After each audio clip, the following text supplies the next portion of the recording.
Hi, welcome back guys. This is your friend, the fanfiction guy. Back with another fanfiction. This is the first part of What If Deku Had Ghost Seer Quirk. Now before starting, please give this video a like and subscribe to the channel if you want more videos like this. Now let's get into the fanfic. You understand that if you want to be a hero, you cannot tell anyone about your quirk, my dear. A nod from the 4-year-old. His big green eyes sparkled in the fluorescent hospital room. All he knew was that he gets to be a hero, everything he had ever wanted, and the person sitting across from him could give that to him. His handler, she had called herself. The woman tucked a strand of green hair behind her ear. A kind smile sat on her face. What about Kacchan? Izuku wanted so desperately to tell Kacchan about his brand new super important quirk.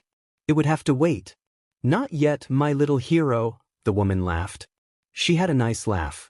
Izuku mimicked it, and found it to be as fun as it sounded. For now, it's a secret. Just you and me, yeah? Okay, Izuku grinned. And guess what, my little hero?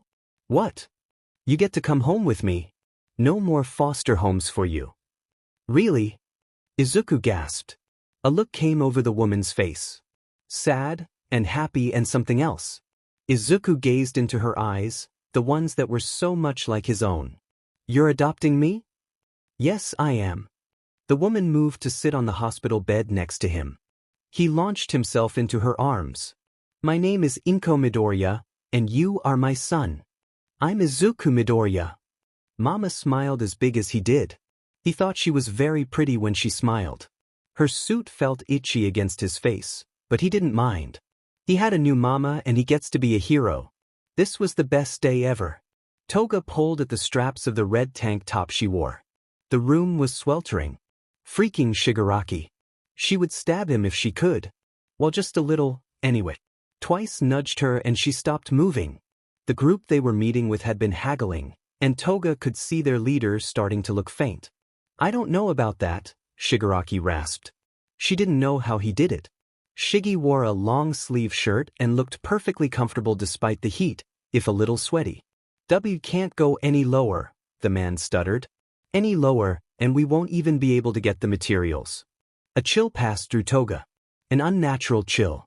She groaned inwardly as she tugged her sweater on. Whoever had this stupid quirk would be the death of her. The group of visitors looked at her like she was crazy. Shiggy sighed. We're done for the day. But I said we're done, Shigaraki snapped. The rest of the league got up from where they had been sitting around the edges of the small room. They filed out into the barroom.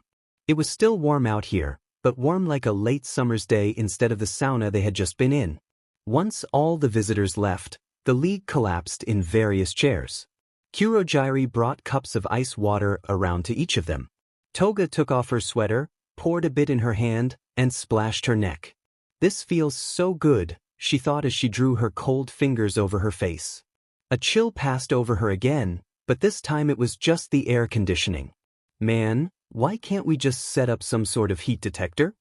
Twice whined.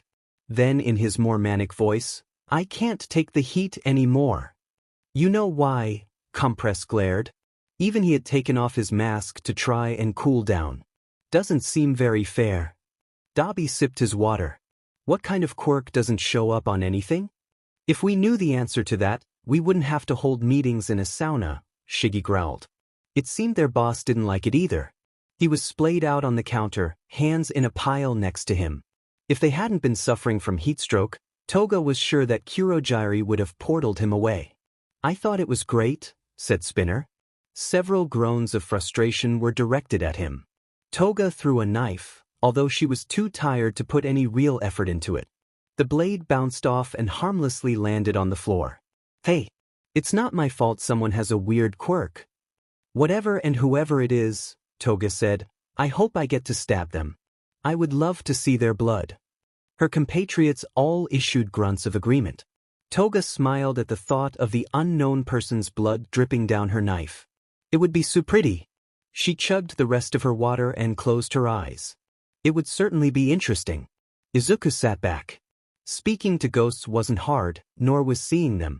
A few were quite gory looking, but almost 10 years at the commission had desensitized him to that type of thing. He sighed. There were a few ghosts that helped him constantly spy. They sought him out as if they could sense him. Today's ghost spy had approached him several years ago. Over the years, Izuku had found out a lot about his quirk. He drew ghosts in. He could command them, to a certain extent. And they could not lie to him. And today's ghost was no exception. Although, Izuku was quite sure that Hana wouldn't have tried lying. It wouldn't have occurred to her. "I'm sorry, Izuku," she pouted. "They felt me. I accidentally walked through one of them." The girl. As she spoke, Izuku signed her words to the camera set up in the front of the room. When he was small, he had had to repeat everything for the commission, but that had been incredibly annoying and hard for Izuku to keep track of, so Mom had taught him sign language. They used to try to be present for the talks, but the ghosts tended to clam up around others, even if they couldn't be heard. Ghosts didn't seem to care about cameras, though. "You know, this keeps happening, Hana," Izuku said, not unkindly. Hana's lip quivered. "It's not your fault, but do you know why it keeps happening?" "No." "They sit around the entire room. And if anyone moves, they all leave. I can't listen in if they all leave." "It's all right. Next time, try just peeking your head through." "But that's so hard. I can't be in the same place as the wall the whole time." "I won't make you.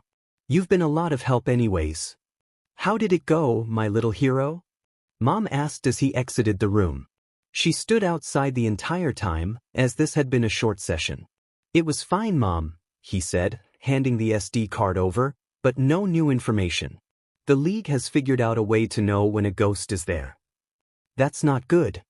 They dropped the card off to their supervisor, then began their walk home. Hana trailed behind.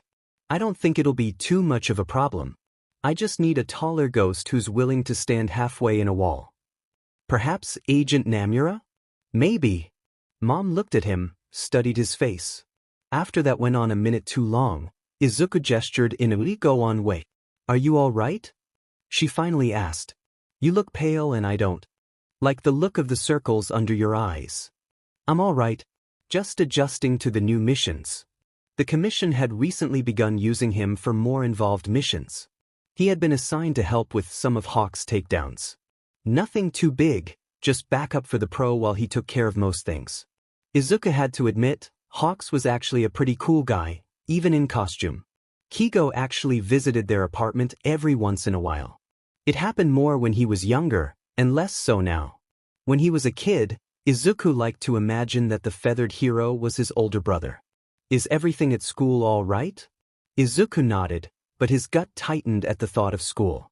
The bullying was relentless, and it frustrated him to no end that he couldn't tell people about his quirk. Kacchan had simultaneously gotten better and worse in recent years. Not much he could do about it, though, and there was no point in worrying his mother. Most commission handlers were cold, to say the least, but Inko had really stepped into the mother role. She had even gone so far as to fight the commission on the need for him to go to school. Yeah, Izuku was not going to tell her about the bullying.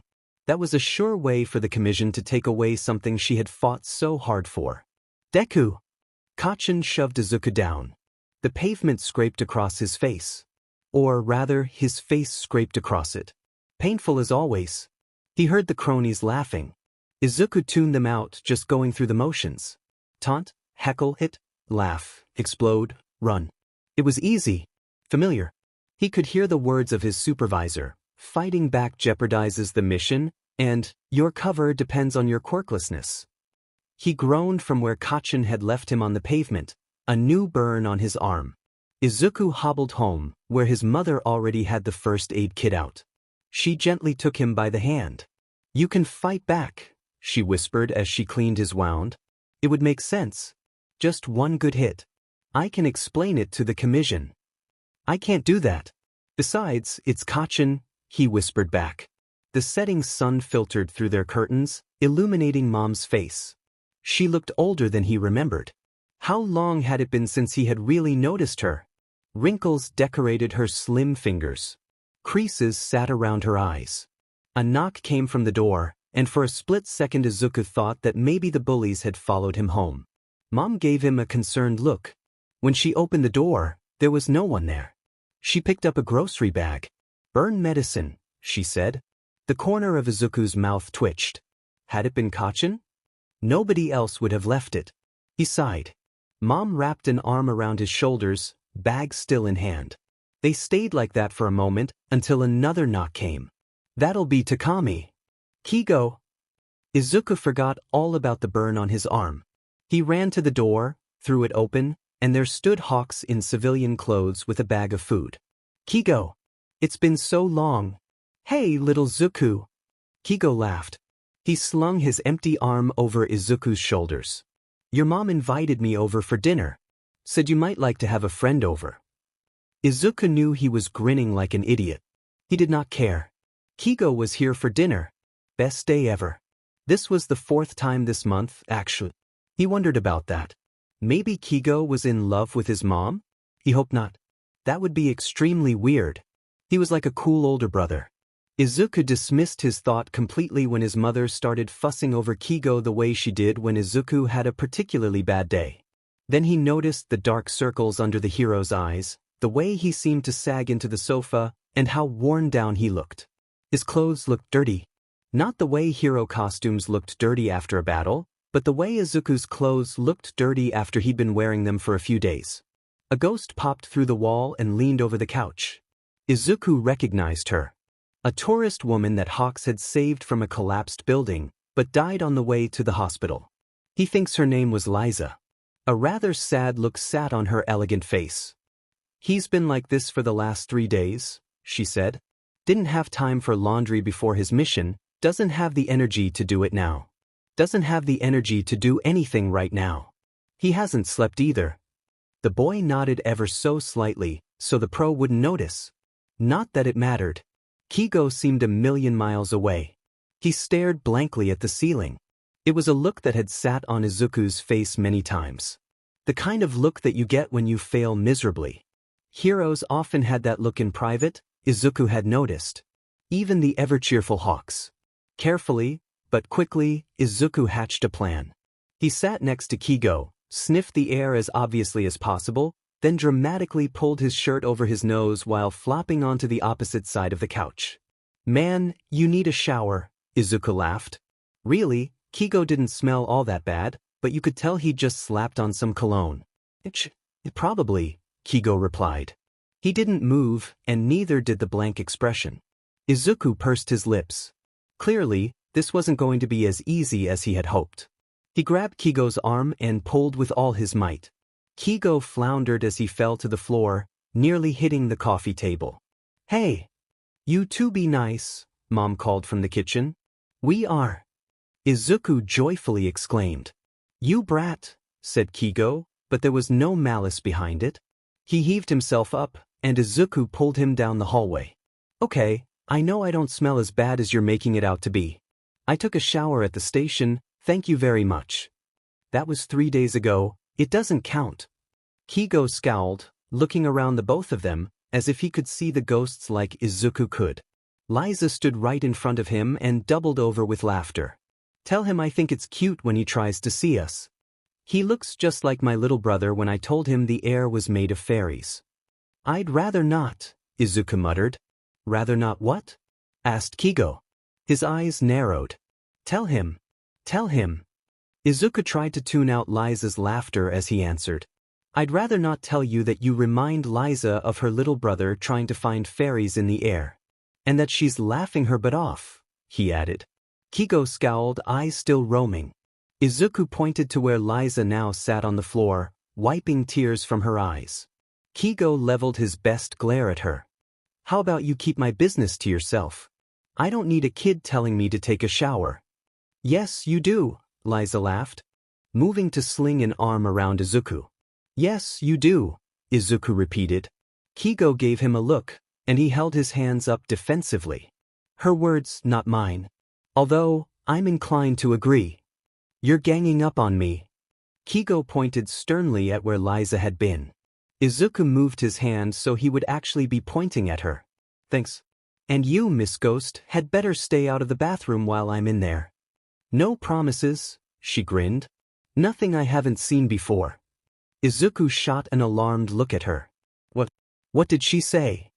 Izuku looked from the ghost to the hero and back. Liza rolled her eyes. It was an accident. I didn't know he was showering. Actually, at the time, I didn't know that room was the bathroom, so when I walked through the wall. Please don't finish that story, he groaned. What story? A note of panic hit Keigo's voice. Nothing, Izuku said quickly. It's fine, she's just being weird. I am not weird, Liza scoffed as he ushered Keigo into the bathroom. She promises to stay out. Good. Keigo closed the door, and a moment later Izuku heard the shower turn on. Liza glanced between him and the door. Don't even think about it, he muttered. Liza huffed and sat with her back against the door, arms folded. I don't take orders from little boys, she said. Izuku said nothing back. He was just glad she wasn't purposely being a pervert. Some ghosts lost all sense of boundaries after death. Izuku grabbed some spare clothes out of the hall closet and set them outside the door. They always had spares. It had only happened a few times over the years, but you never knew when an agent would show up needing help. And her clothes. Keigo, he said through the door, there's clothes for you in the hallway. He thought he heard a soft "hey," so he let him be. Whatever Keigo's mission was the other day, it must have been bad.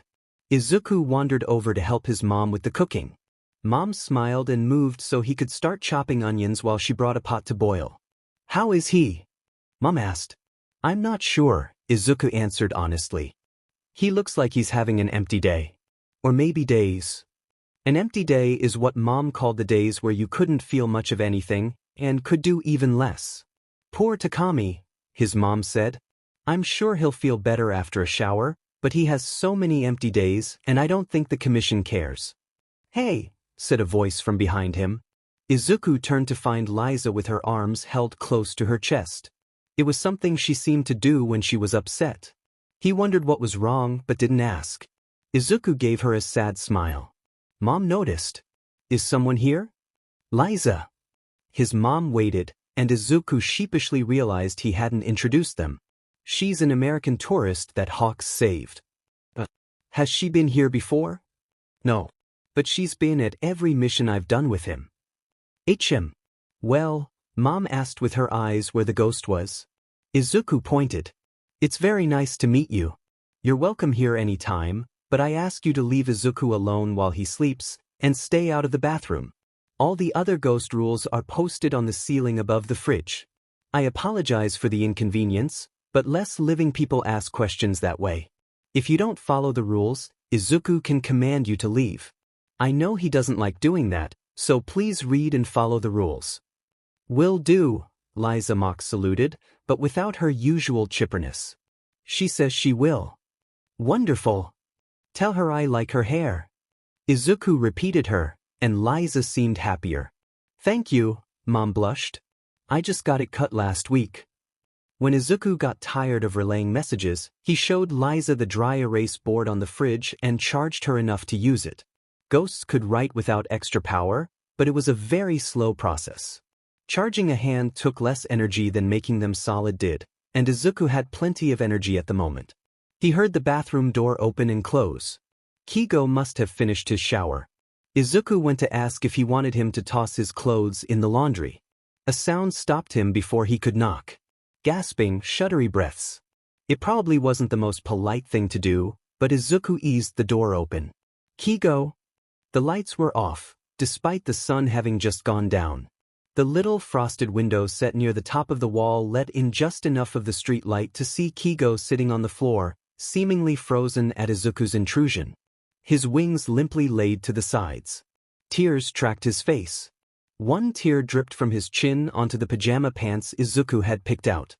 His knees were clutched to his chest, and his expression was one that Izuku hadn't seen before. He didn't like it.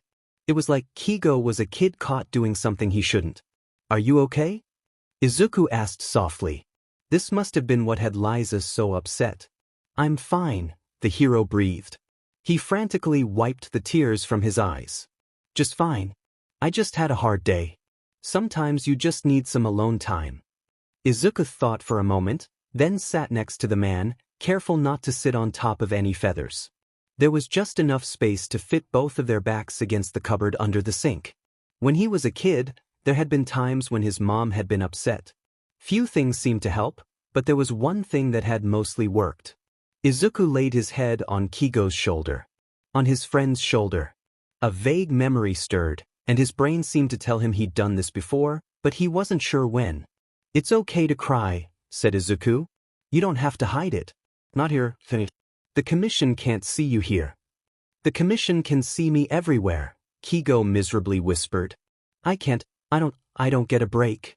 "Do they have you microchipped or something? Give you bionic eyes so they can see what you see?" Izuku wouldn't be surprised, but he hoped it wasn't true.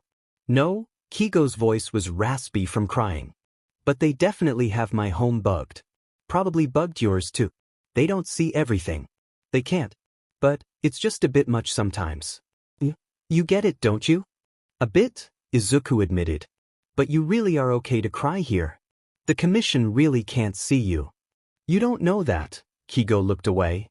"I thought I knew that, but I learned the hard way." "Don't learn the hard way." "I do know that actually." Izuku shifted and pushed his way under Keigo's arm until he was nestled into the man's side. It was awkward, but Izuku remembered how much better his mom felt when he did that as a little kid. She had always said that a hug from Izuku was good for the soul. There's almost always at least 2 ghosts around here, which interferes with recording technology pretty badly. It literally corrupts recordings. Even one ghost can do that, but they'd have to stick their hand through whatever is recording. TVs are usually fine, and so are phones, as long as the microphone and camera aren't being used. And if that isn't enough to put your mind at ease, I have Agent Namura sweep the apartment twice a week.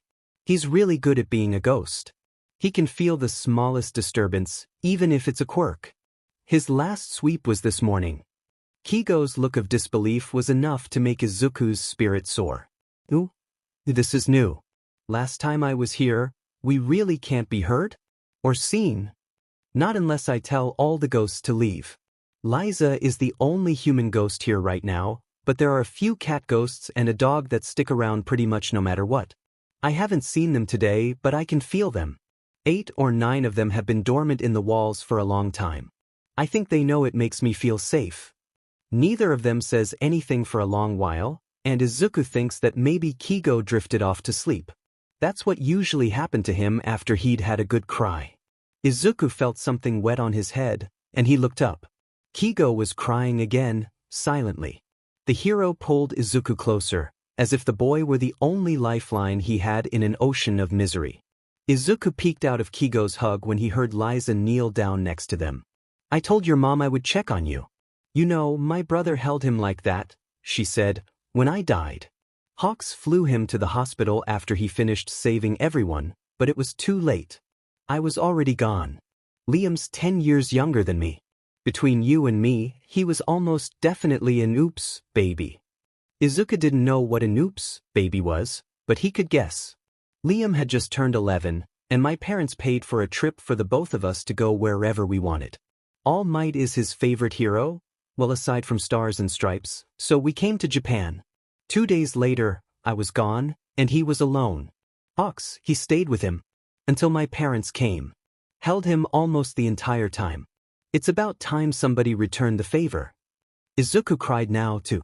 Never in his life had he felt more upset for a person than he did for Keigo right now. He knew Keigo was a commission kid, like he was, but he was also a hero. A hero with his own agency, who took the time to wait with a child for their parents. A hero who couldn't even truly rest in his own home. It made Izuku angry, and he held on all the tighter. Izuku didn't know how long they sat there, but it was a while. Liza disappeared, presumably to tell Mom what was going on. Keigo's tears never stopped. One tear after another fell onto Izuku's green curls, and with each one, Izuku hugged tighter. He almost worried about hurting the man, but then he figured Keigo would tell him to let go if he hugged too tight. This was the worst part about having agents stop at the apartment. They were always so broken, and Izuku could only fix so much. "You know something, don't you?" Keigo asked after calming down. Izuku pulled away, sitting once again against the cupboard. "What do you mean?" "The ghosts. One of them told you something, didn't they? That's why you came in." "Surprisingly enough, no. I was just coming to ask if you wanted to throw your clothes in the wash, Izuku said. I thought I was being quiet, said Keigo with half a smile. He seemed exhausted, but not empty like he had been before. It probably wouldn't have mattered if you were quiet or not. I'm nosy, Izuku joked. It comes with being the ghost talker. Besides, my mom says my hugs are good for the soul, and I always seem to be in the right place at the right time. Well, I won't argue with her on that. A nice kid. I don't think I've ever met a 13-year-old who would take the time out of his day to comfort an old guy like me. Oh, he's always been like that. They jumped at the sudden appearance of Izuku's mom in the doorway. Izuku blushed at her comment. There was one agent that stopped by when he was 5 that was gravely injured and needed to be looked after. She had terrible nightmares, the poor thing. I think she was younger than you at the time. Izuku slept on the couch right next to her the entire time she was here. How sweet, Keigo said, leveling an amused look at Izuku. Izuku blushed harder. But I can't imagine that's always the safest thing, especially with a kid. It's not, Mom replied. I try to limit his interactions with agents and I've never left him alone with anyone. We had 2 separate incidents early on. What incidents? Keigo asked, an edge to his voice, and Izuku knew instinctively that Hawks wanted to pay someone a visit. There was an older agent, Izuku explained, that visited when I was 4, right after Mom adopted me. And then he kept coming around. It started to get really weird, but Mom ran him off. Haven't seen him since. It was a good thing I never let that man be alone with him, Mom said. I dread to think what would have happened if I hadn't. What about the second incident? I actually don't remember that one, said Izuku. An agent tried to kidnap him. They had a drag quirk, and I caught him trying to take him from the playground at school. I went to pick him up early that day, and I'm so glad I did. Mom's fingers carted through his hair, and Izuku leaned into the feeling. Little Katsuki was pounding on the man's legs with all the little explosions he could muster. Did no teachers see him being taken? Oh, they don't really care about me, Izuku said. Mom sighed, that heavy kind of sigh that Izuku hates. I'm quirkless after all. That's not right, Keigo muttered. It's not, Mom replied, but if we called them out, it would jeopardize our place, and the commission can't afford that. What I wouldn't give to take the entire commission down and build something else. Keigo's eyes widened, apparently still not used to the idea that the commission couldn't hear them. Mom stayed silent for a moment. Her eyes focused on something far away. Keigo shook his head, then a rather uncomfortable look came over his face. What about me? He asked. I was alone with Izuku just now. What about it? Izuku and his mom asked in unison. Keigo looked bewildered. I'm an agent, more or less. I don't live here. Why would you let him be alone with me? This time it was Izuku's turn to look bewildered. He wasn't sure how to finish his statement. You're the only exception, Mom supplied. I raised Izuku, and practically raised you as well. You were barely a teenager, but teenagers are still kids. Remember when you used to come by? It was almost every day at first, and you were as good of a big brother as I could have hoped for Izuku. You really should come over more often. I love having you around. I really mean that much to the both of you? You trust me that much? Yes, mother and son said in unison. Mom laughed and clapped her hands together. Now, enough of the heavy topics. Let's go eat. Izuku didn't see Hawks for a while after that. It wasn't the first time Keigo had gone no contact, and it probably wouldn't be the last, but Izuku was worried. He hadn't seen Liza either until the next week. She appeared suddenly in the middle of the night. The only reason Izuku happened to catch her was because he had woken up from a dream to scribble down a question about All Might's quirk. Hi, Izuku, Liza said. She phased through Izuku's desk and his chair didn't move when she Saturday. How's it hanging? Everything's fine, he replied, still rubbing the sleep from his eyes.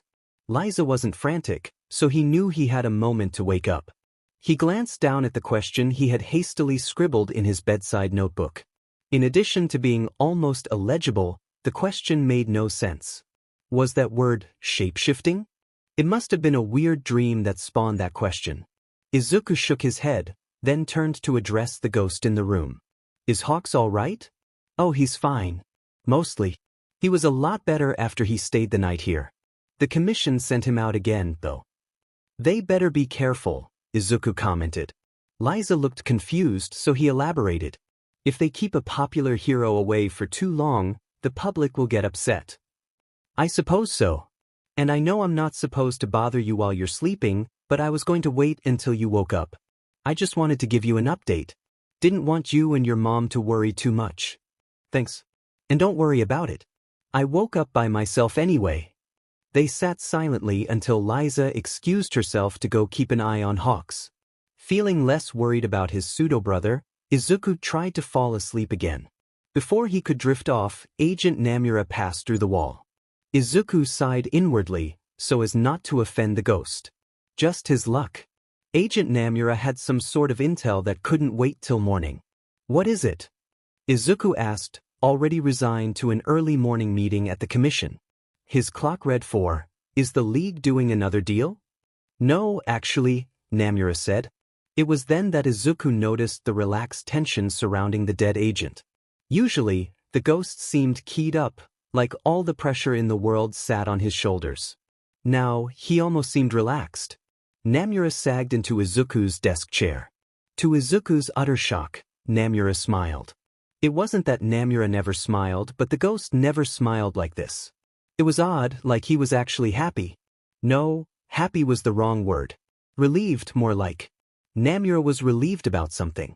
I came to give you a heads up, the ghost continued. The commission is sending you on a mission. Then why are you smiling? You hate it when the commission does that. I do usually. Namura went to fiddle with a pen Izuku had left out, but his hand phased through it. He clasped his hands instead. You'll be going with a friend of mine. Someone I trust with my life. Or, well, trusted. Can't really trust him with my life right now, can I? Izuku humored him with a laugh. He still wasn't fully awake. Anyway, he'll be here at 5. Madam President will be here as well. She wanted to catch you off guard, but I didn't stick around to find out why. It's because she doesn't want him getting cocky, said a girl's voice from behind him.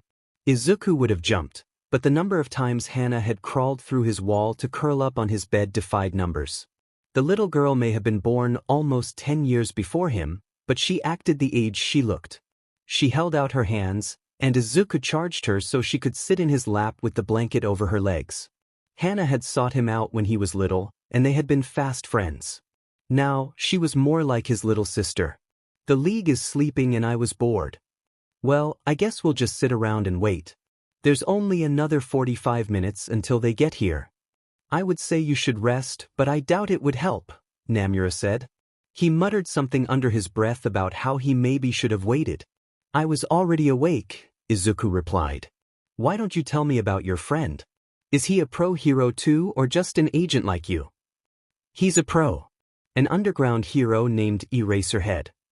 I've heard other agents talk about him. Is he as scary as they make him out to be? They say he's like death incarnate. Namura chuckled. Death warmed over more like, I swear, the man only ingests coffee and jelly pouches. He's a good man. And a good teacher. He teaches at UA. You could learn a thing or two from him. Izuku's pulse raced. A UA teacher. He was going to go on a mission with a UA teacher. So, freaking cool. What's his quirk? Is it something that helps him camouflage? Or does he have to use his own skills to blend in? Is he nice? Does he do undercover missions often? How long? Easy there, Midoriya. Slow down. Namura held his hands up. Take it one question at a time. Okay. Izuku took a breath. What's his quirk? Erasure. He can erase the quirk of someone he looks at. Oh, that probably doesn't work on mutations, though, but it could possibly affect. Izuku's words dissolved into barely distinguishable mutters about the logistics of such a quirk.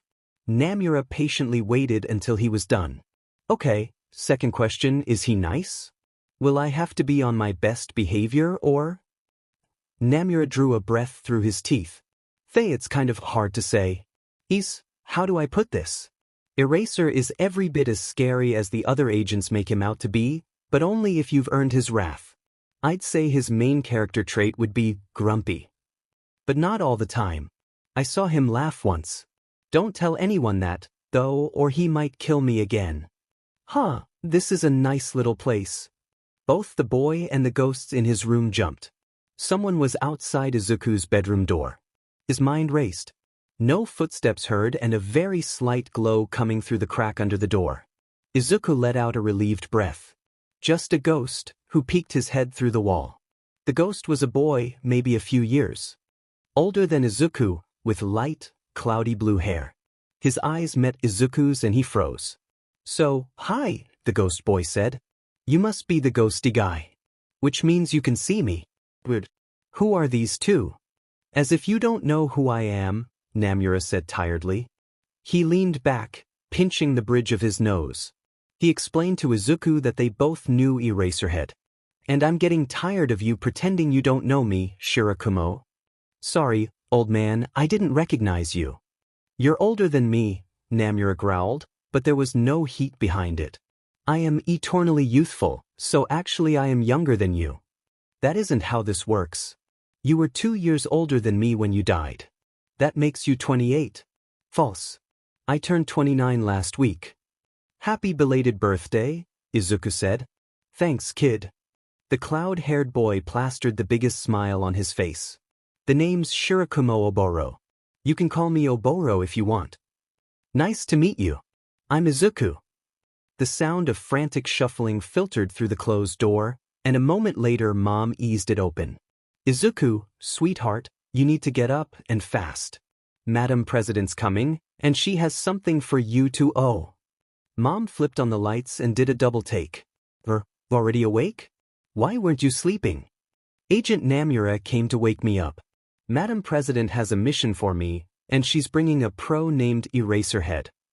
Eraserhead? Really? Oh, he's such a lovely young man. I worked with him once, when he was fresh out of school.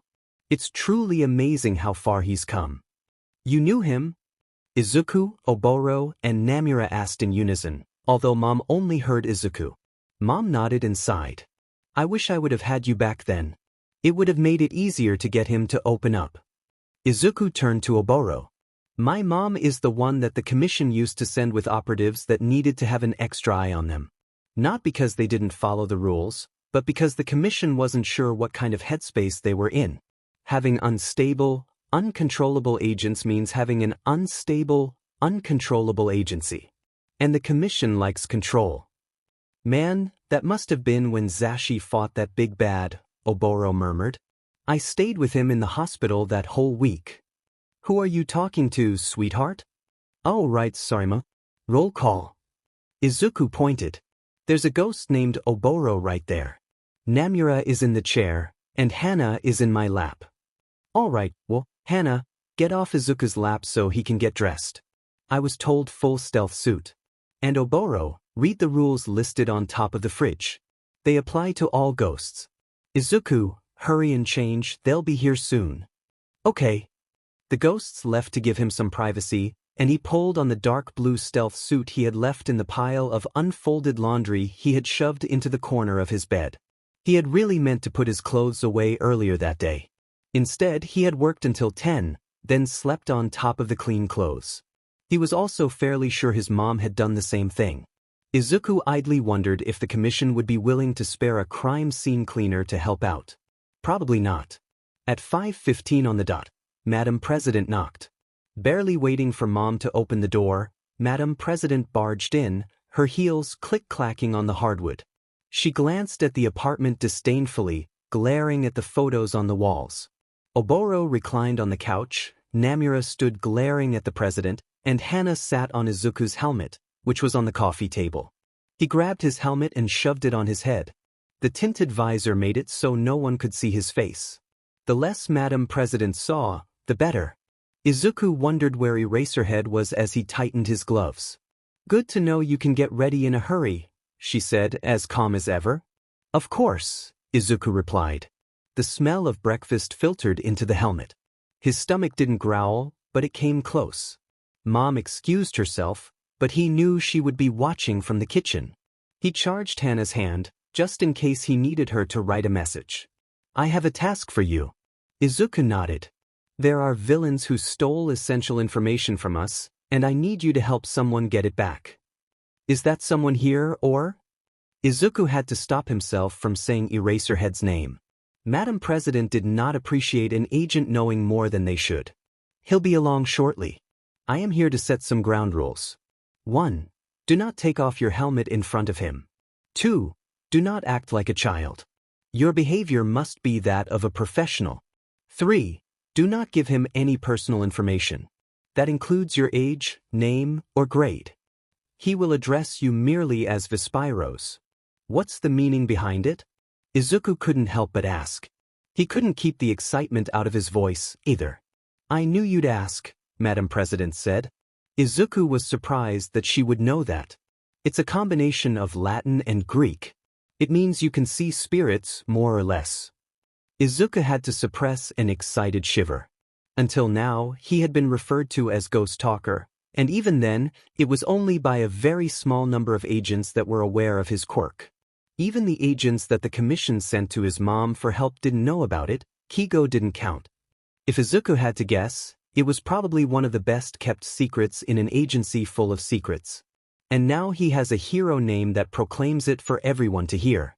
You know, Loud Cloud is great, said Oboro from the couch, but that's a wicked cool name.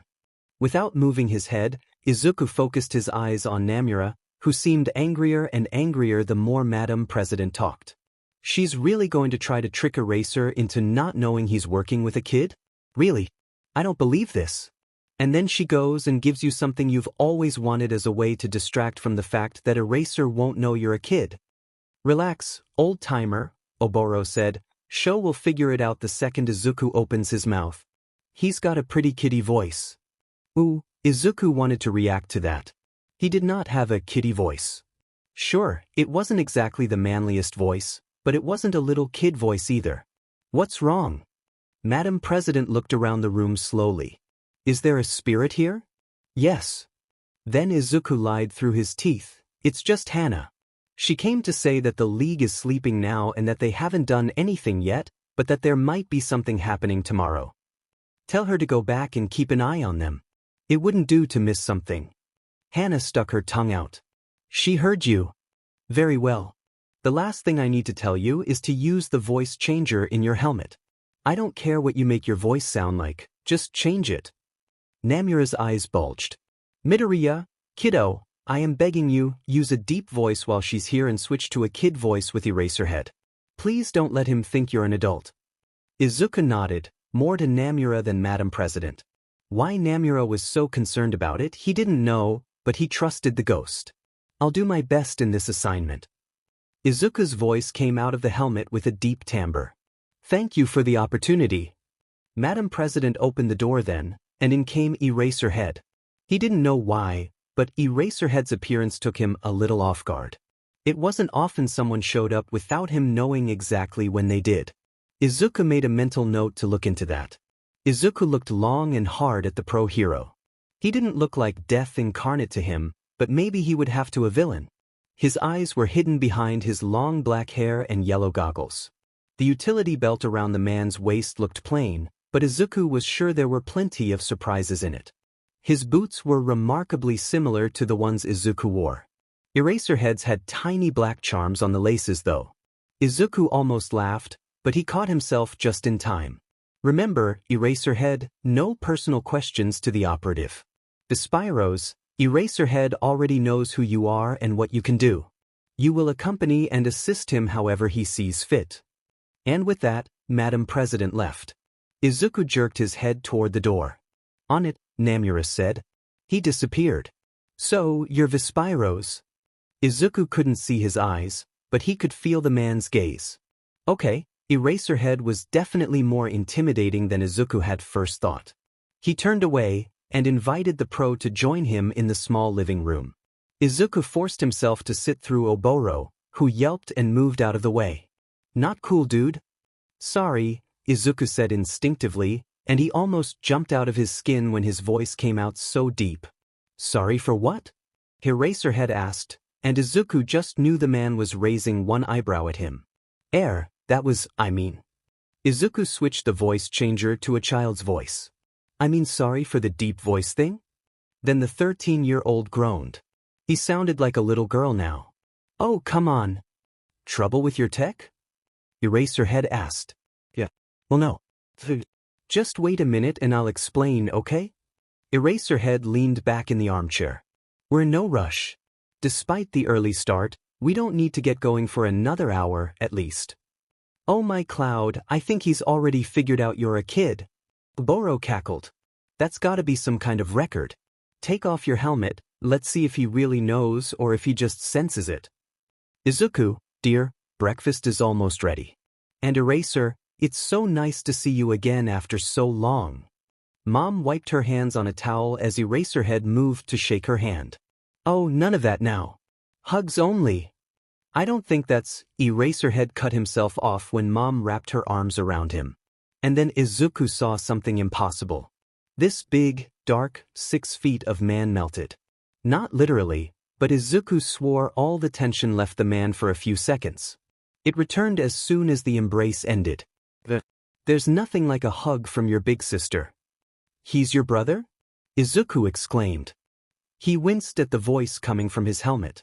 Oboro dissolved into a fit of giggles. No, Eraserhead pulled his goggles off and let them hang around his neck. His glare sent chills down Izuku's spine. And if you breathe a word of this to anyone...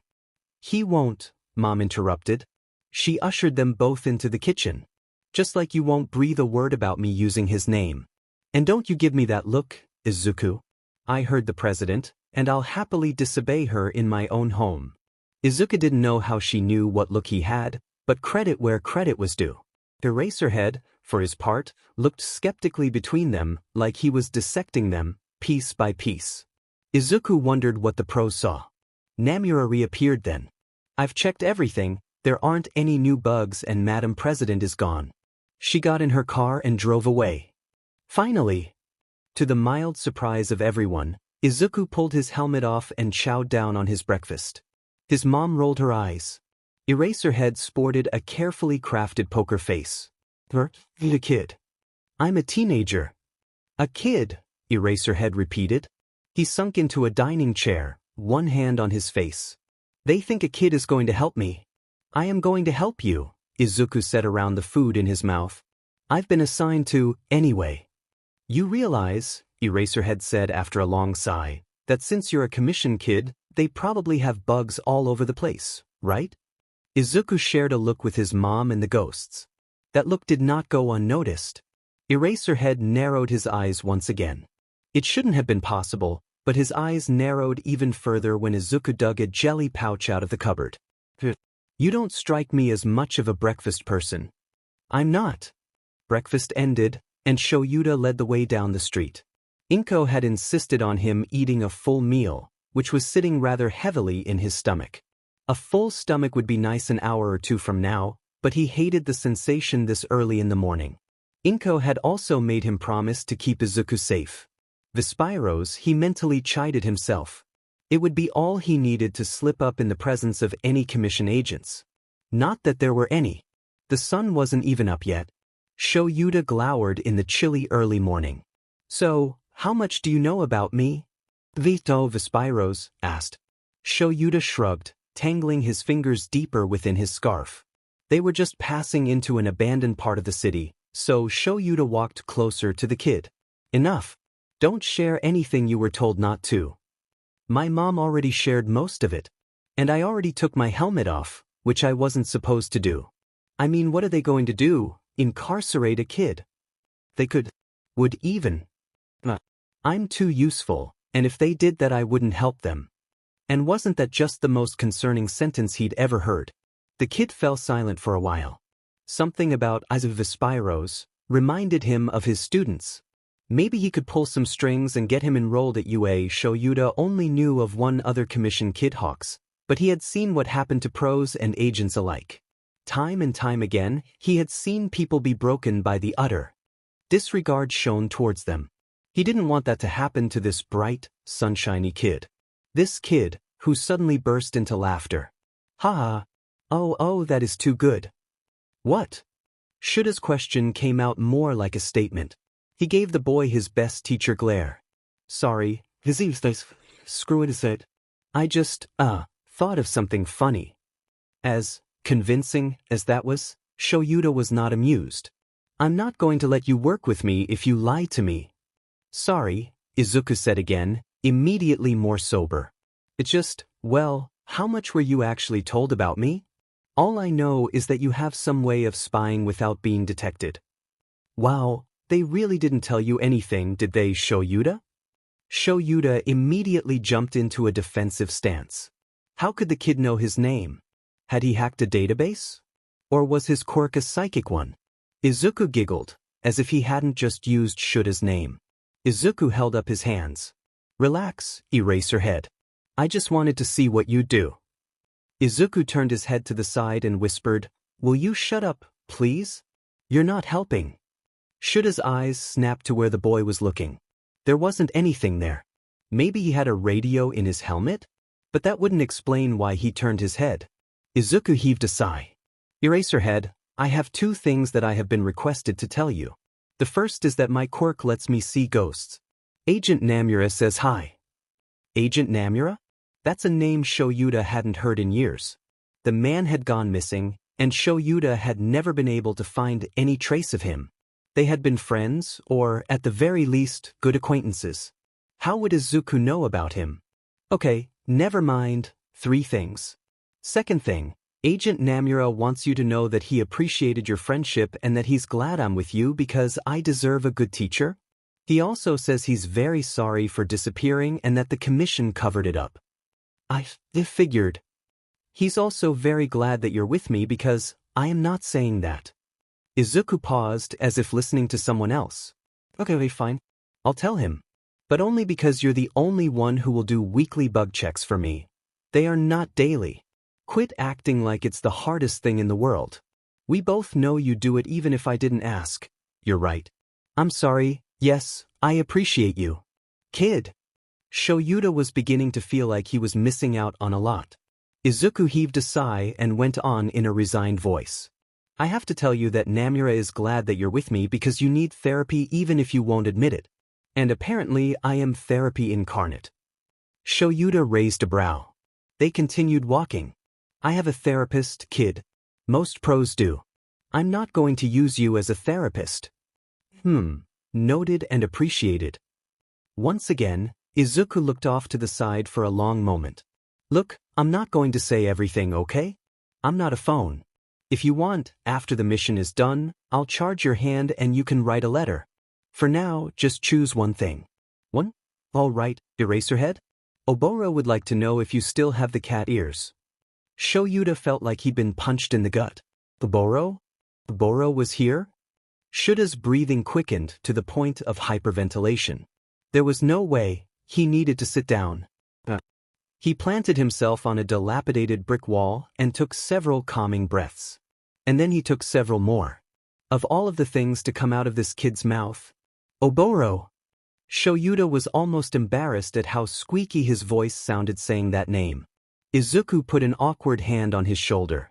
Oboro wants you to know that he's proud of you, and he knows you missed him, but he's been with you all this time in spirit.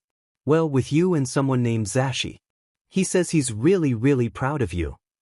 So much for the kid not being a phone.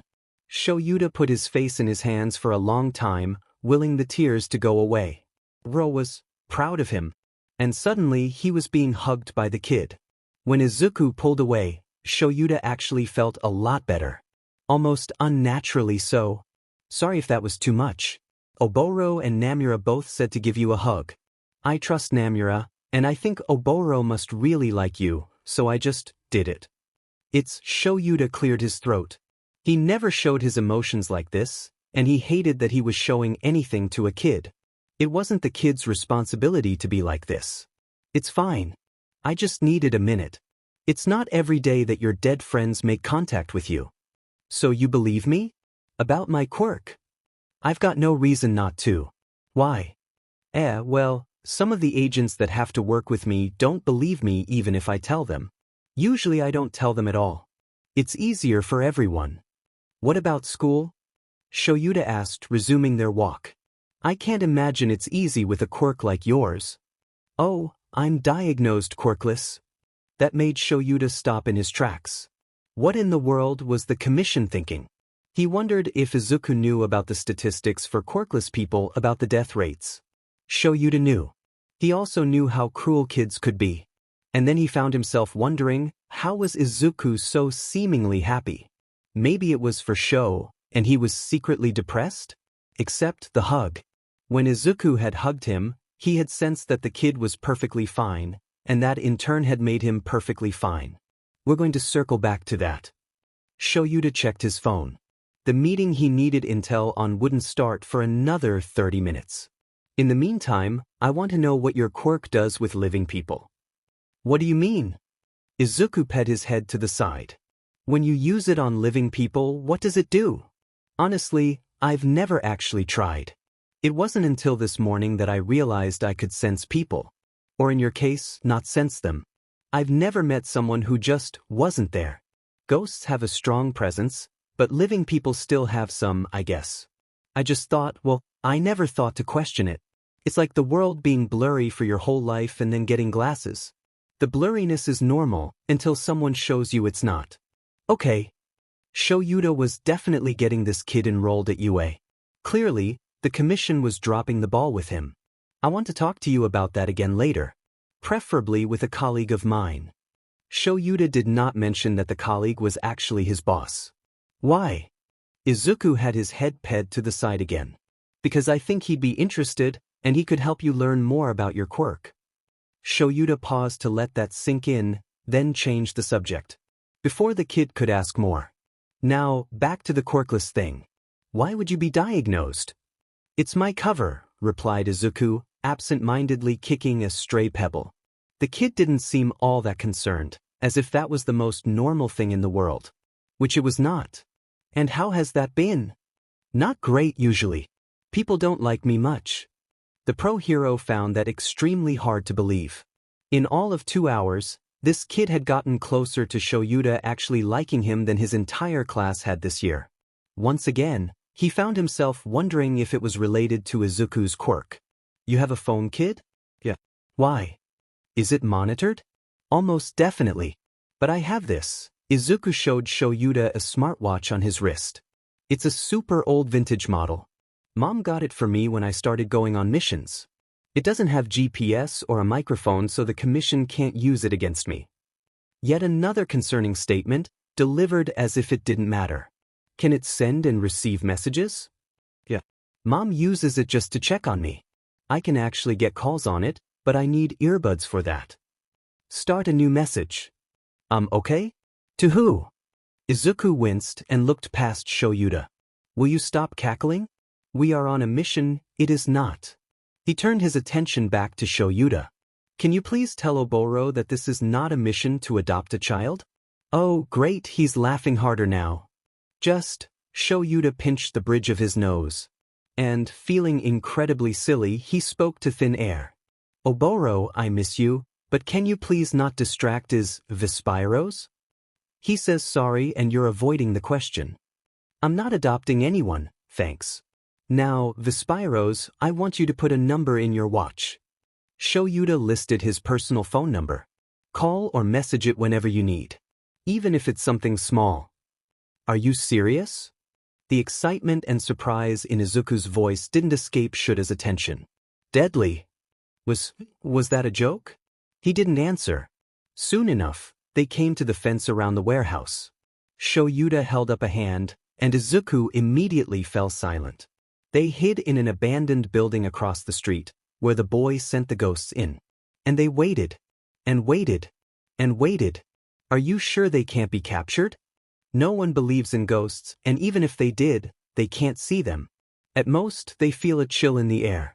The stupid league with their stupid hot rooms have been trying to counteract it. Izuku said the last thing in more of a mutter. Luckily, the boy's gaze was trained on the building, not on Shuta's shaking shoulders as the man stifled a laugh. I take it these hot rooms were incorporated in response to your prying? Yeah. Couldn't be anything else. Izuku sighed. That's what I get for using a 6-year-old in recon. It's not her fault though. She's just short and doesn't like going only halfway through a wall. What? Oh, one of my ghosts, Hannah. She's been my friend since I was a kid. I think if she was alive she would be closer to 20 or 30. I'm not super sure. All I know is that her brother is part of the league and she wants to help him. Not like help him as in help him be a villain or anything. She just wants him to be safe, and he isn't. She won't tell me who he is though. Oh, here come Namura and Oboro. The boy frowned, and Shoyuta followed his gaze out of habit. Of course, there was nothing there, nothing he could see. What's wrong? They're running. As fast as they can, they're yelling but I can't hear them yet. A look of confusion grew on the kid's face. They're yelling Kami, something? Kami, Kaze? Immediately, Shoyuta effortlessly tossed Izuku over his shoulder and booked it towards the back door of the building. Just as he turned the door knob, a blast threw them into the wall. Shoyuta smelled smoke. He couldn't feel Izuku anymore. Ringing in his ears made it hard to hear. When he tried to move, he couldn't. A chunk of the ceiling had him pinned to the floor. Panic welled up in his chest, but he forced it down. He had to find the kid. He could still wiggle his toes, and aside from feeling bruised to the moon and back, he thought he was all right. Which meant all he needed to do was get out from under the ceiling. Gradually, he wriggled his way out using his capture scarf. By the time he was free, his hearing had returned. Kid! Shoyuta could barely see through the smoke and dust. Parts of the building were on fire. He absent-mindedly wound his scarf over his face as he searched for Izuku. Izuku, can you hear me? Where are you? A small noise, like a whimper, came from his right. Shoyuta followed the sound, where he found Izuku laid against the wall, not under any rubble, thankfully. And then Shoyuta saw the red staining Izuku's hands. Everything would be okay. He just had to get the kid out of this smoke and to a hospital. Everything's gonna be okay, kid, Shoyuta said as he got closer. He put his arms around the boy, but when he tried to lift him, his hands phased right through. Shoyuta tried again with the same result. Izuku, what's going on? Izuku didn't respond, seemingly unconscious. Not knowing what else to do, Shoyuta kept talking while trying to lift the boy every so often. The 11th time was the charm. The pro hero got out as fast as he could, and in the alley behind the building he started with the first aid procedure that had been drilled into him so many years ago. When Izuku came to, it was to 3 very concerned faces. There was a crack in his visor as well. Ouch, he groaned. He felt like he'd been hit by a truck. Sitting up, he said, well, I guess I didn't get Ice-Ed since you 3 are still here. What happened? Eraserhead and Oboro spoke at the same time. I'm so sorry, I should have stayed to keep watch over you too. There was an explosion. Are you all right? Izuku felt the crack on his visor, nodded, then winced. My head kinda hurts, and my arms. His arms were already covered in bandages as well as his right hand. You scared me, Izuku. The boy startled at the emotion in the pro's voice. Eraserhead did not seem like the kind of person that would admit that kind of thing. Did you know you could turn intangible? I can't, can I? I almost didn't get you out. The building rumbled above them. Eraserhead grabbed Izuku and ran further away. Izuku would be embarrassed, but the roof collapsed inwards. A large chunk of the wall landed where they had been not 5 seconds ago. Suddenly the shoulder digging into his stomach wasn't so uncomfortable.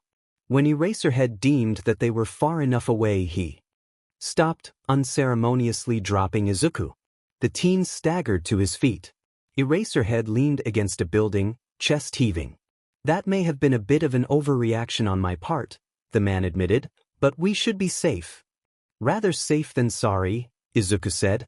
And I don't think it was an overreaction at all. Oboro chimed in with, he just carried you 10 blocks. It was an overreaction. 10 blocks? Izuku asked vacantly. It had not seemed that far. Eraserhead sat heavily next to him. Their backs leaned against a dilapidated building. A sense of déjà vu came over him as he remembered sitting with Keigo like this.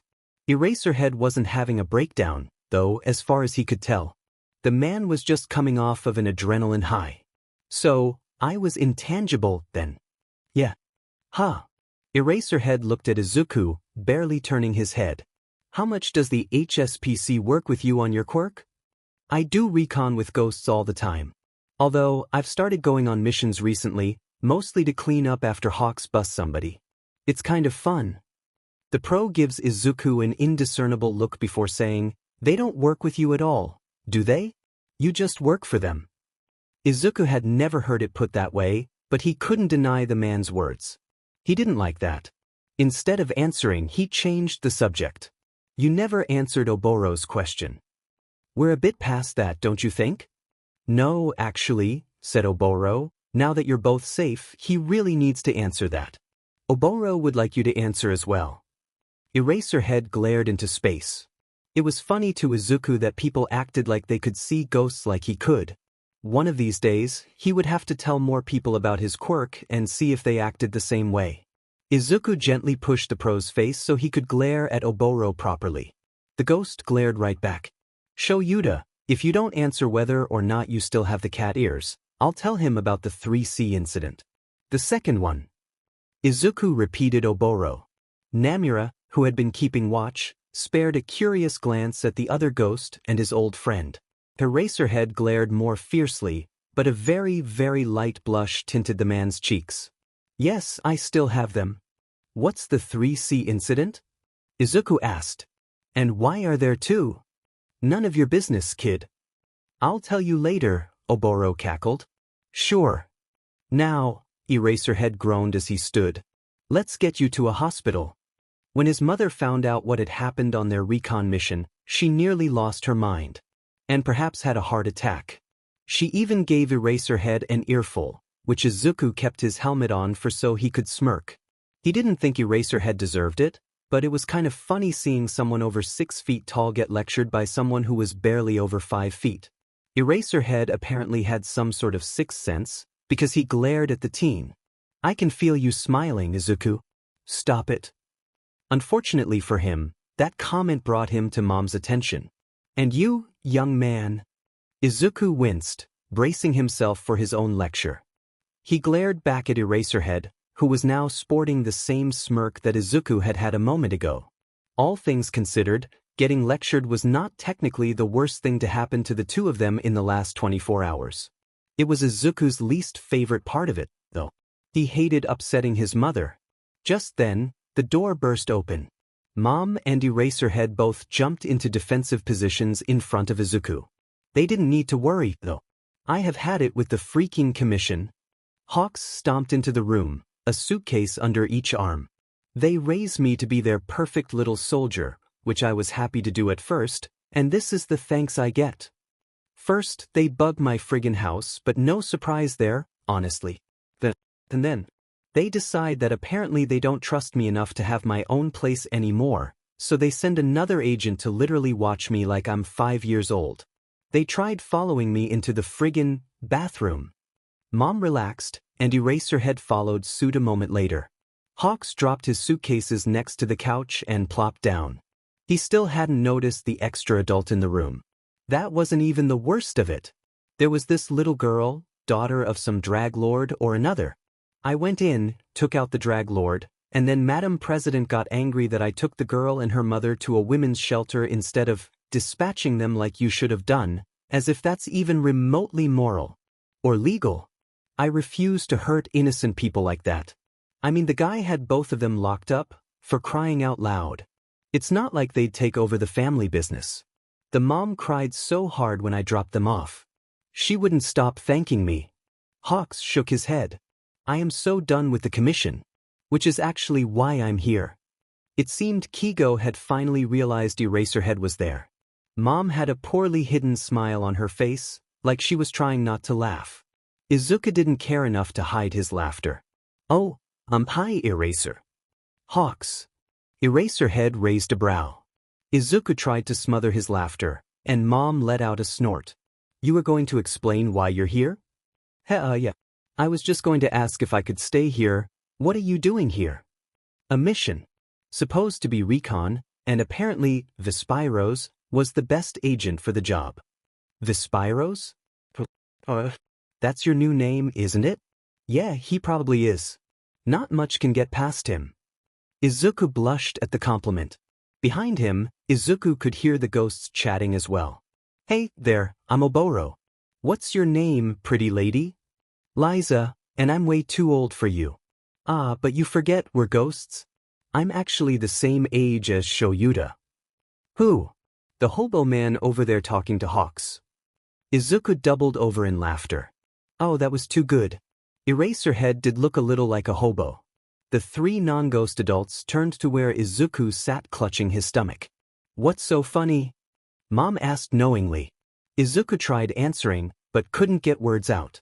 He ended up just pointing in Eraserhead's direction. The pro-hero grimaced and gave Mom an apologetic look. He'd still have some anesthesia in his system. Anesthesia? Mom and Keigo said in unison. Izuku was pretty sure those had worn off already. He's fine, Eraserhead said hurriedly. I took him to the hospital for his arms and a possible concussion. The doctors said he was fine.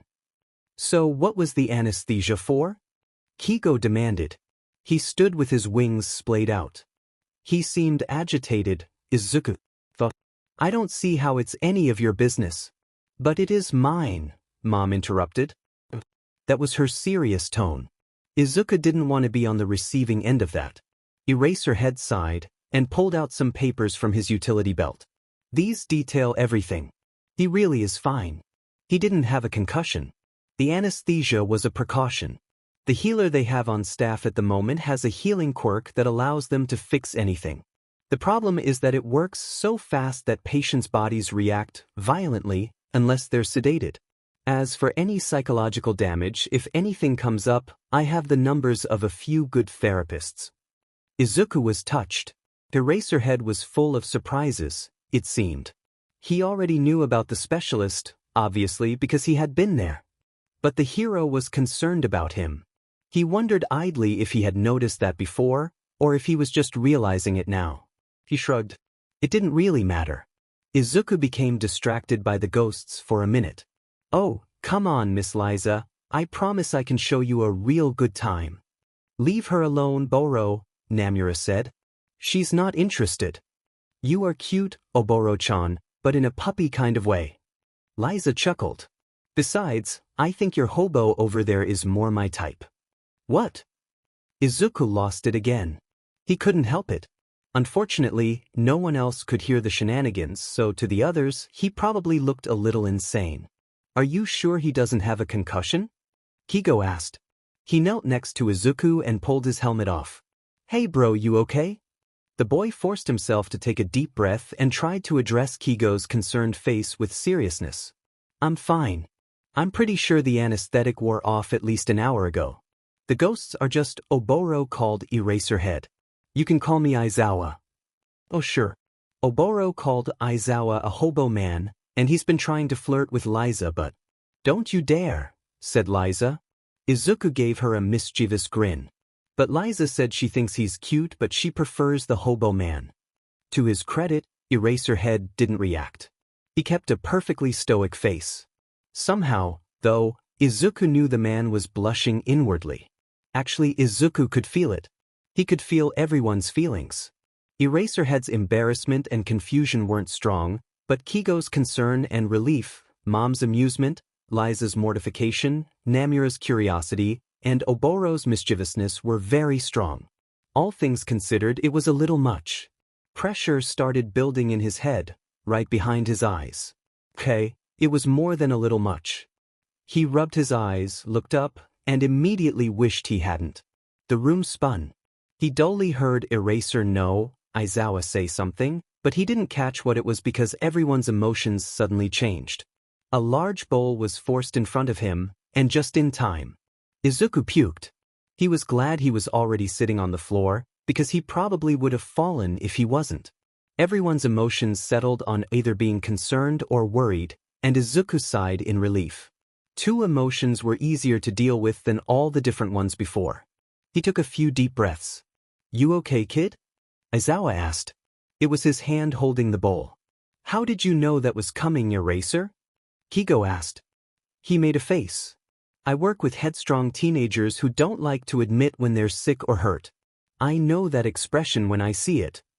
Izuku patted the man's hand in gratitude. Thanks, he said weakly. No problem, kid. Aizawa raised from his crouched position, presumably to clean out the bowl. Mom sat down next to him, and he leaned into her side. His head still spun, but it wasn't as bad now. They sat silently for a while. Are you all right, sweetheart? Does your head hurt or your arms? Izuku could tell what she was actually asking. I'm not in pain because of my injuries, he said. I think it's part of my quirk. Everyone's emotions shifted again, to a strong mixture of relief, confusion, and concern. This time Izuku grabbed his mom's arm and tried to keep his stomach from rebelling. Luckily, Aizawa had just returned with the bowl. Izuku launched himself at the man, grabbed the bowl, and threw up again. He felt an arm snake around his shoulders, helping to hold him up. Maybe we should move you to the bathroom, kid. Izuku nodded and let the man lead him there. Everyone else followed close behind, their emotions getting even more complex and louder, for lack of a better word. It made him dizzy, and he emptied what was left in his stomach as soon as he reached the toilet. He took a shuddering breath, willing the tears to stop. Aizawa stepped out of the way, only for Mom to take his place. What is it, sweetheart? Do you want some water? Can you all give me some space, please? Ghost 2. I can feel everything you're feeling and it's too much. He groaned as another bout of nausea rolled over him. It lessened with each person that left. The ghosts left the house entirely, but stayed nearby. Keigo and Aizawa stayed in the living room, which was fine. He could still feel Keigo's emotions, but they weren't anywhere near as strong now. Which left his mom. Mom. Yes, Izuku? I'm so sorry, but can you go too? I don't want to be alone, but your emotions are the strongest out of everyone's. I don't know why, I'm sorry, it's just too much, Izuku sobbed, tears rolling down his cheeks and falling into the toilet, which his mom flushed before rubbing his back. He could feel how hurt she felt, but also how much she loved him.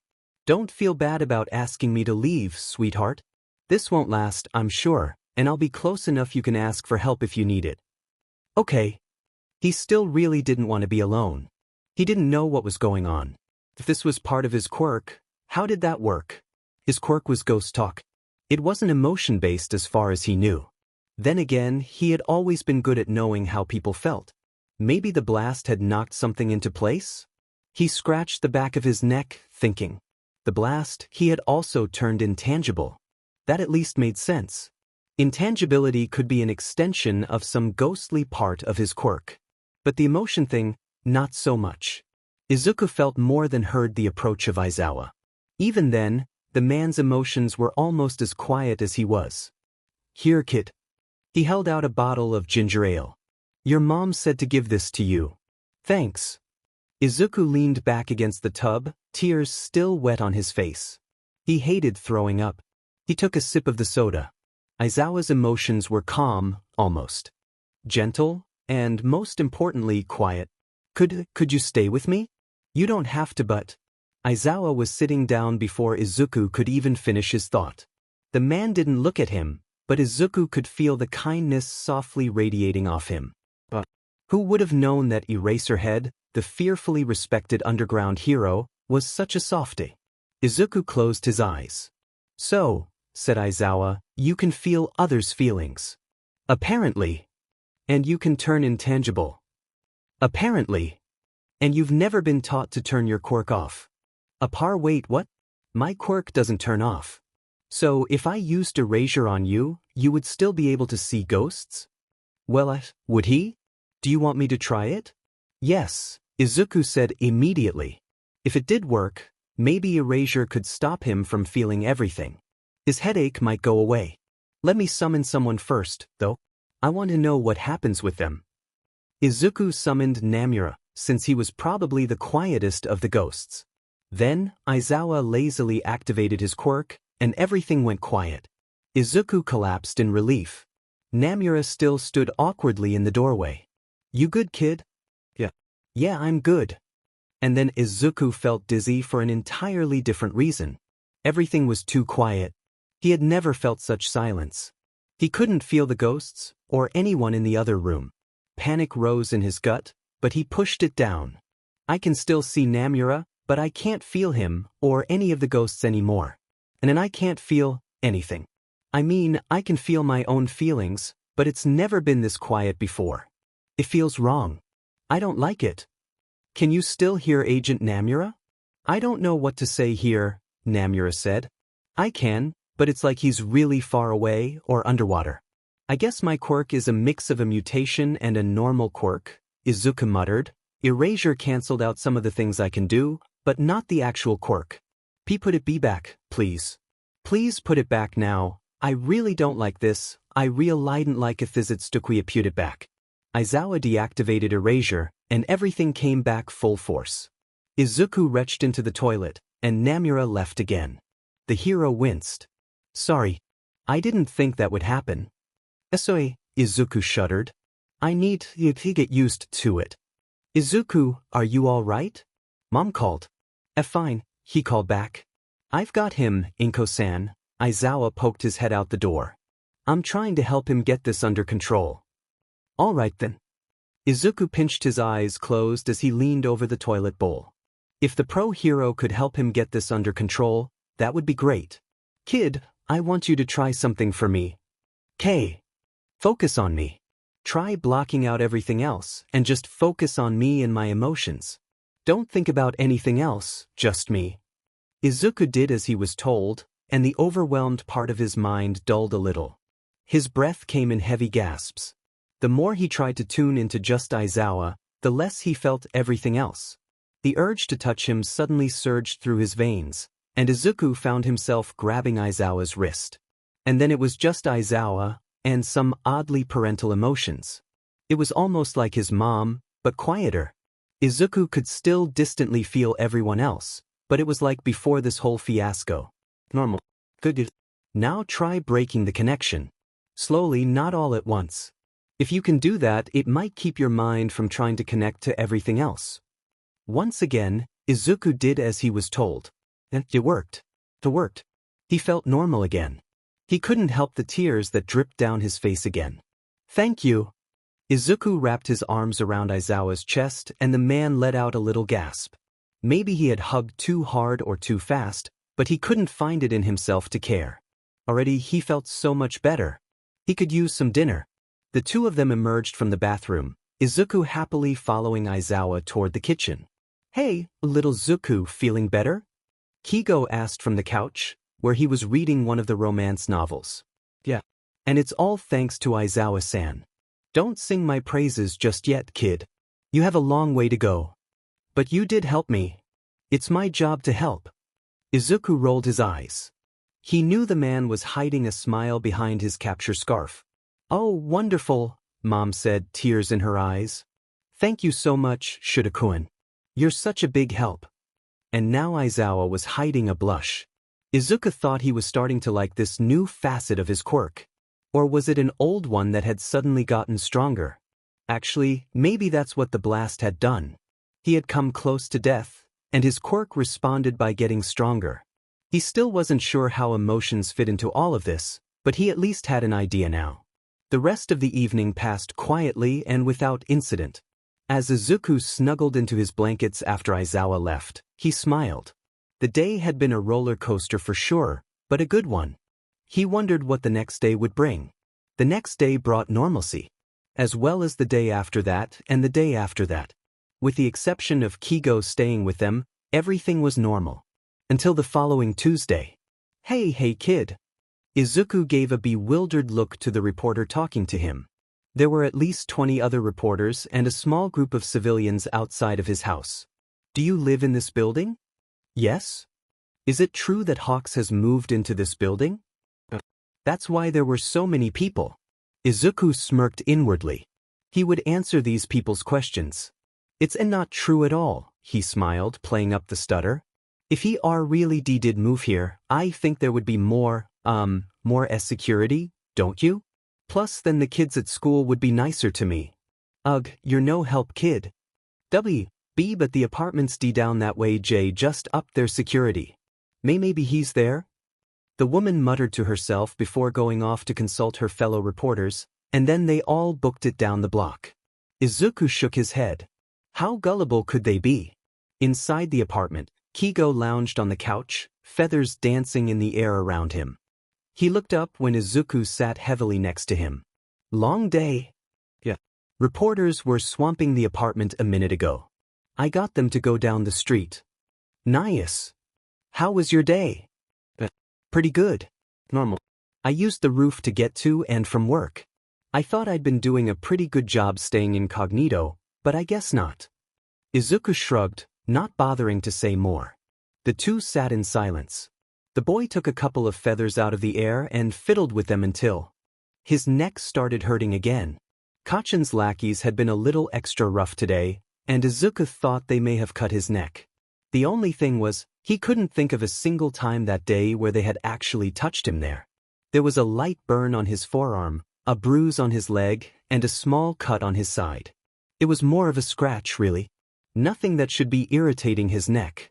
Izuku racked his brain as he scratched at it, and tried to think if there had been any injuries recently that would have resulted in this. Whatcha thinking about, Squirt? Oh, nothing, Izuku answered with a small smile. My neck just hurts a little, that's all. Hurts how? Keigo sat up. Did those bullies hurt you again? No, well, yes, they hurt me, but I don't think it was them for this. Izuku explained the strange irritation while pulling down his shirt collar. That looks like you've been scratching at it all day. Not really. Just an hour or two. You should probably get that checked out. It's probably just a bug bite or something. Actually, where's Mom? I think she has some anti-itch cream for stuff like this. She's running errands. Maybe text her. Izuku did as Keigo said, then flopped over onto the hero. Keigo let out a small oof, and shifted so they were next to each other. The man sent his feathers into a large pin cushion he had brought with him. Without the feathers, it looked like a giant tomato, much to Izuku's amusement. With the feathers, it became an odd decoration that you probably wouldn't see outside of a catalog. They laid there in companionable silence, one reading his romance novel and the other dozing. Quite some time passed like that, until the door creaked open. Izuku, Keigo, we have company, Mom said as she towed her shoes off. Behind her was Aizawa carrying several grocery bags. Izuku shimmied off the couch to greet the other adults. Hey, Eraserhead, Keigo said lazily, not bothering to move. Shouldn't you be helping your host with the groceries? You're not my host. Keigo, Mom said in a slightly warning tone. All right, said Keigo with his hands held up defensively. I don't mind helping. The heroes glared coolly at each other, although it was mostly for show. Izuku could tell. There was a mutual respect between the two. He grinned to himself. What's that? Aizawa asked when Keigo set his book down. It's called Soft as a Feather. It's the second book in this trilogy. Your taste in literature is abominable. Before Keigo could indignantly defend himself, Aizawa continued, Feathers Free was much better. Keigo made a choking sound. You've read No. No, there's no way you read this series. Oboro popped up behind Aizawa and whispered to Izuku. He actually did. I think he teared up on that last one. Izuku tried to hide a snort, but failed miserably. What? Keigo asked. Nothing. Izuku shook his head. He followed his mom into the kitchen. Aizawa probably wouldn't appreciate that fact being told. Hearing what the ghosts wanted to say was one thing, but saying those things in front of multiple people was another. He would feel bad if he purposely gave Keigo blackmail material. Changing the subject, Izuku asked, So, what brings you here, Aizawa-san? I invited him over for dinner, Mom said cheerily. He has an offer for you. An offer? Count him interested. Izuku's mind whirled with thoughts of what it could be. It couldn't be commission-related, or else Namura would have warned him. As it was, both Namura and Oboro were sitting on the counter with knowing looks. Izuku looked at Aizawa expectantly. After dinner, kid. Dinner couldn't end soon enough. Fortunately, it also flew by. Afterwards, the underground hero offered to train Izuku more before school started. How cool was that? He emphatically accepted. You should know we won't be focusing on any quirk usage. As much as I would like to train you on that, I can't legally do it outside of school. That's okay. I'll train everything else. We start tomorrow, said Aizawa. This was going to be fun. This was not fun. The day had started poorly enough. The bullying had been especially bad today.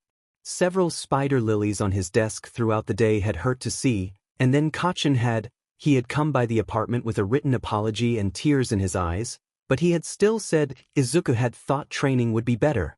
And it was in the important ways. There weren't any spider lilies, and any injuries he sustained were minor and treated quickly.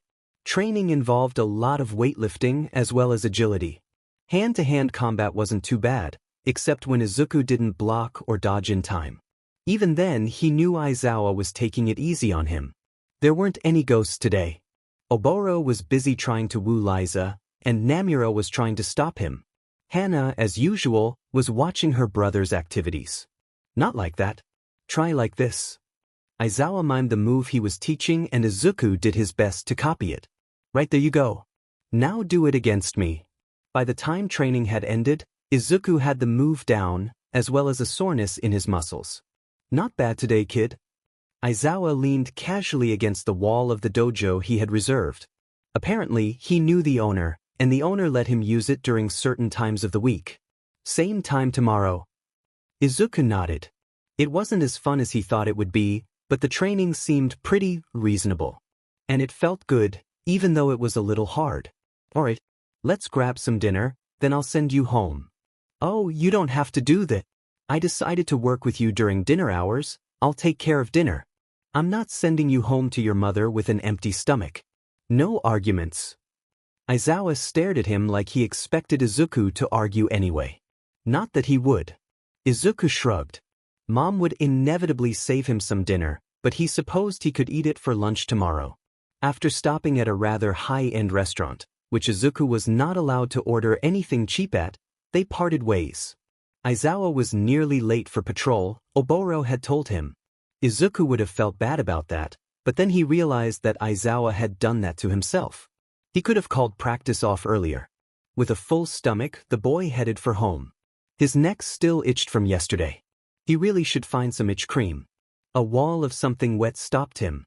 Izuku spat the sludge out of his mouth, then peered up at a villain? Maybe Aizawa was still close enough to hear him scream?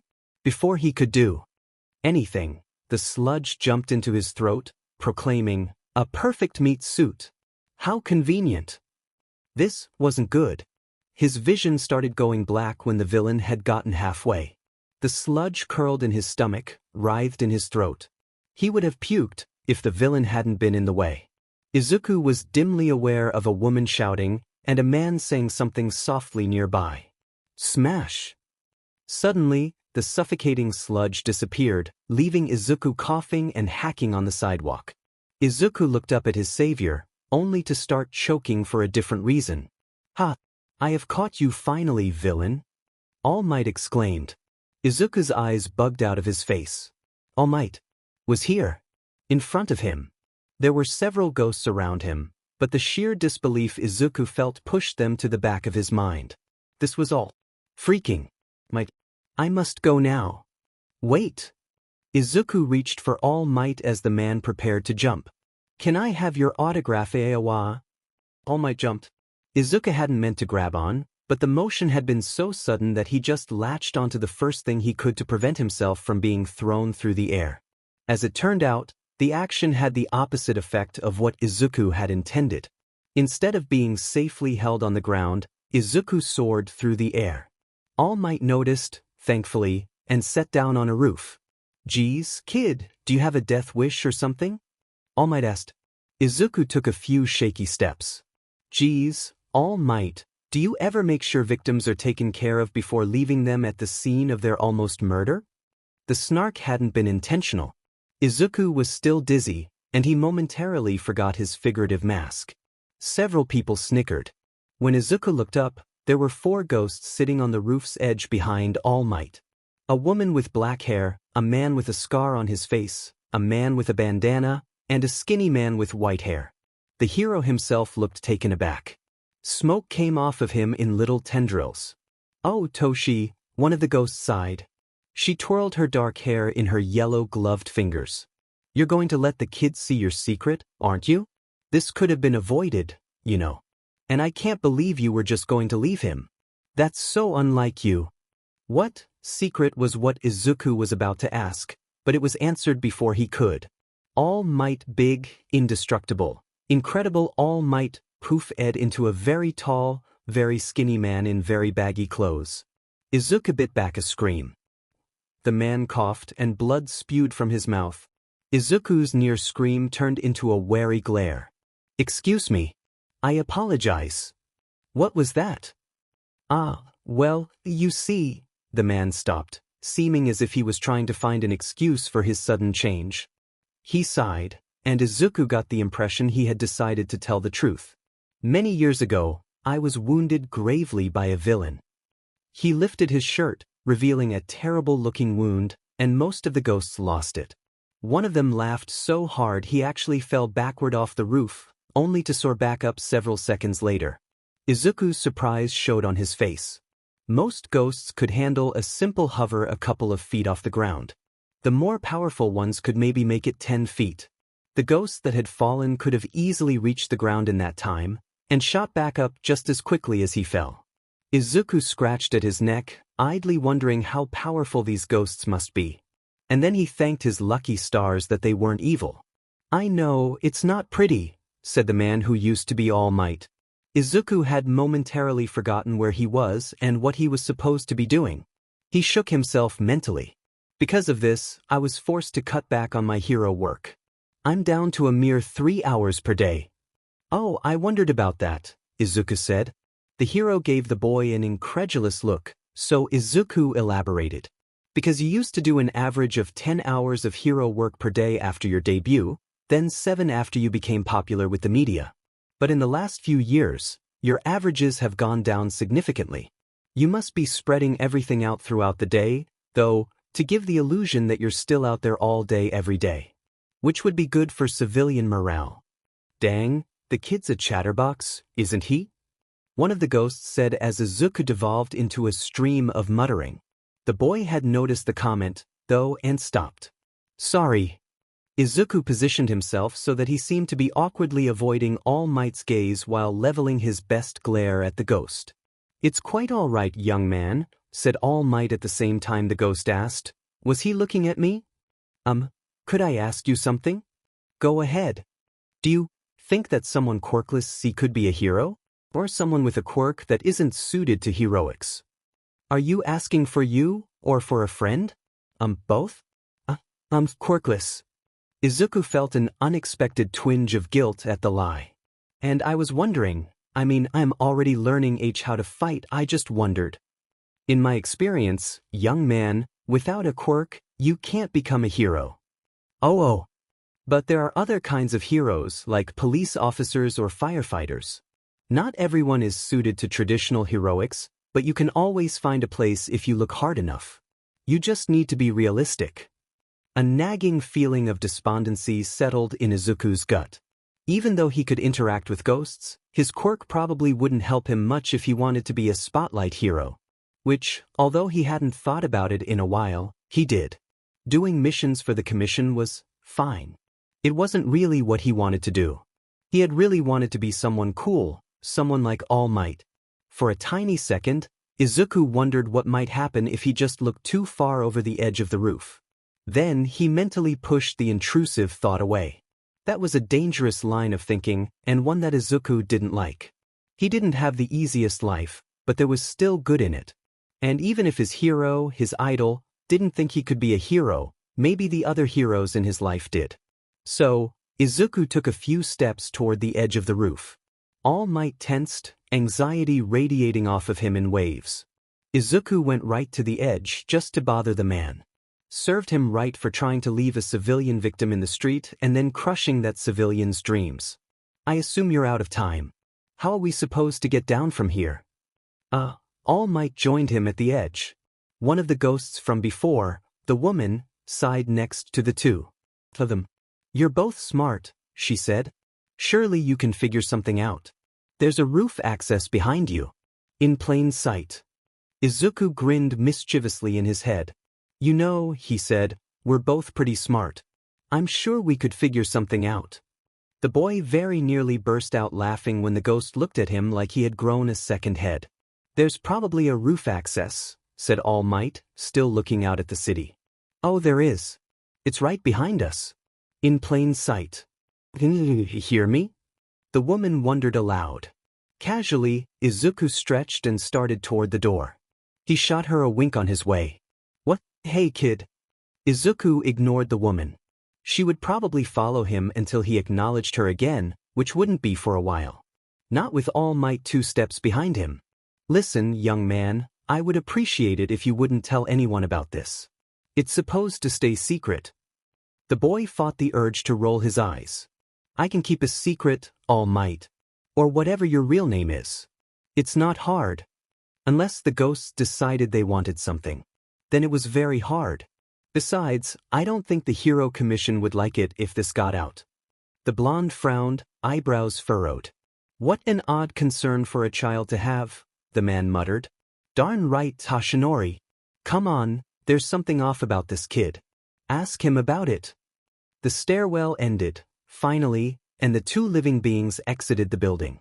2 of the ghosts had followed, the other 2 having chosen to drift down from the roof. Izuku fought to keep his eyes off of them. Past a certain height, ghosts would fall just like the living. The threshold for a ghost's hovering had always been directly connected to how strong the ghost was. Izuku still couldn't wrap his mind around how strong these 4 must be. "I apologize, but I must get this villain to the police. Can you find your way home?" "What?" The little amount of starstruckness that had somehow lingered in Izuku's chest vanished. "Are you being serious right now? What the crap, 8? One of the ghosts, the one with the scar and the ginger hair, glared at All Might. The ghost with the black bandana mimed a punch at the skeletal man. It passed right though, but All Might shivered nonetheless.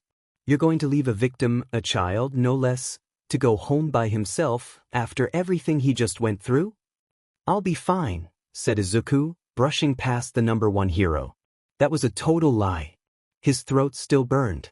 Some of the slime had made it into his shoes, which was uncomfortable in an entirely different way. He eyed All Might's pocket, where the villain was, or used to be. "I'll be fine, but you might want to find that villain." With that, Izuku left the hero behind. A few choice swears were muttered behind him, and then the telltale whoosh of All Might jumping away rustled his hair. The man must have had a little more time than he had thought. He heaved a sigh and started back to the apartment. What would Keigo think of what happened today? Or Aizawa? It was doubtful that either of them would be very happy about it. Izuku scratched at his ever-itchy neck. Of all the ways to meet All Might, this had to be the worst. As he kicked a pebble down the sidewalk, Izuku became aware that he was being followed. Once he got closer to home, he ducked into an alleyway. Normally he would have this conversation at home, but he didn't really want his mom to overhear anything about the sludge villain from earlier. He was fine, and there was no need to worry her. "I'm telling you, Kudo," the kid winked at me. "We need to find out what's going on." "It's probably nothing, 7. Maybe he had something in his eye." He most definitely did not. He was grinning. The 2 ghosts peeked their heads around the edge of the buildings, eyes settling on where Izuku had sat down. "Poor kid though. He looked like he'd had a rough day." "I did," he said. The ghosts both stilled. "I had a very rough day. The first thing you should know about me is that I'm quirkless. And the second thing you should know about me is that the first thing is a lie. You can come closer if you want. Might make me look less crazy if I'm muttering to myself instead of talking to thin air." The woman, 7, took a tentative step forward. The man just waltzed right in. "Why are you hesitating, Nana? We're dead. Nothing can hurt us. We're strangers to him. I'd be wary of strangers, even if they were dead." "If it makes you feel any better," said Izuku, head resting on the wall behind him, "I can command ghosts to do what I want. Even if you did try to harm me, I could stop you easily." He didn't mention how commanding ghosts gave him a splitting headache. He did his best to avoid it. The woman, Nana, seemed a little perturbed, but joined her friend in front of Izuku. They sat in front of him. "I'm Nana," said the woman, "and this is Kudo. Sorry for his lack of manners." "It's fine. My name is Izuku." Nice to meet you, kid, said Kudo. They all stared at each other when the boy didn't answer. So, Izuku said after a minute. I assume you have questions. I think most of her questions were answered when you spoke to us. Kudo shared a glance with Nana, who nodded. But I think I speak for the both of us when I ask, are you really all right? That villain was no joke. And Eighth really should have taken you to the hospital or something. Yeah, he probably should have, Izuku agreed. He was awfully tired now. But he didn't. It was partially my fault. I distracted him. And before you try making me feel better, I did that on purpose. I'm not being self-deprecating. Well, that's something. Nana frowned, and the boy could feel her conflicting emotions. Not fun. He tried blocking them out like Aizawa had taught him. Kudo shook his head. Yagi really needs to pay more attention. He might have had a busy day, but that shouldn't have been enough to let a tiny distraction get in his way. So his name is Yagi? Or Toshi? Or is it Eighth? The ghosts made guilty faces. Well, kiddo, you weren't really supposed to hear either of those names. It's meant to be a secret. Nana grimaced at the deadpan look Izuku gave her. But I guess I'll have to make an exception. You already know most of it. His name is Yagi Toshinori. I'm pretty sure Eighth made the exception the second he deflated, Nana. Well, I'm sure. A large explosion rang out nearby. People ran both toward and away from whatever it was. Izuku ran as well, all the weariness from the day disappearing. Those explosions sounded eerily like Kachin's. The boy pushed his way through a crowd of people who were being held back by heroes. So many heroes were on the scene, including Kamui Woods. Izuku's hands itched to write, but he noticed the familiar villain. Worse, he noticed and recognized the villain's hostage. We need backup. One of the heroes shouted. Another said something about quirks not being suited for this. Feet pounding on the ground, backpack ready to be thrown, Izuku ran desperately for his childhood friend. The two ghosts were mere inches behind him. Kachin's fear-filled eyes found his, and Izuku threw the bag. It wasn't enough. The sludge still covered Kachin's face. The bag dropped right in front of them. No, the green-haired boy thought. No. Please no. He dug at the sludge, frantically and with all the effort he could muster. The ghosts tried digging as well. They couldn't get a grip on anything, but they were trying. They were trying when no one else was, and even if it wasn't helping, Izuku was so grateful for them. He didn't have time to stop, to charge their hands, but he wished so desperately to save Kachin. Izuku felt a tug in his gut, and suddenly, I'm moving some. Nana exclaimed. Keep digging, kid, will help you. It's not enough, growled Kudo. He paused just long enough to throw a glowing fist at the villain. It's not enough. Instead of passing through like the ghost probably expected, his fist connected, and the villain slowed. Not a lot, but enough. Izuku grabbed his backpack from where it had landed and threw it again. This time, it caught the villain in the eye. The villain reared back, and Kachin took a big breath. From behind them came a loudly proclaimed, smash, and then it was over. The villain was back in a bottle, civilians cheered, and the two boys collapsed on the ground. What was that? Kachin rasped. The first responders hadn't quite gotten to them yet. Still panting, Kachin went on, did you suddenly develop a quirk, or something? Or something, Izuku said distantly. The medics got to them and began asking questions, mostly about their identities and quirks. They were less energetic when Izuku said he was quirkless. After being checked over by the medical personnel, a few heroes cornered the boys. They lauded Kachin for being so brave and not giving in, and, when you get to be older, come to my agency for an internship. And then those same heroes turned to Izuku and told him off for running in like that. What were you thinking, and what kind of quirk do you have that made you think that was a good idea? Were the number one questions. Already resigning himself to the outcome, Izuku told them, I'm quirkless. Which brought on an entirely new onslaught of lectures on why what he did was stupid. And then, while they loaded Kachin onto an ambulance, the medics told him to go home. He sighed. Same old, same old. On the bright side, his new ghost friends followed him home. He was more exhausted than ever, and their company was appreciated. Unfortunately, or maybe fortunately, Izuku didn't know they weren't the only ones. A few blocks away from the crime scene, the skeletal form of Yagi Tashinori caught up to him, along with the other two ghosts from before. "Young man, please wait," the man gasped. He seemed to have run here in this state. "Look, All Might, I promise I'll keep your secret, but I'm tired and I would like to go home. And you will, I promise. I just wanted to thank you." "Thank me?" Izuku leaned on a nearby fence to support his weight. "What for?" "For reminding me of what a hero is. I lost sight of that at least a bit. One thing that every hero can say is that their feet moved without them telling them to. It was like that for you, today, wasn't it?" Izuku didn't answer, and All Might went on. "I know I said you couldn't be a hero, but what if you could?" "Huh." Izuku's head was starting to hurt. "Young man, my quirk, it can be passed on." All Might explained a bit about it, then, "If you're willing, I would like to give you the same chance that I was given." This had to be a dream. None of this seemed real. But what All Might was offering, could it be worth it? Nana got his attention.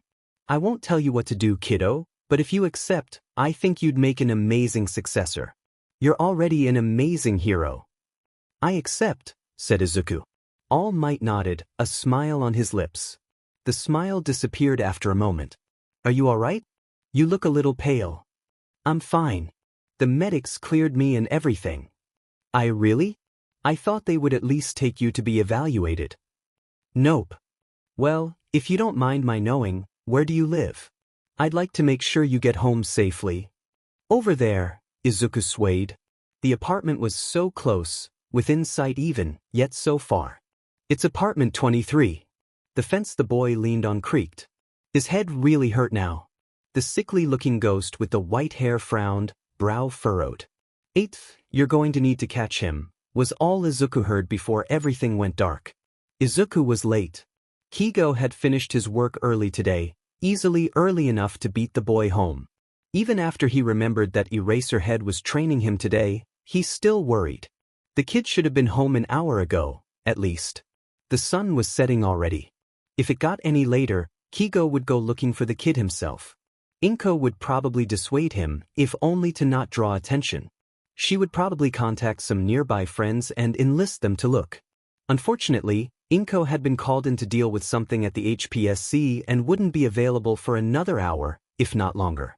Just as Keigo was about to send Izuku another text, there was a knock on the door. "Who wants what?" Keigo asked in lieu of an actual greeting, then froze when he saw an emaciated blonde man carrying an unconscious Izuku. "Oh, Hawks, hello." Keigo narrowed his eyes at the familiar man. "All Might." "Hello, again. Is this the right address?" The young man said apartment 23. "Yes, this is the Midoriya apartment." "Well, could I come in? I'm by no means as weak as I look in this form, but the boy is rather heavy once you've been carrying him a while." Instead of moving out of the way, Keigo took Izuku from the man and led the way to the living room couch. He wrinkled his nose. Some sort of liquid covered the boy from head to toe, and it did not smell good. The hero checked Izuku's pulse, which was strong, and his breathing, which was a little raspy, but otherwise fine. He turned a glare on the number one. "What happened?" Well, Yagi rubbed his neck awkwardly. "There was an incident today. A villain made of sludge attacked young Midoriya, and then got away." "I'm sorry, is this the same villain I saw on the news 45 minutes ago? The one that was holding a child captive?" "Izuku was that child." "Yes and no."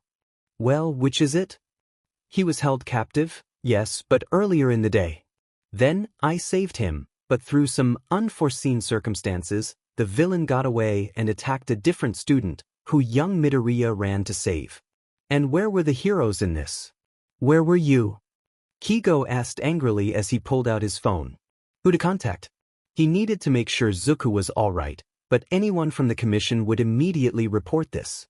As much help as some of those doctors were to heroes, most didn't know about Izuku's quirk, and unfortunately several were quirkist. Or suspected to be. "I apologize, but the heroes on the scene weren't exactly good to Midoriya." I wasn't able to get close enough to hear what was said, but it seemed like they were chewing him out. And the medics took the other boy to the hospital and left Midoriya to go home, which didn't sit quite right with me, especially because the man trailed off. Anyway, when I figured out which way he went, I caught up with him, just in case. A good thing I did too. He collapsed not 5 minutes later. Well, I appreciate that, Keigo said, a little less venom in his voice. With a sigh, he tapped on a name in his phone. If you want a drink, help yourself to something in the fridge. I don't know how far you carried him, but I'm sure his mother would give you that and more as a thank you. Well, I don't want to impose, but I'll take a glass of water if you don't mind. Go ahead. Keigo nodded at the kitchen as he put the phone to his ear. The recipient of his call practically growled at him. What do you want, Hawks? This better be important. You should know I'm on patrol. Look, I'm sorry to bother you, Eraser, but did you see the news earlier? Again. On patrol. The sound in his ear got staticky, like there was a lot of wind. When it died down, Keigo continued. A villain attacked a student. I think it's the explodey one from Zuku's school. And apparently he attacked Izuku first. What? The reply sounded deadly. Long story short, Izuku had 2 encounters with him, and All Might brought him home. He's in pretty rough shape and I can't get him to wake up, but his pulse is strong. So take him to the hospital. You know why I can't do that, Keigo hissed as Yagi came back into the room. The man looked at Izuku with concern, then sent a questioning look at Keigo. Look, do you or do you not have a medical professional's number? One that can keep their mouth shut. A sigh rattled over the speaker, and Yagi frowned at the half of the conversation he could hear. Keigo ran a hand over his face. He didn't know how the kid kept his quirk a secret. Hang on. There was some more rattling, more wind, and then Eraserhead continued. Recovery girl can be there in 20 minutes. She can handle whatever you throw at her. Where is she? What does that? A grunt and some shouts rang out, only to silence a moment later. Okay, I have a minute while I wait for the police to take these guys. Why do you need to know where she is? She'll be there soon, and if 20 minutes is too long, then take him to the blasted hospital. Look, Eraser, he's not in great shape, but he's not actively dying. Unless he starts actively dying, I will not be taking him to the hospital. But I would like to make sure he's all right as soon as possible. Eraser? Yagi muttered. Keigo ignored him. He had bigger problems. As soon as possible, will be in 20 minutes. I know you're worried, but if he can't be fine for 20 closer to 15 now minutes, then Recovery Girl won't be able to help him anyway. What am I supposed to do for 15 minutes? Keigo complained. Not my problem.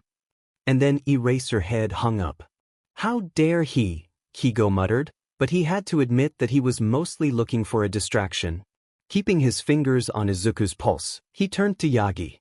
Alright, I have some questions. Very well. I have some questions for you as well, starting with why you're here. Keigo gave him a shortened version, leaving out Izuku's quirk. Now tell me about these medics that let him go home. A short time and many questions later, Recovery Girl knocked on the door. Keigo was only mildly surprised to find that she knew Yagi. He explained the situation to the elderly woman.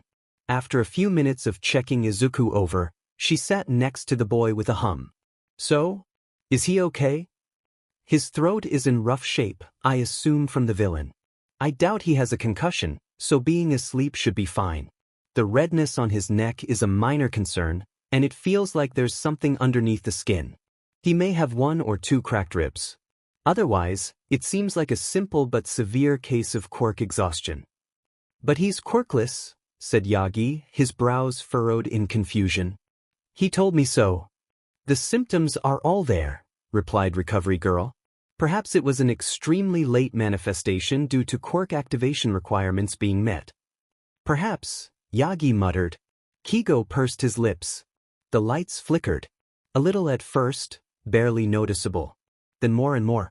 It got to the point that Yagi asked if the electricity bill had been paid. Keigo had a sinking feeling that it was the ghosts, and they were trying to tell him something. Was it a warning that something was coming? He looked at Izuku, sleeping peacefully on the couch, and the flickering stopped. A sneaking suspicion told him that they wanted him to tell the truth. But it wasn't his secret to tell. He looked away, and the musicless rave continued. "This is highly concerning," said Yagi, staring at the main light. "Yes," Recovery Girl agreed. "Perhaps we should all vacate the building." No. Keigo pinched the bridge of his nose.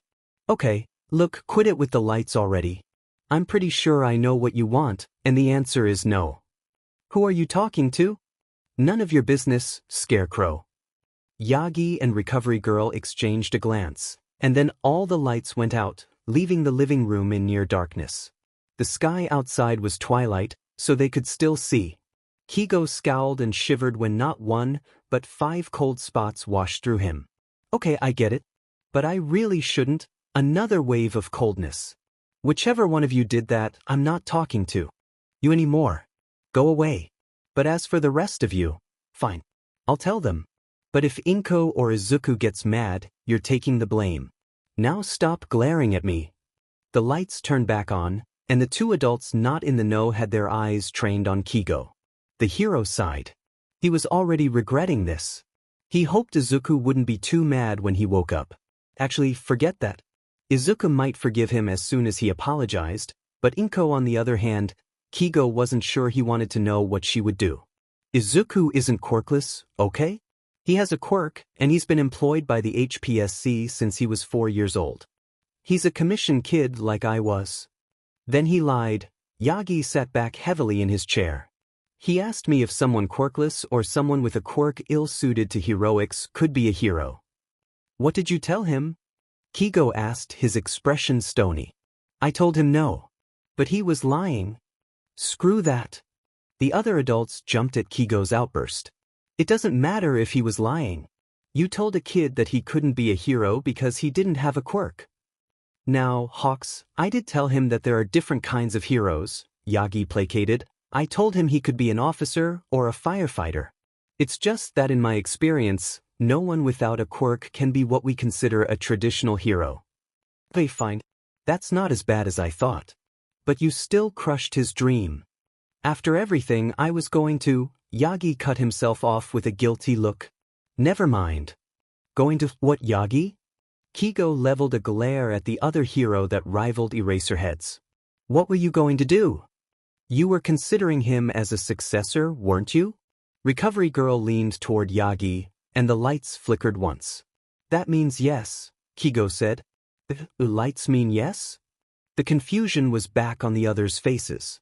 Keigo nodded. "That's Izuku's quirk," the man sighed.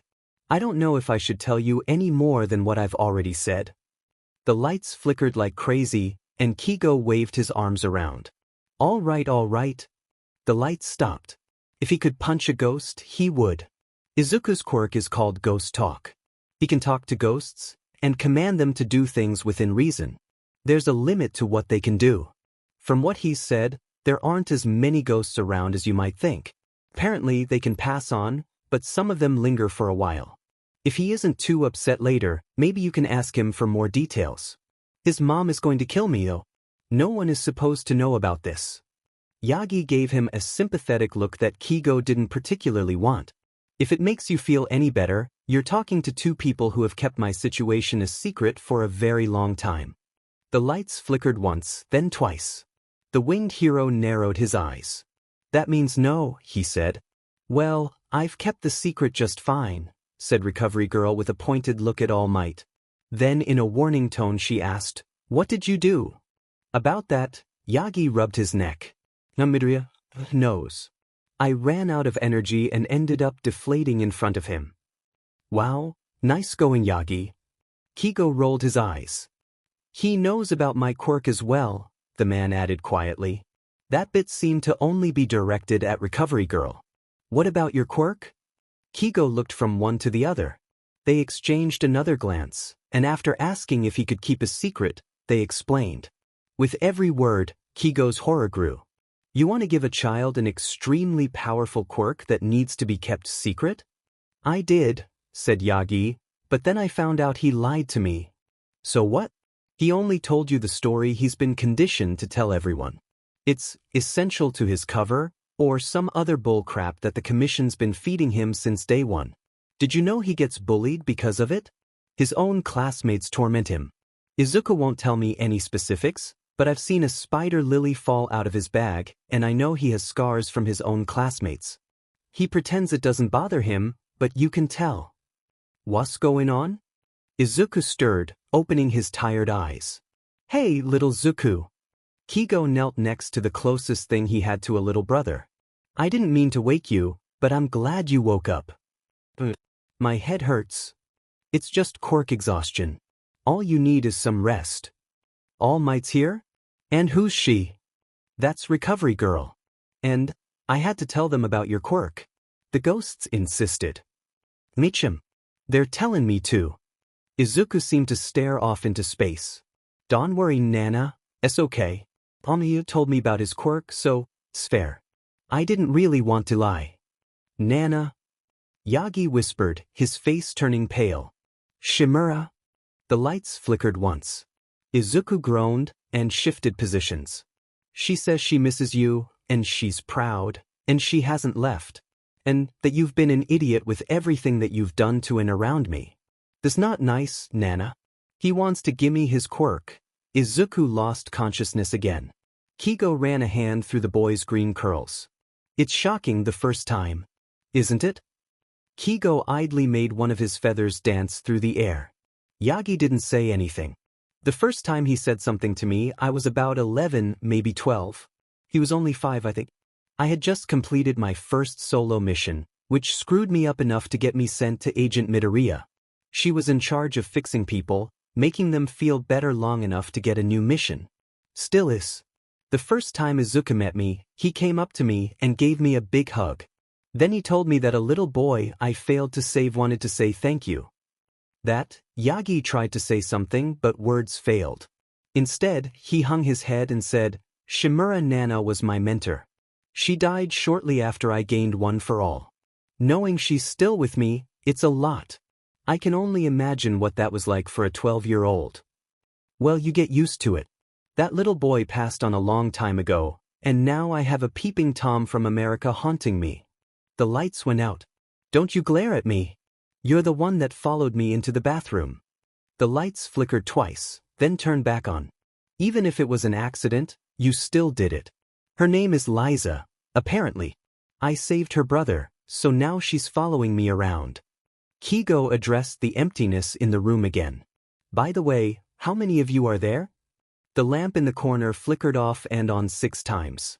Okay, roll call is a bit hard with yes and no's, but that's more than I was expecting. Just then, a key rattled in the door, and Midoriya Inko walked in.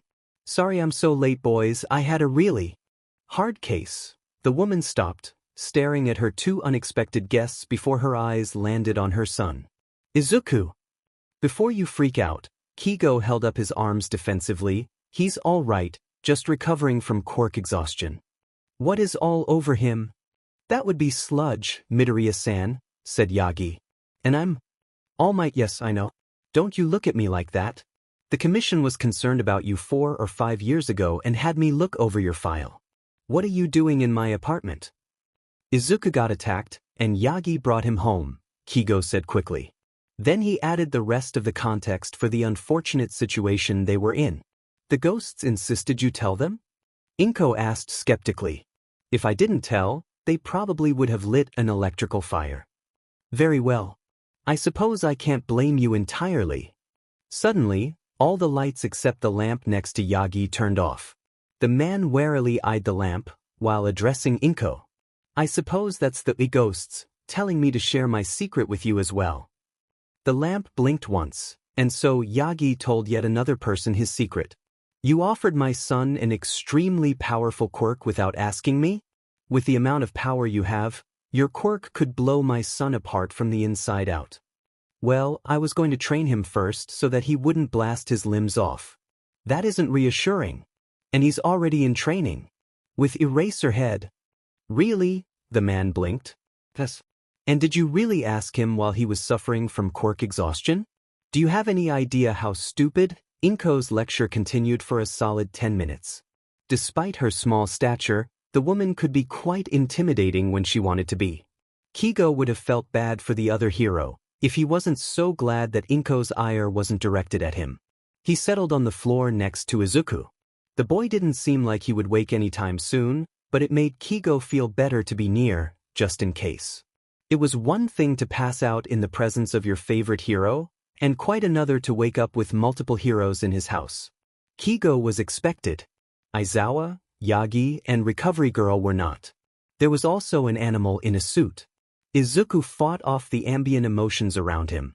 They were strong today, despite the subdued atmosphere. Thankfully, there didn't seem to be many ghosts nearby. Izuku didn't know if he could handle any more emotions at the moment. He rubbed his eyes. "Ah, it appears our young friend is awake," said the animal. Izuku squinted at the stoat. Why did he look so familiar? Then the dots connected. Nizu. Oh, Izuku. Mom threw her arms around him, tears streaming down her face. Thank goodness. What's going on? He asked groggily. The last thing I remember is, no, never mind. That had to be a dream. Wasn't a dream, Izuku, said Keigo. Izuku took the water the man offered. The number one idiot over there actually offered you his powers. Izuku choked on his water, then collapsed onto the couch when everyone's concerns spiked. He couldn't understand it.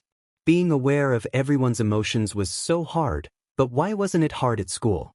He hadn't been having trouble there. And what about the ghosts? They had touched the slime villain, without Izuku ever having to do anything. But they couldn't make contact when they tried batting Kachin upside the head. Or when the other kids were kicking him. Maybe it had to do with the severity of the situation. The adults in the room stilled, all their eyes on the boy. Why exactly were all their eyes on him? You do realize you're talking out loud, Izuku? That would do it. An awkward chuckle came from Yagi. You, seem to live quite a life, young man. Understatement of the century, Keigo laughed. Aizawa glared at them all, then leveled a look at the boy. Izuku pet his head to the side. There was something in the pro's gaze. Mom had the same look. Izuku, Mom said, if you want to, you can accept All Might's power. But there will be conditions. Ooh, what conditions? Boro asked. He had popped his head through the ceiling at some point. Izuku wasn't quite sure when. If you accept, young man, you would have to endure rigorous training, overseen by Aizawa for some reason, Yagi muttered under his breath. The other man gave him an unimpressed look. You're not a teacher, Yagi. I have experience in that area, and besides that, I was training him first. He is my student, that you might teach as well. Well, I understand the need for supervision, but you're going to be my coworker. Shouldn't Nizu or perhaps Grand Torino be supervising? And on that note, I'm a grown man. I'm sure I can figure out how to teach one kid. Gentlemen, Nizu interrupted. I believe we have already had this conversation. Aizawa will be supervising until the school year starts. Sorry. Yagi at least had the decency to look sheepish. The next condition will be that you attend UA. Not to put a wrench in things, but I'm diagnosed as quirkless. I've heard about the entrance exam, and I doubt I could pass without one. And if I suddenly develop a quirk, that ruins my cover. The commission will be, well, said. To be honest, Izuku, said Keigo, the commission doesn't really need you. They want your potential and they like having all of the control. Well, yeah, but there's still the Hero Commission. How many times have they asked you to spy on heroes? The question wasn't meant as a rhetorical one, but that's how it played out. Izuku sighed. Okay, so I suddenly develop a quirk or two. What would I even call it? We should burn that bridge when we get to it, Oboro chimed in. I will not be burning any bridges, thank you, Oboro. That is never not going to sound insane, Aizawa sighed, pinching the bridge of his nose. Yes, well, Yagi continued his explanation, if you accept and pass the entrance exam, then you will be put in Eraserhead's homeroom. You will be ceasing all activities for the Hero Commission as well, at least until you are graduated. After that, you may do as you wish. Wait, but that means I won't get to work with Keigo anymore. Don't sweat it, Izuku. Keigo ruffled the boy's hair. We'll work together plenty after your graduation. I'm going to work on separating myself from them anyway. Honestly, The only reason I'm staying right now is to keep an eye on you. Besides, I'm living here. It's not like you're never going to see me again. I suppose that wouldn't be too bad. Izuku devolved into another mutter fest. At the end of it, he gave one big nod and said, "All right. Do it." There were mixed reactions and all of them were strong. Izuku glared at what should he even call this group? Mom, Keigo, Ghost, and assorted teachers? Whatever they were to him, he glared. Could you all stop feeling so loudly? I'm getting a headache. There were chuckles all around, followed closely by promises to leave him alone. Once all but Mom were gone, Izuku smiled to himself. The life set before him felt like it was going to be great. His smile disappeared. The last time he thought that had been right before starting Aizawa's training regimen. This was going to SCK, wasn't it? Did SCK at first. The red spot on his neck got worse before it got better, but at least it went away eventually. Cleaning the beach was kind of cool. And as it turned out, Yagi's training program actually got Aizawa's stamp of approval after a few very minor changes to the diet. Izuku was glad for that, as the diet had not originally included any cheat days or good snacks, or, rather, sugary snacks, which the boy didn't particularly want to give up. Plus, the time passed so quickly. Before he realized it, there were only a few days until the entrance exam and the beach was nearly clear. One thing struck Izuku as odd during that time. All Might's ghosts seemed to avoid him. After the first encounter, they didn't disappear, but they hovered a ways away. They didn't come near. Sometimes they chatted with each other, but mostly they just stood, watching. It unnerved him a bit. On the bright side, Oboro kept things lively. He constantly cheered Izuku on, or attempted to play pranks on him. Even better, Oboro sometimes tried playing pranks on Aizawa. Today, Izuku had charged his hands so the ghost could attempt to carry a bucket of sea water over. If asked, Izuku would claim he knew nothing. However, it was a bit hard to ignore the shaking bucket being carried over the sand. "Shirakumo, I can hear the water from here. Don't." Aizawa hadn't even looked in the ghost's direction. Izuku snickered. "And don't think you're off the hook, problem child. He wouldn't be able to carry a bucket without you." The bucket fell and the boy pouted. Funnily enough, so did All Might. "Couldn't you let them have their fun just once?" the man asked. Izuku perked up at the question. Aizawa smirked, and the boy's expression returned to a pout. "No. You're no fun, Eraserhead. I would never guess that you taught children. If you had ever taught teenagers before, you'd know that I am outwardly what all the other teachers are inwardly." "Aha." Yagi shook his head and wandered off, pausing briefly to whisper to Izuku, "Tell your ghost friend to bring me the bucket."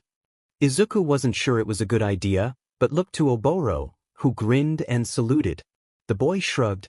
3 microwaves, a television, and a tub later, Aizawa motioned for Izuku to take a break.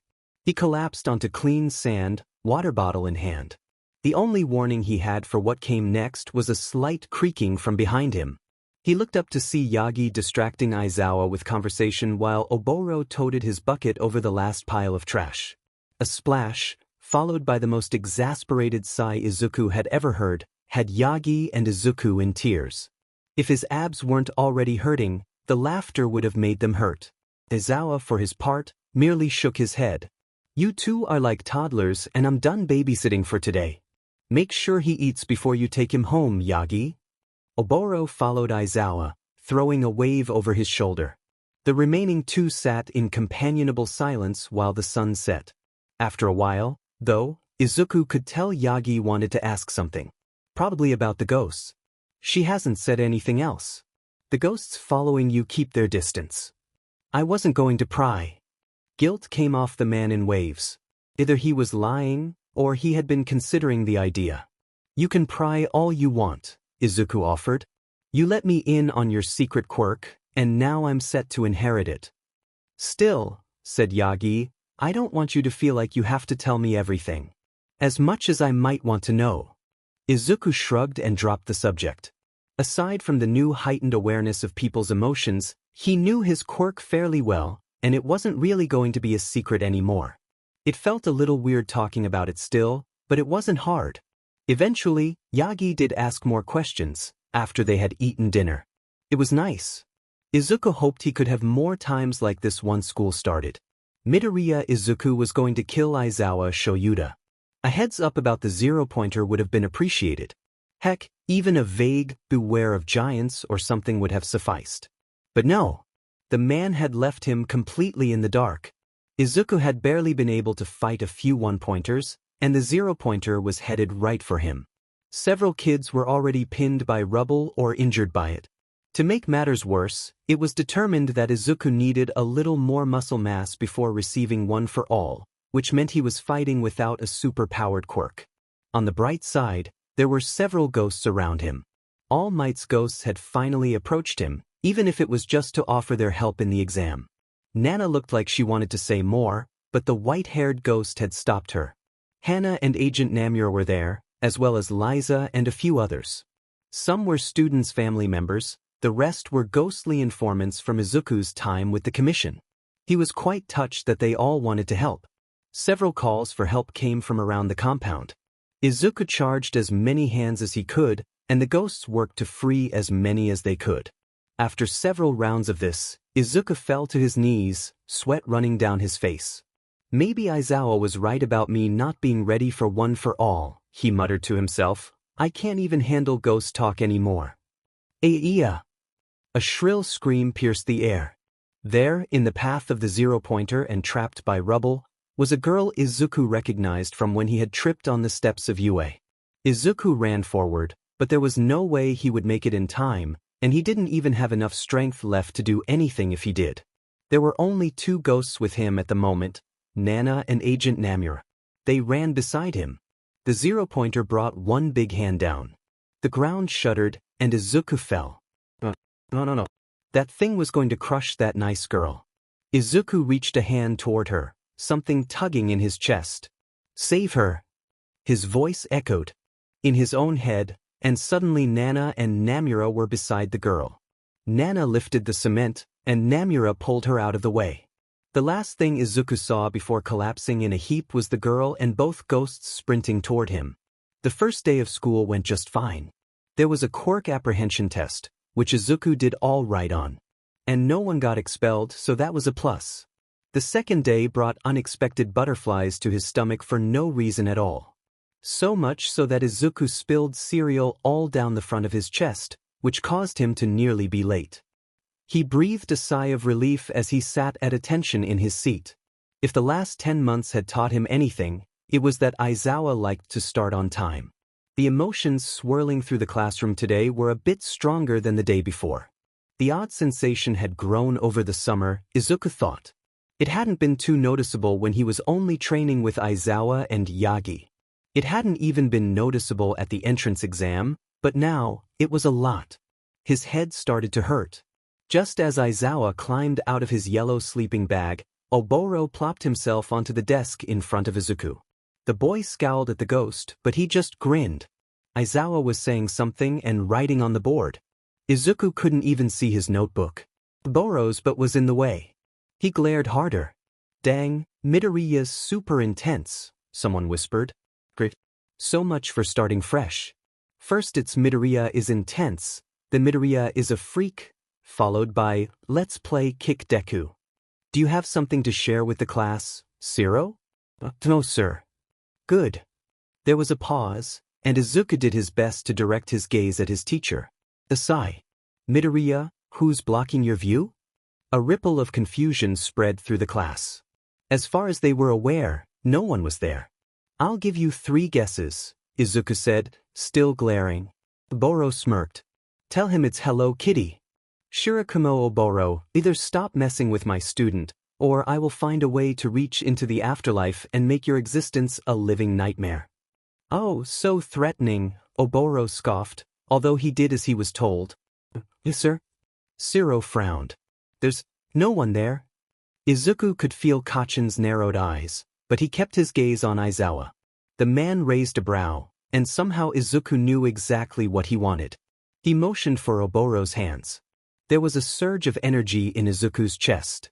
It seemed stronger than usual, but he didn't have time to dwell on that. After he charged the ghost, Instead of going to the board to write something like Izuku had expected him to, he started toward Kacchan. Wait, what are you? Izuku didn't get to finish his question before Kacchan was in Oboro's arms. The other boy began swearing profusely as he thrashed. Oboro could only hold him for a moment, but that moment was long enough. The class gaped at where Kacchan had fallen to the floor. What the crap was that, Deku? Izuku cringed. Oboro? So, what, you see ghosts or something? That's your quirk? Why didn't you tell me before now? Kacchan scowled. Take a seat, Bakugo, said Aizawa. Midoriya, I expected a message on the board, not an impromptu hovering demonstration. I didn't tell him to do that. Tell Sho that I do what I want. Gasps came from around him, and Aizawa actually stumbled backward until his back hit the chalkboard. Izuku's brows furrowed. Confusion swirled through the air, shock laced throughout. It was kind of strong, almost like the first time he had felt everyone's feelings. It made him dizzy. There was something wrong, something caused the feelings, but he couldn't focus enough to make sense of it. Was that? Aizawa asked, his voice barely more than a whisper. I heard him. Huh. Izuku's vision swam. Hey, Zoa-san, I think I'm gonna throw up. Crap. The switch from shock back to business nearly made Izuku fall over. There was a capture scarf-wrapped garbage can in front of him before he knew it. New emotions swam through his head. His neck was itchy again, like it had been a few months ago. He fought off a wave of nausea. Breathing through his mouth seemed to help, until he realized Aizawa was trying to get his attention. Come on, kid, focus on me. How did he even get through the entrance exam? Mineta, Aizawa said sharply. He flashed his quirk. Sorry, Izuku gasped. He was amazed with himself for not puking. It was then he noticed he had a death grip on his teacher's wrists. No wonder the nausea was slowly leaving. His attention had narrowed to just Aizawa's emotions. He apologized again. Sorry. I was so T2M much. Izuku scratched at the back of his neck with one hand. It felt like there was something under his skin. He scratched harder when he noticed the sensation made the nausea fade. What's going on? A few classmates started voicing their concerns. Sorry. My quirk makes me sick sometimes. I can feel everyone's emotions at once, and it gets to be too much. So the nausea doesn't have anything to do with how much you just charged me then? Oboro furrowed his brows, hands coming to a rest on his hips. From the feelings in the room, it seemed like everyone could still hear him. Aizawa, to his credit, ignored the ghost. It got worse after I did that, Izuku cringed. He hadn't let go of Aizawa's wrist yet. We'll work on that, Aizawa said.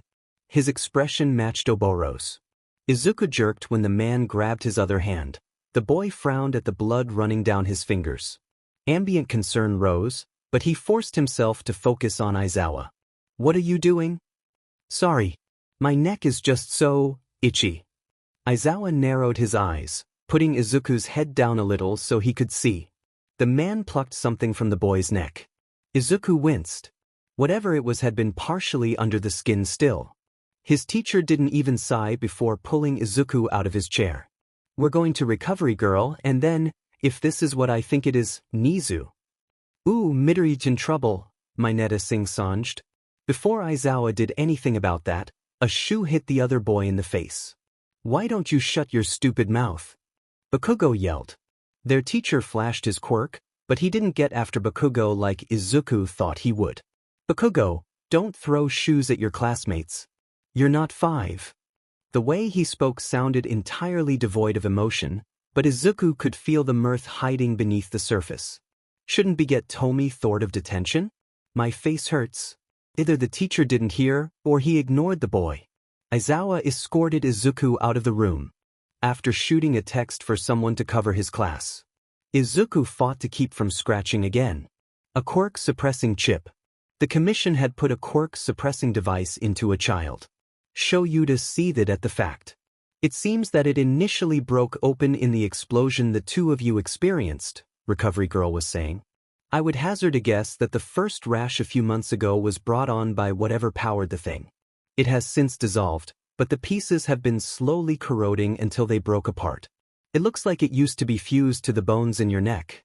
I've taken the remaining ones out, so it shouldn't hurt you anymore. I would advise close supervision of your quirk for the near future. We won't know what you're capable of, especially since you've had a quirk suppressor on you for so long. Excuse me for a minute. I need to make a call. Shoyuta left the boy with the old heroine, and a few seconds later a sweet, motherly voice rang through his phone. Hello, Shida-kun, it's unusual to hear from you during the day. Is Izuku all right? Did you know he had a quirk suppressing chip? Shoyuta fought to keep the anger out of his voice. Inko made a strangled noise. He what? A quirk suppressing chip. In his neck. He scratched part of it out in class. Dutch Shida-kun, I'm going to have to let you go. I have some calls to make. The line clicked dead, and Shoyuta suddenly had the feeling he had unleashed an unknowable amount of wrath on the HPSC. Served them right. Upon returning to the infirmary, Shoyuta found his student deep in conversation with Nizu.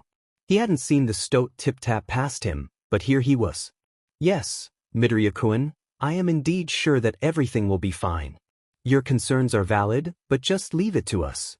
But what if? Whatever it is, problem child, Nizu can take care of it. Are you sure? Izuku looked from teacher to principal and back. It's just that, well, the commission is already going to be angry that I've blown my Quirkless cover. If they know that the suppressor is gone, then they'll have to acknowledge that they put an illegal device inside a child. If they try anything, we can bring the full might of the law down on them. Nizu nodded. If you're sure. We're sure. Shoyuta guided the boy to the door with a hand on his shoulder. We had better get back to class. You've got heroics today. Nizu, I assume my other classes will be covered. In the interest of monitoring young Midoriya's quirk usage, yes. I will take care of it. Nizu smiled at the student. I hope you enjoy your heroics class.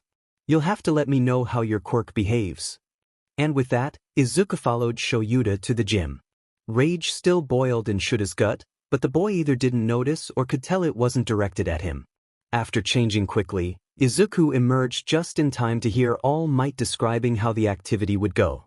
Shoyuta lurked behind the other pro-hero, taking note of all the students' expressions. Yururika spotted Izuku just as All Might finished his spiel. She practically shouted, Deku, are you feeling better? Most of the class echoed her sentiments. And where had the name Deku come from? It didn't seem like a good one, but Yururika didn't strike him as the kind of kid to bully someone. Bakugo threw a glance at Izuku, but turned away, and suddenly Shuta's brain made the connection. All through the days of training over the last few months, Izuku had mentioned his school days, and someone named Kacchin with an explosion quirk. Bakugo Katsuki equaled Kacchin. Now, Bakugo's actions in the last couple days made more sense. He had been overly aggressive towards Izuku yesterday, and seemingly avoidant of him today. But then what about when the boy defended Izuku from Mineta? The explosive teen looked almost guilty at the moment, while Izuku brushed off his friend's concerns. Shoyuta silently moved next to Bakugo as the first teams went. Bakugo, he murmured, a word. The boy followed him into the hallway, shifting uncomfortably the entire way. What do you want, teach? Although the boy's words were rough, Shoyuta didn't call him out on it. Bakugo was likely nervous more than anything. You knew Midoriya before UA, didn't you? Bakugo remained silent. Now, I'm not pointing fingers. Whatever you or he did is between the two of you, unless you bring me in on it. That being said, I've noticed some things. I used to bully him, okay? Bakugo snapped. Shoyuta almost flinched back at the outburst. You're going to ask about the nickname, right? Well, I gave it to him. And I beat him up all the time. But it would have been worse if I didn't. Elaborate.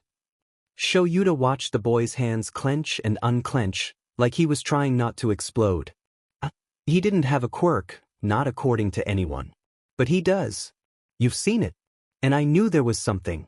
Even though I couldn't prove it, I knew something was up with that dash. Bakugo cut himself off.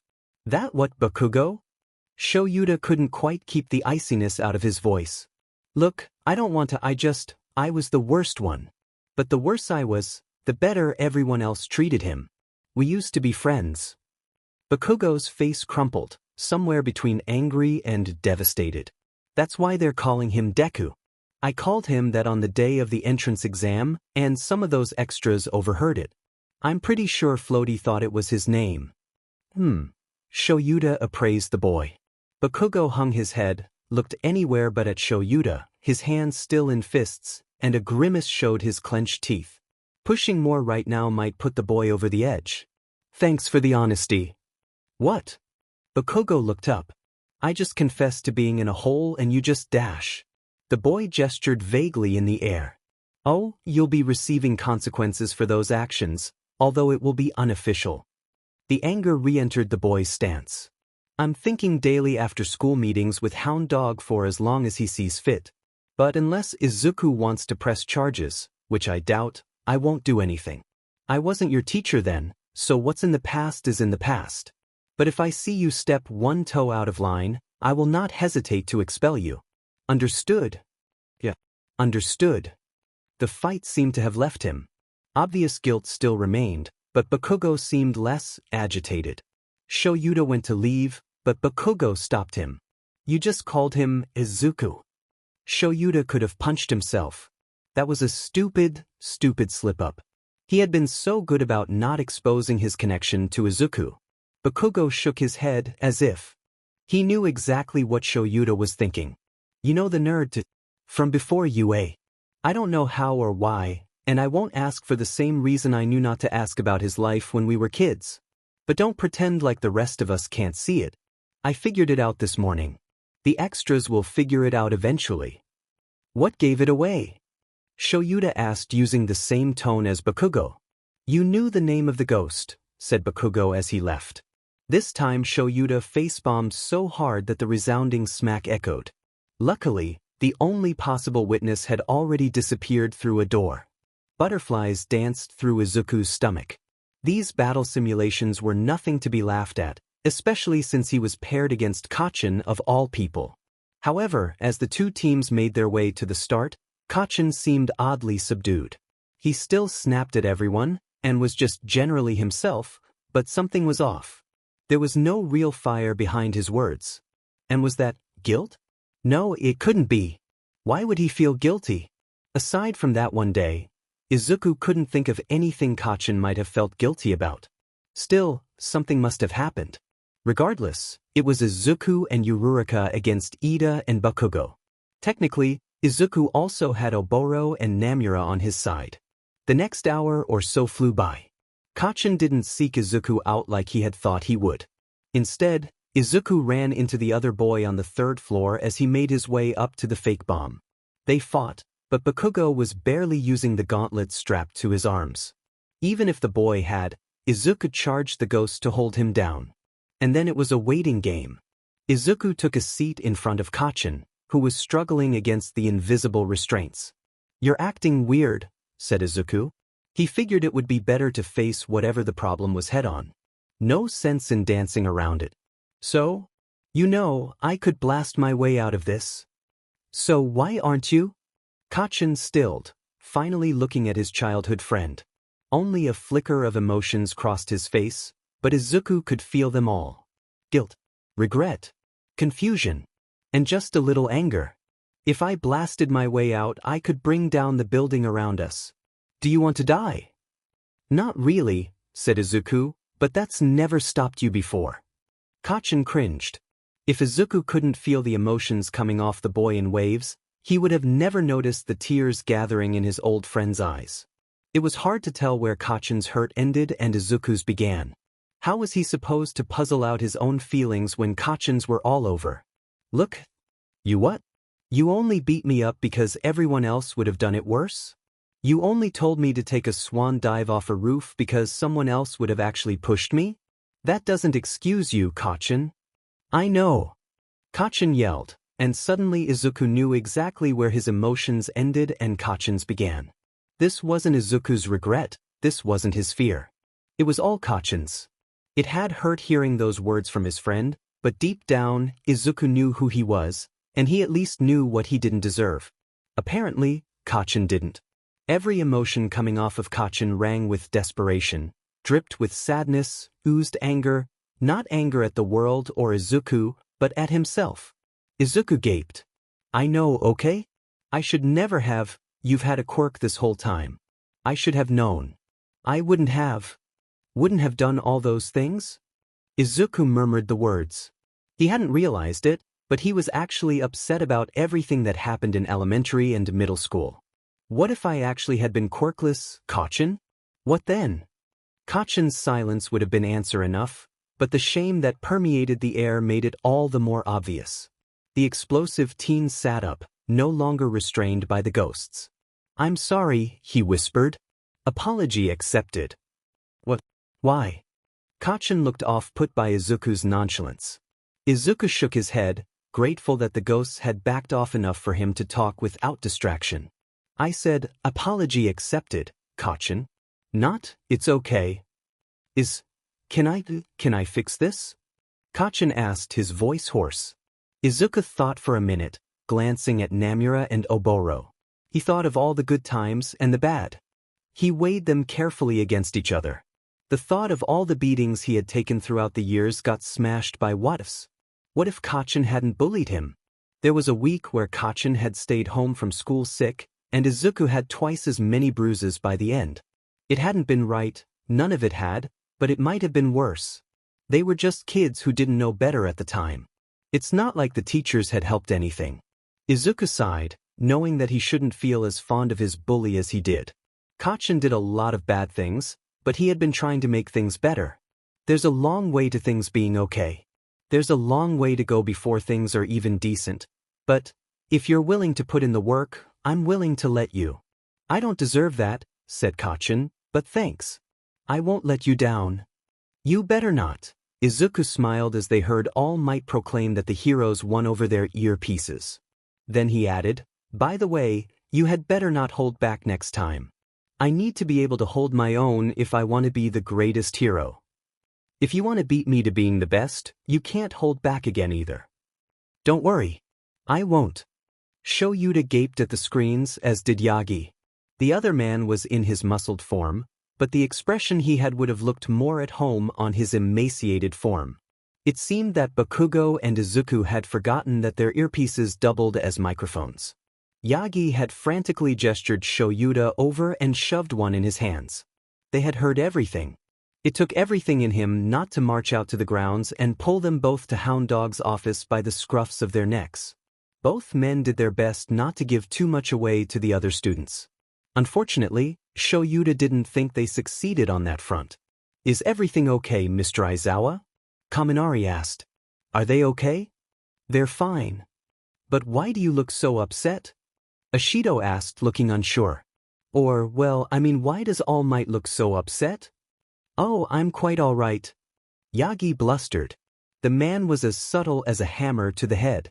Shoyuta sighed, and then made up something on the spot.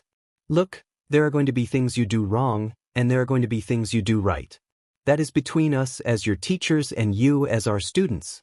I won't be telling anyone else your scores, so stop asking about your classmates and start worrying about yourselves. That seemed to do the trick. Shoyuta turned back to the monitors.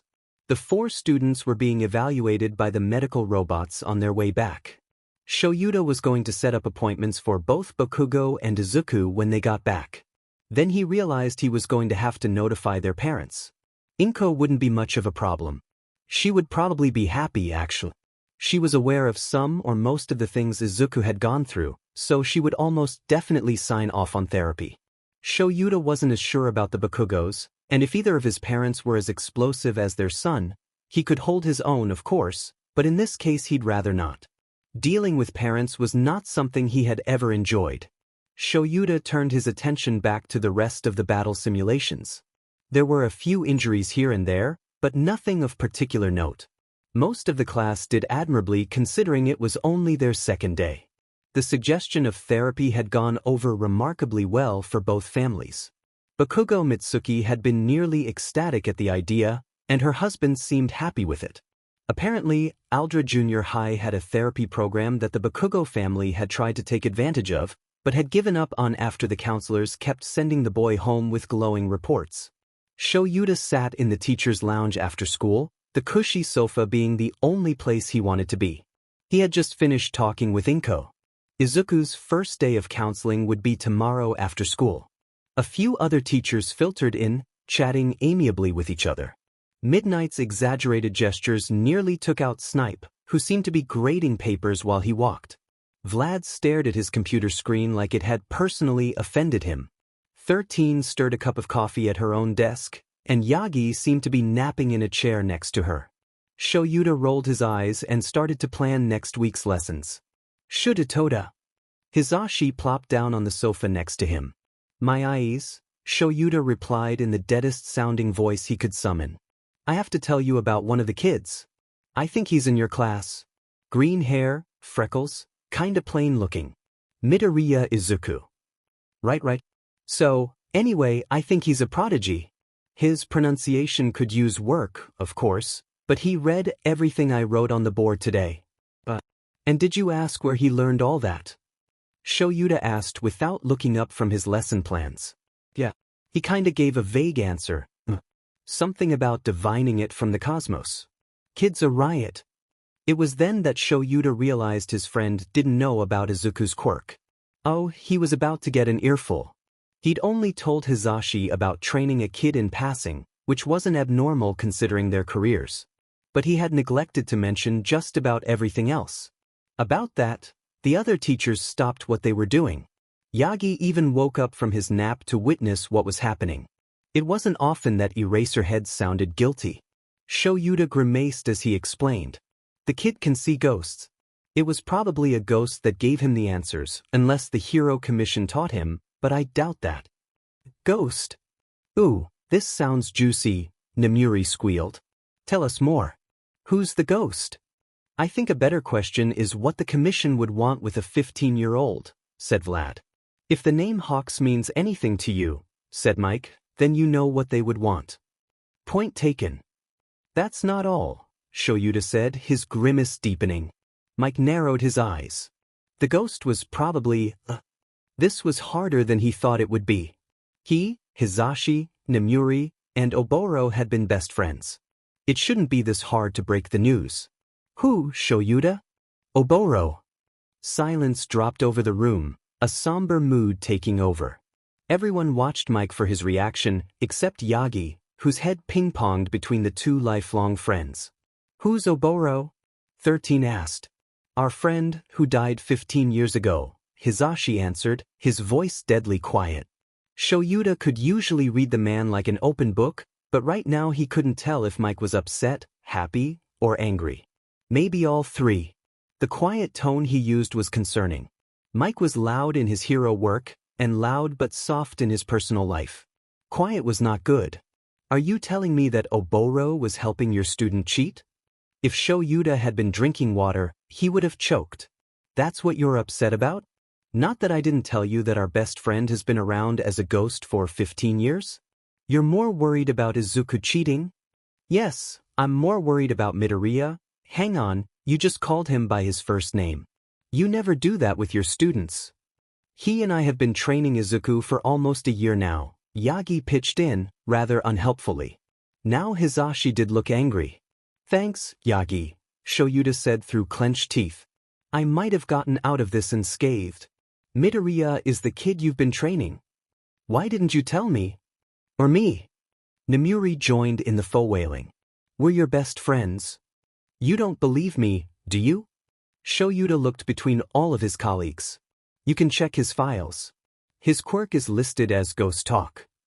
Well yeah, said Nemuri, but you have to admit that what you're saying sounds a little far-fetched. I heard him today.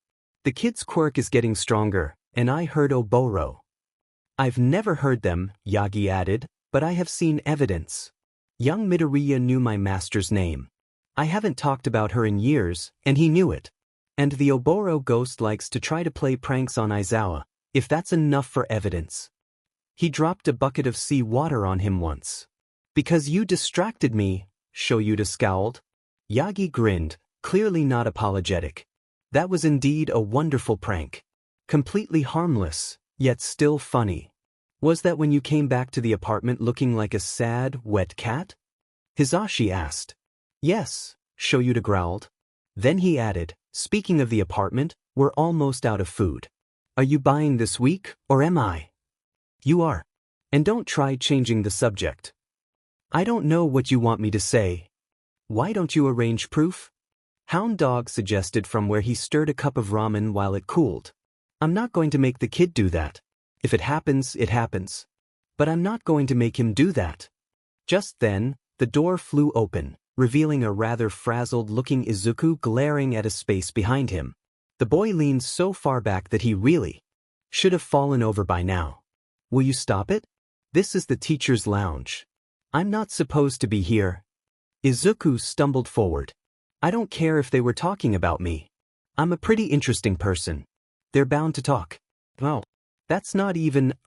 that's even less my business. How dare you make me charge you so that you could push me in here? No, I couldn't. You know how sick that makes me. Izuku. Yagi frowned. Shouldn't you be home by now? Yes, the boy snapped, although all of his attitude was directed at the air next to him. Oh, don't give me that, Oboro.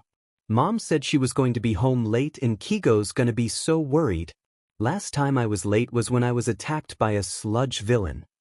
Izuku paused for a moment, then continued in a mocking voice. Oh, why don't you just text him?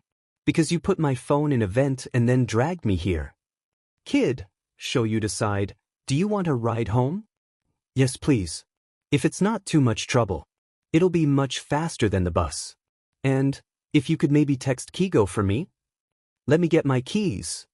Shoyuta texted the wing hero while he grabbed them. At least somebody likes me. Izuku shot at the air next to him. Then he sighed. They fine. Miss Midnight? Yes? Nemuri leaned in, and Izuku's face turned bright red. Oboro says to ask you if, do you still have... Shoyuta interrupted, if you say, the little raven number, I'm grounding Oboro for a month. Izuku tried biting back his laughter, but failed horribly. Actually, he was asking if she still had a Playboy bunny outfit. What is that actually? And what was the little raven number? Well, young man, Nemuri purred, it's... The next words out of your mouth better be, none of your business, Shoyuta said, guiding Izuku out of the room by his shoulder. A moment before they exited the room, the boy's face somehow got redder. It's what? He sputtered. Shoyuta glared in the direction Izuku was looking. Oboro, you are grounded. He says that's not fair. Don't care. He's grounded. Laughter followed them out of the room. After getting in his car, Izuku fidgeted with his hands. Shoyuta reached over and tapped his knuckles when it looked like he was going to hurt himself. Sorry about that, the boy said into the silence of the car. It's all right. I'm not mad at you. I know. You know, but it's still good to hear, isn't it? Yes. Shoyuta gave him a small smile and they rode the rest of the way in silence. Upon parking, Shoyuta turned the car off. Izuku looked at him curiously. Before you go, I wanted to ask about what happened today. Oh, I just accidentally charged Oboro too much this morning. I didn't mean to. And then before coming to the teacher's lounge, he asked me to charge him so he could write a note on the board for you. I also may have charged him a little too much that time as well, and I didn't want to command him to stop, because that always makes me sick. That's good to know, but not what I was asking about. Then what? Izuku frowned. You know, those earpieces had microphones. Oh. Your conversation W. Wait. Izuku turned around. Oboro, Namura? Thanks. Okay, you can go now. Your conversation with Bakugo raised some red flags. That's an understatement, muttered Izuku. Look, I just want you to know that you can talk to me if you need to. I knew your middle school wasn't great, but I wasn't aware of the severity. I've also spoken with your mother, and you're going to have therapy sessions with Hound Dog. Why? Shoyuta frowned. What did he mean why? That amount of bullying alone would warrant some help. Not to mention all the training and stress in addition to that. I feel your confusion, Aizawa-san. I just don't see why I need therapy now. I've been fine without it. Well, without official therapy. There's a reason my mom is called Mom by a lot of agents. But even if she wasn't the go-to agent fixer, I know what I'm worth, and I know that no matter what everyone said, I didn't deserve it. You know that, but it hurt to hear, didn't it? Shoyuta asked, mirroring his earlier question. Izuku stared at his lap for a moment, then nodded. Even if all you do in therapy is talk about quirks, or play a few board games, it's bound to help a little. Hound Dog is a good listener, and he'll listen to whatever you have to say. A promise of, so will I, burrowed itself silently into Shuta's heart. Izuku seemed thoughtful if a little somber. He promised to think about it and then the boy said his goodbye. Shoyuta watched to make sure he got in the building all right. That kid is strong, he said, mostly to himself, but I wish he didn't have to be. A soft chill passed through his arm as he pulled onto the road. It seemed Oboro was back, and he agreed. Izuku didn't know what he expected from therapy, but it certainly wasn't what happened. All he did was talk. Hound Dog would nod along or make a small comment here or there. That was it. There was no grand reveal about what might be wrong with him, no advice about how to change himself. Well, unless you counted the few suggestions Hound Dog had on managing anxiety, but they were just that, suggestions. He didn't have to do them if he didn't want to. Izuku was even doing some of them already, like making lists. There were also no questions about his past, and yet he found himself spouting off all sorts of things. At the end of the nearly 2-hour introductory session, which had apparently been Aizawa's idea, Izuku had shared almost everything about the past bullying. It felt good, but also weird. He hadn't told anyone before. He never wanted to worry anyone and he was good at powering through things, but this was nice. Maybe it was because Hound Dog was a professional, or maybe it was because he was somewhat of a stranger. Strangers didn't have any personal stake in how his life affected them. Whatever the reason, it was nice. Izuku left feeling wrung out, yet relieved, with another appointment set up for the next week. He sighed in the morning sunshine filtering through a hallway window. Technically, Izuku was supposed to be in class, but Hound Dog and Aizawa had been all right with a session at 7 o'clock in the morning. Yagi had had a doctor's appointment that morning as well, so they had decided to forego training anyway. Izuku would definitely be squeezing in a workout after school. Aizawa had also promised to keep the class in the classroom until he got back, so he wouldn't miss out on any training. Although the real reason was probably more along the lines of him not wanting to make Izuku panic. The man truly was a giant softy at heart. Oboro floated next to him, halfway upside down, as he made his way back to class. I've never seen a ghost as float-y as you, Izuku commented. That's because I used to do this all the time. I could make clouds to sit on and float wherever I wanted. Let me tell you, it got a little tricky getting down sometimes. Just as they were passing Recovery Girl's office, a rather tall woman appeared around the corner of the hallway. She had dark red hair with bright purple streaks. It was up in a bun so tight that it pulled at her face. Thin glasses perched on top of her nose. Her finely tailored suit seemed almost pointy on her bony frame. A briefcase hung from one hand. Ah, Midoriya Izuku, just who I wished to find. Alarm bells rang in Izuku's head. Whoever this woman was, she was bad news. The boy fought to keep calm, but it was hard when malevolence permeated the air. Want me to go get Shoyuta? Boro asked. Izuku signed no, with his hand down. Hopefully the woman didn't notice. They were close enough to one's classroom that Izuku was pretty sure he could make it there. The only problem was that the woman was between him and the classroom. I am the HPSC's children's liaison, and they've sent me to come get Y. Before she could finish her sentence, Izuku charged Oboro, who catapulted himself at her. While she got pinned to the wall by something she couldn't see, Izuku booked it. He could hear when the woman got free by the victorious yell that echoed down the hallway. Just a few more feet, and he would be in class. A few more inches smack. Izuku hit the door face first, but didn't stop long enough to feel the pain. He slammed the door open, causing several of his classmates to fall out of their seats or jump at the sound of the noise. Midoriya! The woman's stern screech came. Izuku ran to Aizawa, barely missing barreling into the man, and grabbed 2 fistfuls of the back of his shirt like a toddler. Was it the most dignified thing to do? Would his classmates tease him for it? Almost certainly. But Izuku was not going to let a little thing like embarrassment get in the way of his safety.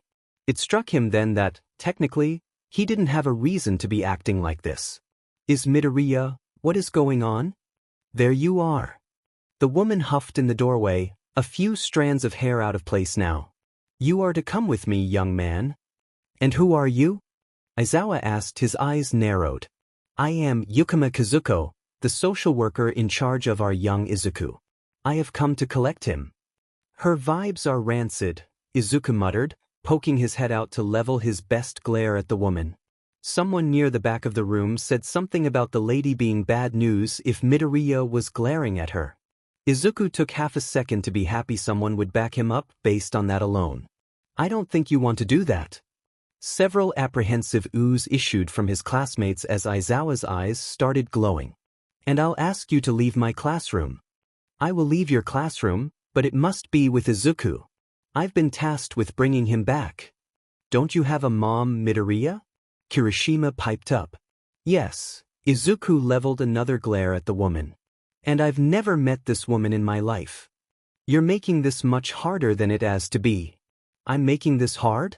Oh, I'm so sorry, I don't want to be kidnapped. Izuku.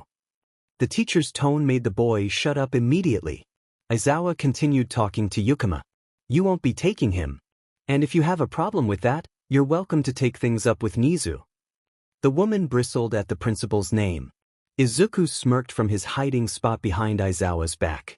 Although, he knew a name that would strike greater fear into her.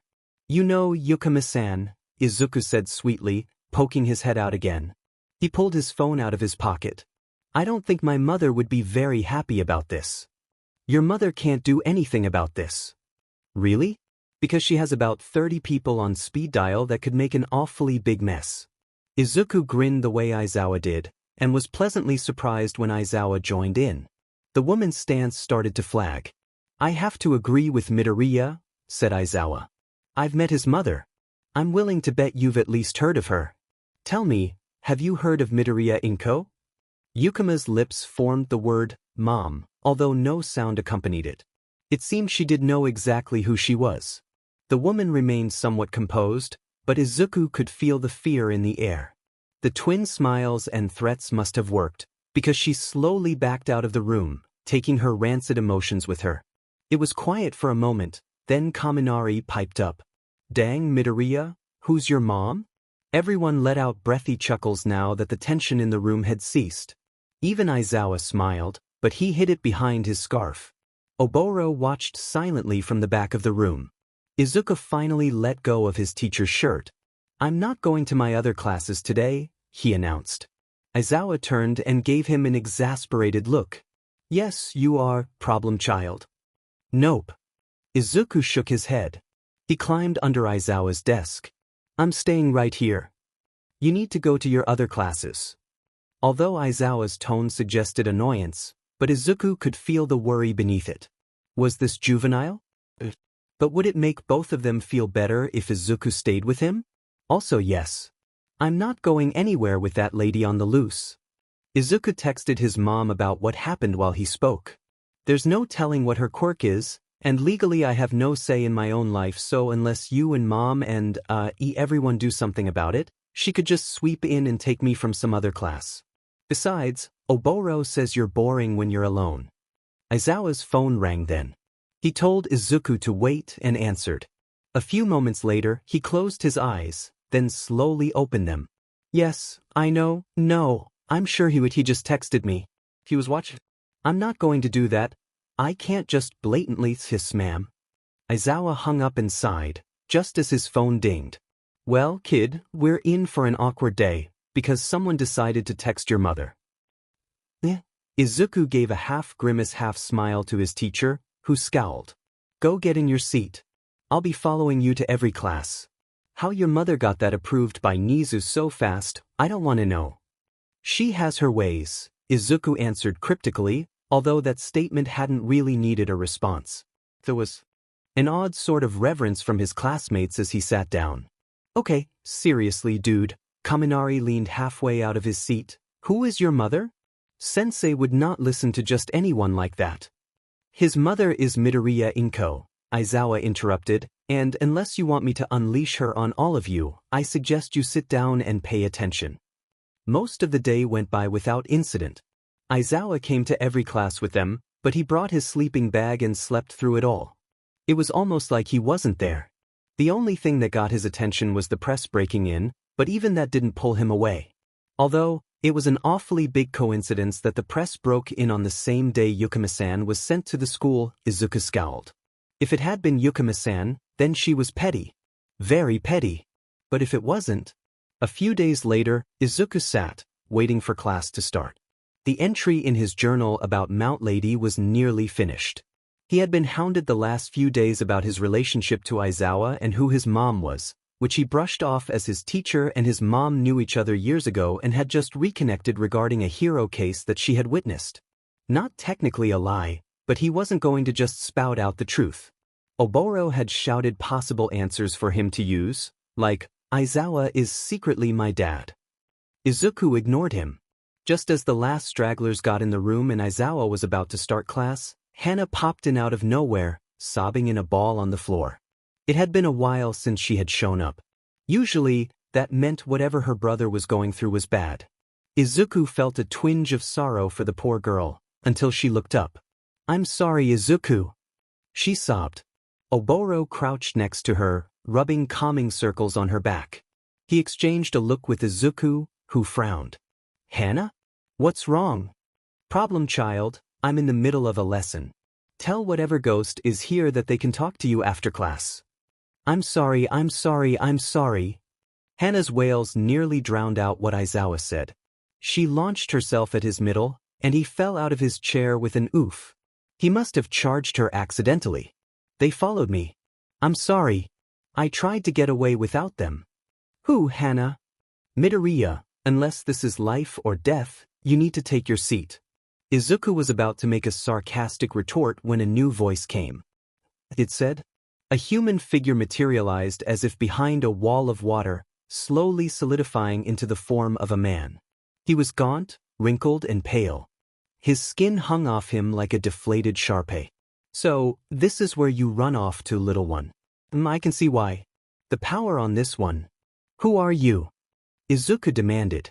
Usually with ghost strangers, Izuku avoided acknowledging them and they eventually left. That trick wouldn't work here, what with Hana clutching him around the middle. Izuku scooped her into his arms and slowly backed into the corner next to Yaoyorozu, who looked at him with concern. I am not your concern, child. Well, not yet, anyway. Hana is my only concern. She has wronged the great Quirk Master, and must pay for her crimes. Izuku was vaguely aware of Aizawa asking something, but didn't really hear him. Oboro took up a place in front of the ghost man. Listen, you wet rag-looking piece of crap, I'm not going to let you hurt them. Oh, I remember you, the man said, and Oboro took an involuntary step back. You're that twerp we pulled from the rubble. How adorable. You insist on being a hero, when your body is now a villain. What? Oboro faltered, then shook his head. It doesn't matter. I'm no villain, and I won't be letting you hurt my friends. The man cackled and actually flew, at them, his skin flapping in non-existent wind.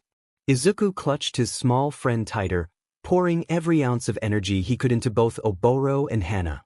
The other ghost man. The lights flickered, and even the sunlight dimmed as the man met with Oboro. Oboro got in 1-2 good hits, and then, the man passed through him as if he were made of slime. Slowly, difficultly, but through him nonetheless. Izuku watched in horror as the man advanced, but he passed through Hana the same way, and through Izuku like nothing more than wind. The man howled his displeasure and backed away. Midoriya? Aizawa's voice registered distantly. Are you all right? I will be back, child, the man hissed, and you will not escape me then. I just hope you enjoy your little field trip today. What field trip? Izuku asked numbly as the man disappeared the same way he came. The boy collapsed backward, until he sat, shivering, on the floor. Izuku! Finally, Aizawa's face came into focus. What happened? Izuku choked out a sob, still holding on to Hana for dear life. Her ghostly tears soaked his shirt. There was another ghost, Oboro said, and Izuku gasped when Aizawa turned to face him. In fact, the entire class seemed to be switching their attention from Oboro to Hana and back. He attacked and it passed right through us. He said something about my body. Can you all see them? Most of his classmates nodded, all of them pale. Aizawa looked fine outwardly, but Izuku could feel the panic, disbelief, and worry beneath his calm exterior. Hana wiggled around to face them all. Don't go to the USJ today, she cried. Her little arms wrapped around one of Izuku's. Tenko and a bunch of others are coming. They're gonna kill All Might. All right, take a breath, said Aizawa. Clearly his hero tendencies were taking over, because he continued, it's all right. Nothing bad is going to happen. I doubt anyone can beat All Might. Yes, they can. Hana said. They have a monster. They said so. Tenko's sensei said so on the TV. Okay, we'll reschedule. Just try to relax. Aizawa remained focused on where Hana was, but his gaze became more vague, for lack of a better word. Hana fell through Izuku's arm, and Oboro picked her up. She sobbed into his shoulder. I take it to their invisible A again? Aizawa nodded. Are they still here? Why yes. Will you ask them to leave? I have some questions. If you're wondering how trustworthy Hana is, she's trustworthy. She's been telling me things for a long time. If we were supposed to go to a USU today, we shouldn't. And if anyone is there, they should leave. Alright, I'll let 13 know. And what about you? What about me? How do you feel? And not great. Exhausted, like I just ran a marathon. Lightheaded. Garbage can? No. I don't feel sick like that this time. Aizawa sighed and sat back on his feet. That was life or death, wasn't it? It was a question, but sounded more like a statement. Izuku nodded. His shakiness wasn't going away, and neither would the tears. That had been scarier than anything he'd ever seen. Ghosts never sought him out, and the ones he had met didn't give off such threatening auras. On impulse, Izuku climbed onto Aizawa's lap, burrowed his face into his shirt, and cried. Aizawa rubbed his back, like his mother would when he was upset. He wondered idly if Mom was who taught his teacher to do that. After a few minutes, Izuku's breathing calmed, and he drifted to sleep. The classroom was silent. Shoyuta didn't think he'd ever heard it so quiet. There were a few looks of fear on the faces of his students, although most just looked confused. Izuku slept peacefully in his arms. Shoyuta lifted him up. None of you are to speak about this. Until we know what's going on, we will act like nothing is happening. Oboro, are you still here? The lights flickered once, causing the students to jump. But do you know any way to prevent this from happening again? One flicker. This time less people jumped. Shoyuta tucked Izuku into his sleeping bag in the front of the room. Whatever it is, do it. And do it now. 2 flickers. What do you mean no? Everyone's eyes widened as 2 markers floated slowly up to the whiteboard. One began a message, the other seemed to be completing it in childish writing on the other side of the board. It took 5 minutes for the full message to appear. Ghost in walls. Need Aizu. Ghost stay ward off bad things. Works on tech. Never had bad ghost before. Works on Badik. The markers dropped. So Midoriya needs to do it? 2 flickers, then 1. Todoroki piped up from the back of the room. He had been the quietest kid in class until now, so it came as a bit of a shock to hear his voice. Perhaps he means that the ghosts have to choose to do it. Like hiring someone. You can't hire one if they don't apply for the job. 1 flicker. So Midoriya has to ask for their help? Shoyuta pinched the bridge of his nose. Of course he does. Why would this be simple? Sensei? Yuruka asked. Is Deku okay? What was that? I'm not entirely sure, kid. Midoriya and I will be having a discussion when he wakes up. For now, you can all work on whatever you want. I need to do something. Shoyuta wrote his number on the board. Behave yourselves. If anything happens, text me. If Midoriya wakes up before I come back, give him space. Oboro, stay here and protect him in case that ghost comes back. And with that, Shoyuda went to rally the teachers. This was a bad idea. The teachers had put together a strike team in less than 20 minutes, and went to the USJ to deal with whatever threat came their way. They had left All Might and Midnight as the protectors of the main campus, despite the former's depleted time limit.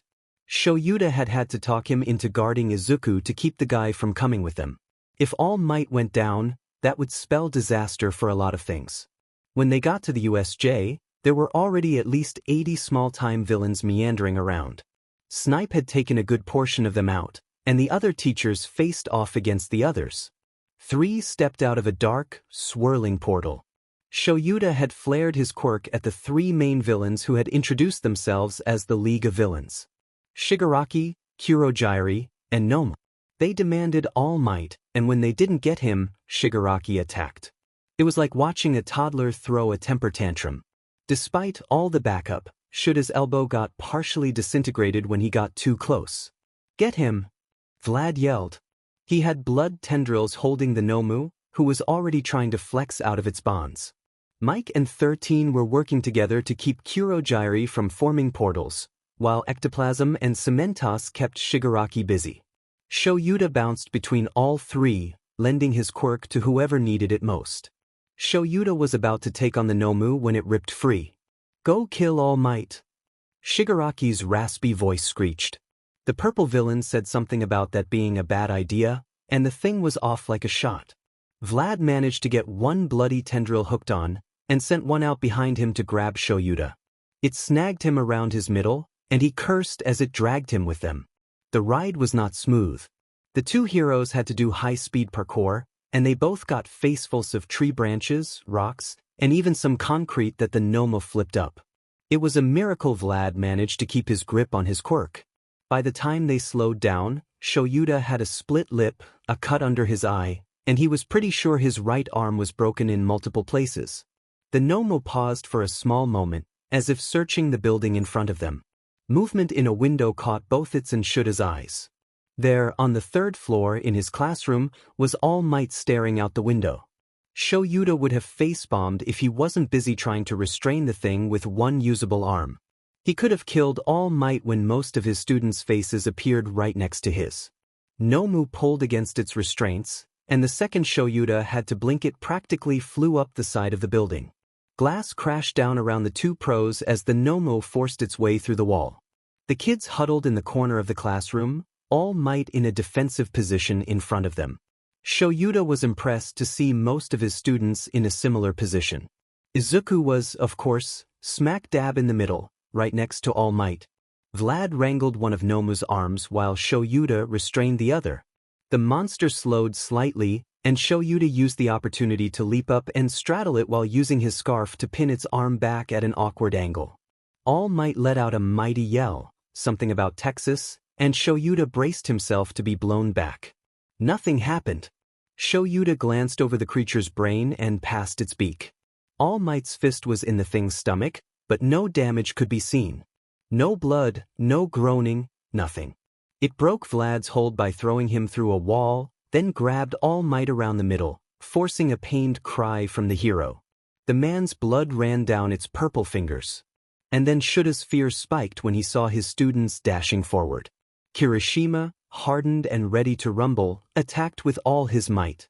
Ashido sprayed acid at its feet, then Todoroki sent iced spikes at it. One after the other, his students. If it were any other situation, he would be proud of the teamwork they were displaying. Right now, all he could think was that he had to protect his kids. "Get to safety!" Shoyuda yelled. Some of the kids made for the door. Izuku, surprisingly, stayed back. His ready position wavered, as if he wasn't sure what he was seeing, and then, Shuda's head was thrown through a wall and everything went black. The appearance of all the previous holders of One for All was unexpected but very much appreciated. When the giant purple monster thing had shown up, Izuku had nearly lost his lunch. There were so many emotions coming from it, yet nothing at the same time. It threw him off, but luckily the ghosts were there to pick up the slack. Izuku prepared to charge them just as the window exploded. Aizawa yelled for them to do something, but Izuku didn't really hear him. His gaze was locked on the ghostly tendrils waving around the monster. So many. One turned into a hand briefly, then shifted into a warped face. Limbs, joints, it's a writhing mass. Aizawa's body went flying and landed halfway through the wall. He wasn't moving. Vlad-sensei tried wrangling the creature back while an injured All Might punched it the best he could. It didn't stop the thing from hitting anything that came close. Kaminari made a mad dash for the door, but got thrown back by a giant hand. Yaoyorozu tripped over a desk that was suddenly in her way. There was a sickening crack, and her leg was bent in a place it should not bend. Todoroki shot an icy shield between her and the creature, which saved her from being skewered by the second desk. All Might, despite his injury, seemed to be gearing up to send the creature into orbit. Making a split-second decision, Izuku dashed forward. Young Midoriya! All Might yelled. The unspoken, "What are you doing?" sat heavy in the air. Izuku didn't answer. He jumped over a thrown desk, vaulted up the creature's arm, and straddled its neck, much like his teacher had not 5 minutes before. He twisted his arms into the ghostly tendrils and pulled. The creature froze for a moment, then began to screech. It tried to claw at Izuku, who shifted so his feet were in the middle of its back. He continued pulling until he was standing perpendicular to the floor, the tendrils the only reason he wasn't falling on his butt. The creature thrashed, moving this way and that until Izuku was careening towards a wall. His teachers shouted to look out, to let go, but Izuku wasn't going to let this thing hurt his friends. He prepared himself for the inevitable pain. With his eyes screwed shut, he hit the wall. Except he didn't. He stopped moving, sure, but no pain came. The ghost tendrils still writhed in his grasp, so he knew he was still conscious. Izuku cracked his eyes open, only to see a bewildered-looking Class 1B, who were upside down from this vantage point. Hi," Izuku said just before he was pulled back through the wall. The creature screeched louder while his friends and teachers gaped at the scene. Even the ghosts were frozen in shock. Finally, Izuku pulled the two tendrils he had a hold on hard enough for them to separate. There was a squelching tearing sound as two massive chunks of the monster separated with the tendrils. It writhed as it collapsed, now missing an arm and a chunk of its torso. The arm somehow healed the broken skin and twitched on the ground. The torso part oozed blood, but didn't move. The ghosts of One for All and Oboro found themselves at that point and each grabbed hold of a tendril as well. Little by little, the creature was pulled apart. Izuku stood, gasping. "Well," he said, poking the brain that now laid at his feet, "that's gross." Izuku took a moment to take stock of his surroundings. Desks were strewn about. Two of his classmates, Aoyama and Kuda, nearly fainted. Mineta did faint, and Jair didn't look too good. Kaminari held his chest while being carried by Ida. All Might, Vlad-sensei, and Bakugo stared in disbelief at the carnage in front of them. Izuku was sure Bakugo would get angry soon, and insist that he had everything under control. Todoroki seemed oddly emotionless about the entire thing. Izuku made a mental note to look into that. Yaoyorozu whimpered as she tried to pull herself to the door. Ashido and Shoji picked her up under the arms to help her limp to the door. Yururika floated part of the wall off of Tokoyami, who was covered in a dark shadow shield. Tsu and Hagakure seemed to be the only ones who were able to get out the door before. Shiro and Ojiro were gently prodding Aizawa's leg. "Sensei?" It was the first thing anyone had said, and everyone's eyes landed on Shiro. "Sensei?" Izuku's stomach lurched when the air shimmered around Aizawa. Oh no. He couldn't be dying. Aizawa was unbeatable. Aizawa always knew what to do. Aizawa always survived. Vlad-sensei finally shook himself and moved. "Step away," he told the boys, pulling out his phone with one hand and checking Aizawa's pulse with the other. "Don't move him. Recovery girl will be here soon." Aizawa? The name tore itself from Izuku's throat, coming out in little more than a croak. The shimmering air started to solidify into Aizawa's form. Izuku? Tears ran down Izuku's face. Aizawa was nearly dead, although not quite. His form was still very transparent and not very coherent. How long until our recovery girl G gets here?" he asked. There was still a chance, right? "Not long," was Vlad-sensei's answer, but Izuku could feel the discomfort from the man. He was lying. Aizawa's ghost got more solid by the second. Boro sobbed next to him. Shaking, Izuku tore his eyes away from where the wall that held his teacher. His eyes landed on the detached arm, its tendril curling in the air. All of the tendrils were curling in the air. Forms were slowly materializing, misshapen but there. The arm tendril was turning into a woman. "Whri? She asked. Her voice sounded like it was glitching. She had no defining features, just a misty, generally feminine form. "Whyamii? Izuku's head whipped back and forth between her and Aizawa, a thought forming. It was a long shot, but maybe? "You're at UA," Izuku said, fully aware of the concerned looks coming from his classmates. "You're here to help." Izuku pulled the ghost over to Aizawa, charging her as much as he possibly could. Her form didn't solidify, but he could tell from the gasps around him that she was visible. "I don't know if you can, but please try to heal him." The ghost leaned over Aizawa, placing a hand on his chest. It glowed, and she gradually sunk into him. A few moments passed, and she reappeared, almost completely transparent. Aizawa's ghost faded. "Thank you for everything." Izuku looked to the other tendrils, who were all getting more and more transparent. They dissipated into nothing. "Where did they go?" Izuku whispered. The ghost answered in a more clear voice as she faded. "Where WWRE sup PPPOs to GGGO. Oh, you are time W is Loangan. We do no OT and ed to SDAI. Good BB bye." No one moved. No one spoke. Izuku knew he would pass out for the second time that day any moment now, but he couldn't. He refused to. Oboro held onto his arm, and Izuku became very aware of an energy flowing into him, keeping him upright as they watched. Aizawa shifted, and rubble trickled onto the floor as he extricated himself. He groaned, and stood on unsteady legs. What happened? There were several relieved cries from the people around them, until Aizawa turned and puked, and collapsed against the wall, barely staying upright. Vlad-sensei used a blood tendril to support Aizawa while he helped support All Might. "I feel like I just got thrown around in a cement mixer." "You're okay," Izuku cried, throwing his arms around the older man.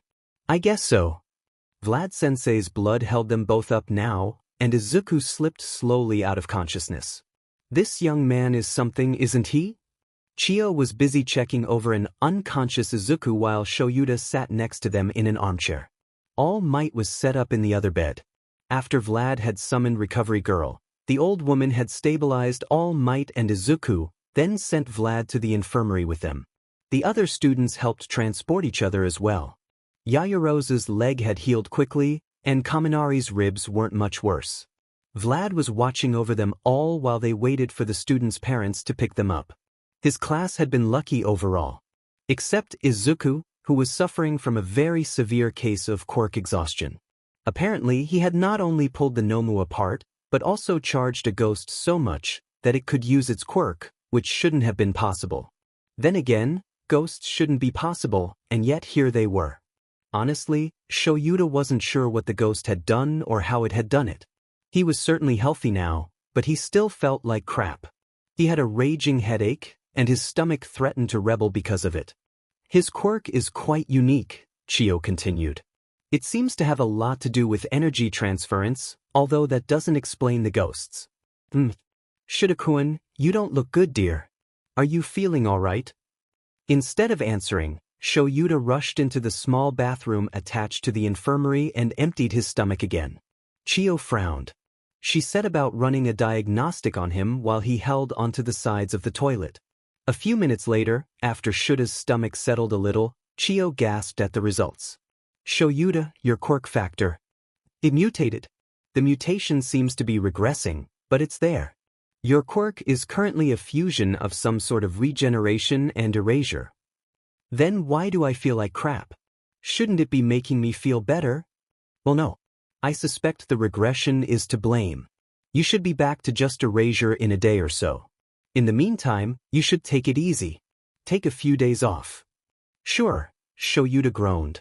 He laid his head against the toilet, eyes angled so he could see through the door and to the bed Izuku laid on. His eyes drifted shut for a small moment. When he opened them, Hizashi sat in the doorway, playing a game on his phone, while Nemuri ran her fingers through his hair. It felt kind of nice. Neither of them were in their hero costumes. This wasn't the first time one of them had ended up in the infirmary, and probably not the last either, but it was always disconcerting when you thought you were closing your eyes for a second which turned out to be minutes. Hours. The sunlight coming from the window was tinted orange, casting the entire room in a warm glow. Chairs had been pulled to either side of Izuku's bed. One held Inko, who leaned on the side of the bed with a hand on Izuku's arm.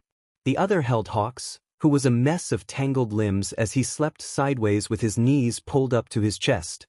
His wings were small, and Shoyuta was sure the man had brought that pin cushion with him, although he couldn't see it. Nem. Oh, you're awake. Nemuri whispered. How are you feeling, Sho? Dunno yet. Water first, he said as he sat up. His neck ached from the position he'd been in. I've got you, Hizashi said. He disappeared for a moment and came back with a paper cup. Shoyuta sipped at it and winced when the cold water hit his stomach. It was fine, but he hated being able to tell exactly where the water was in his body. Felt weird. How's the kid? Still asleep, Hizashi answered. And All Might. Up and about, sorta. I think he's asleep right now, though. Recovery girl gave him some pretty strong painkillers. What time is it? Hizashi checked his phone. Almost 7. Shoyuta sighed. When he had started teaching, his required patrols had been cut back to between 1 and 3 times per week. Usually he would do 5. He didn't think he would make it tonight. His patrol would start between 8 and 10, and last between 6 and 8 hours. Maybe tonight, he would only do 4. Oh no, said Nemuri, I know that look. You are not going on patrol tonight. Nemuri. Sho, said Hizashi, if you want a patrol, you're gonna have to get through both of us, Inko Midoriya, and Recovery Girl. You really think you can do that? Fine, I'll stay put, Shoyuta said, leaning back until his back was against the wall. But I'm still teaching tomorrow. No, you're not. Hizashi held up a hand to stop Shuta's protests before continuing. It's not about you. Nisa gave everyone the day off tomorrow, so if you show up there will be no one to teach. And Friday is optional. Oh. Shoyuta looked to where his problem child lay. I guess that won't be too bad. Ah, you really have a soft spot for the little listener, don't you? I do not, Shoyuta refuted, turning his head away. His friends rolled their eyes. They all knew he did. When Shoyuta turned back, Inko was suddenly there as well. She kneeled just outside the door, tears in her eyes. How did this happen? She asked. That question would have put him on edge with any other parent, but she wasn't demanding answers. She just wanted to hear his side of the story. Because I failed, whispered Shoyuta, and that was part of what was making him feel sick still. He had been ignoring it until now. He sighed. Somehow, the Midoriyas seemed to get to the root of a problem with scary efficiency, and always at just the right moment. And there was something about them that just made you spill your guts, whether you wanted to or not. Inko shook her head. It wasn't your fault. And I, as a parent, will always be scared for my child's safety. Especially after this. But from what everyone has told me, you all did everything you could to keep everyone safe. So, thank you. Instead of saying you're welcome or anything like that, Shoyuta froze. Wait, what about all the other villains? What happened to them? Captured, Nemuri answered. The main ones are in custody as well. You know, the handy guy and his warper. They're eerily stoic about the whole thing. Well, except for the temper tantrum. Handy got pretty mad, Hizashi laughed. He actually kicked and screamed on the ground like a toddler. Inko had a thoughtful look. Maybe I should pay him a visit. If anyone is going to talk sense into a man-child, it would be you, Inko-san. Everyone chuckled at that. Shoyuta even cracked a smile. It disappeared once he focused on Izuku again. I think, as soon as he's recovered. Inko followed his gaze and nodded slowly. I think so too. Think what? Hizashi's head whipped between his friend and his student's parent.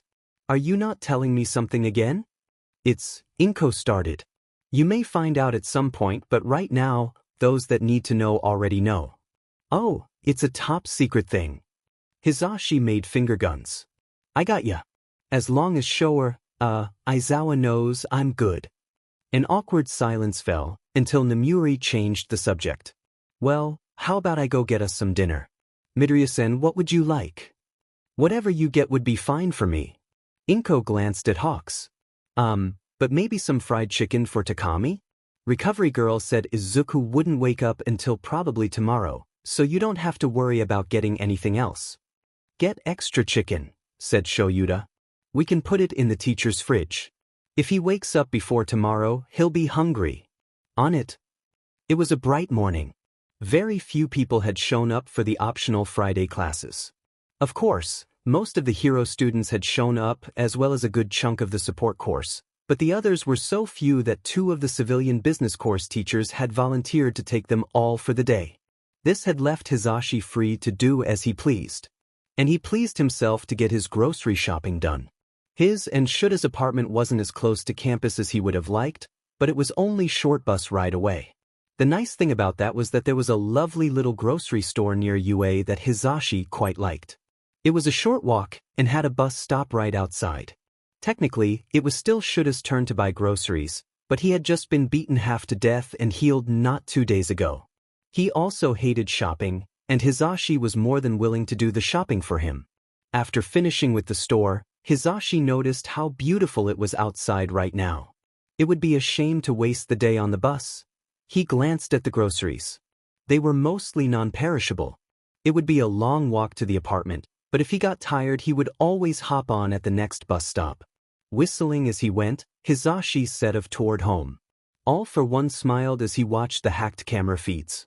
Just as he did for everything else, he had several plans to get Tamura back. 3 plans were currently in motion. The last resort would be physically having him broken out. Plan A was to infiltrate and release, although that would have taken a much longer time than he would have liked. But Plan B, despite his aching lungs, All for One chuckled at Plan B. It wasn't as likely to succeed as Plan A, but it had a chance. And just his luck, a target had just presented himself. He was even walking toward the people he had in place, the pompous cockatoo.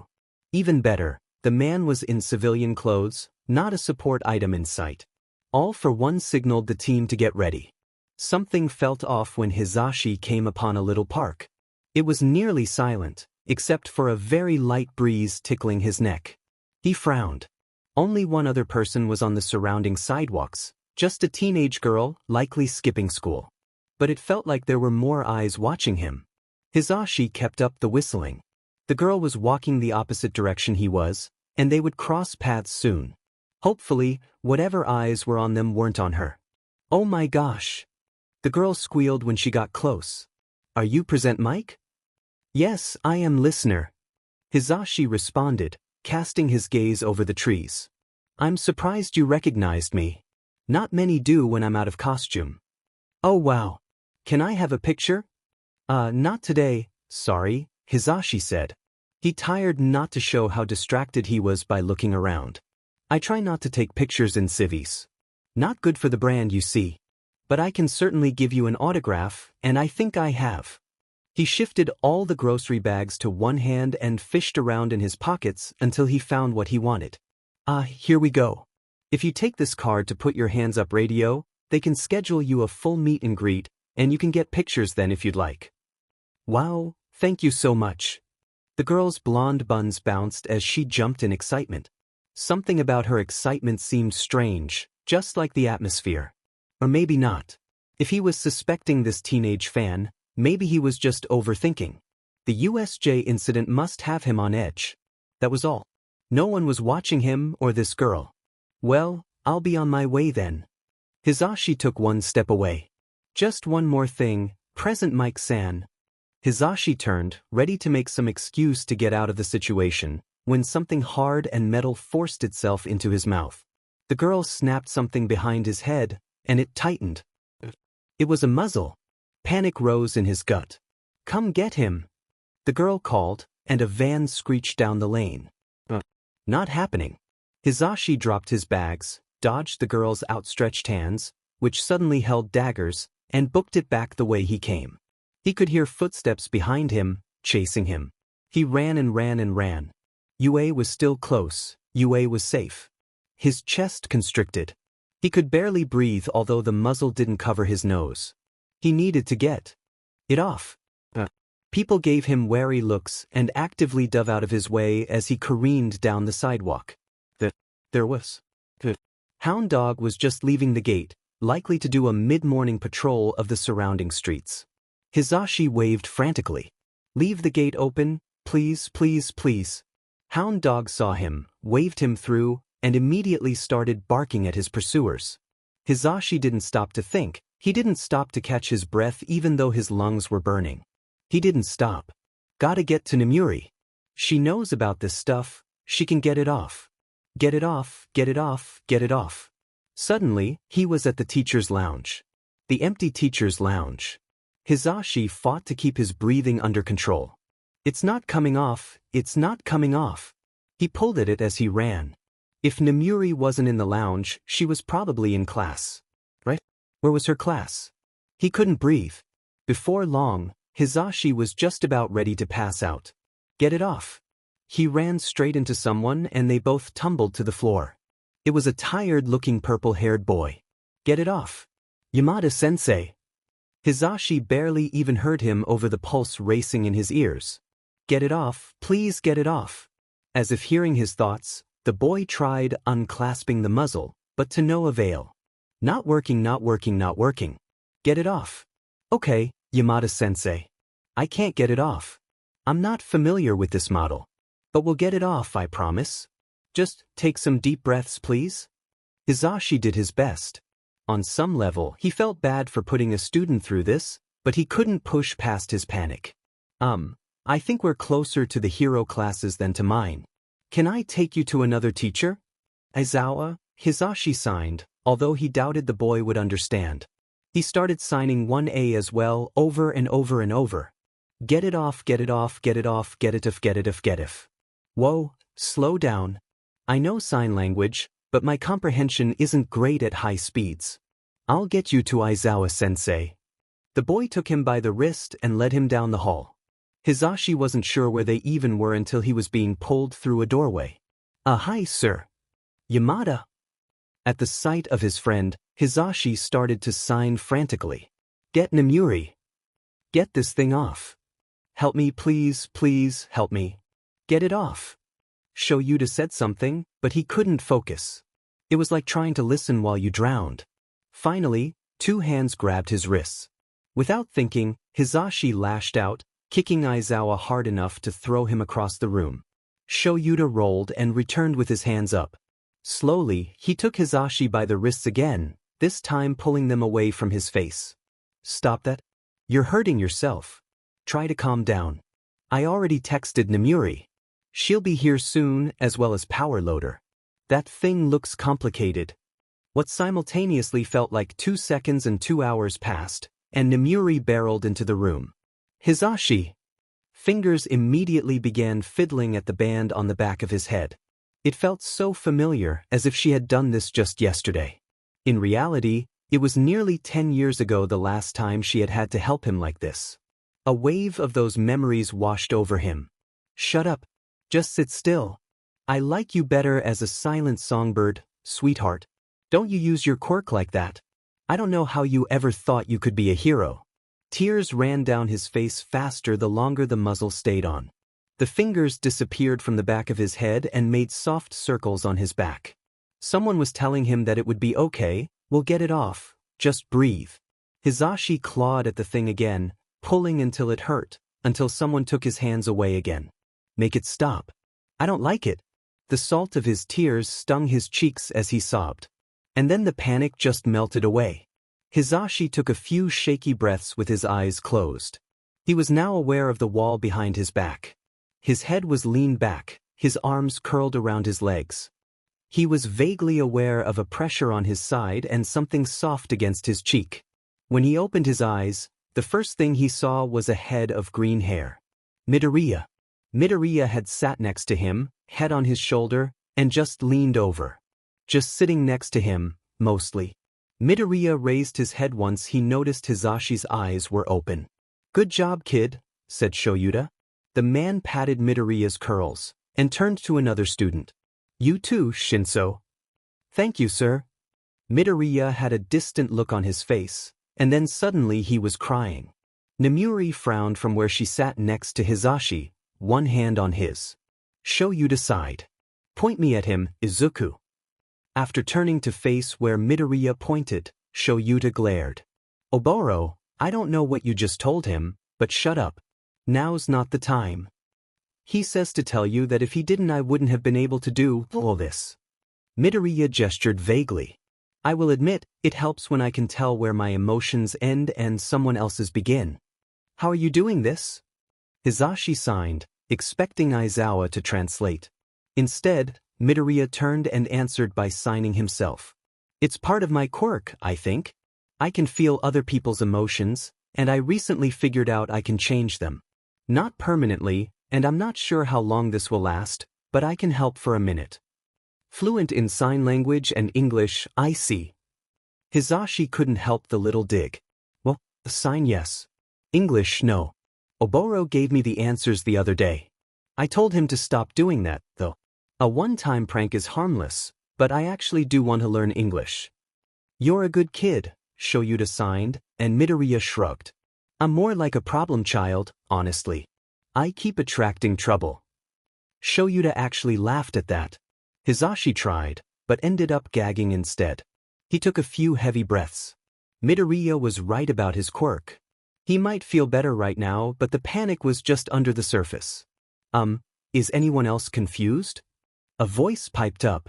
"Zero, if Hizashi remembered correctly." And suddenly Hizashi was very aware of all the eyes on him. He had just been panicking horribly, and in front of an entire class, no less.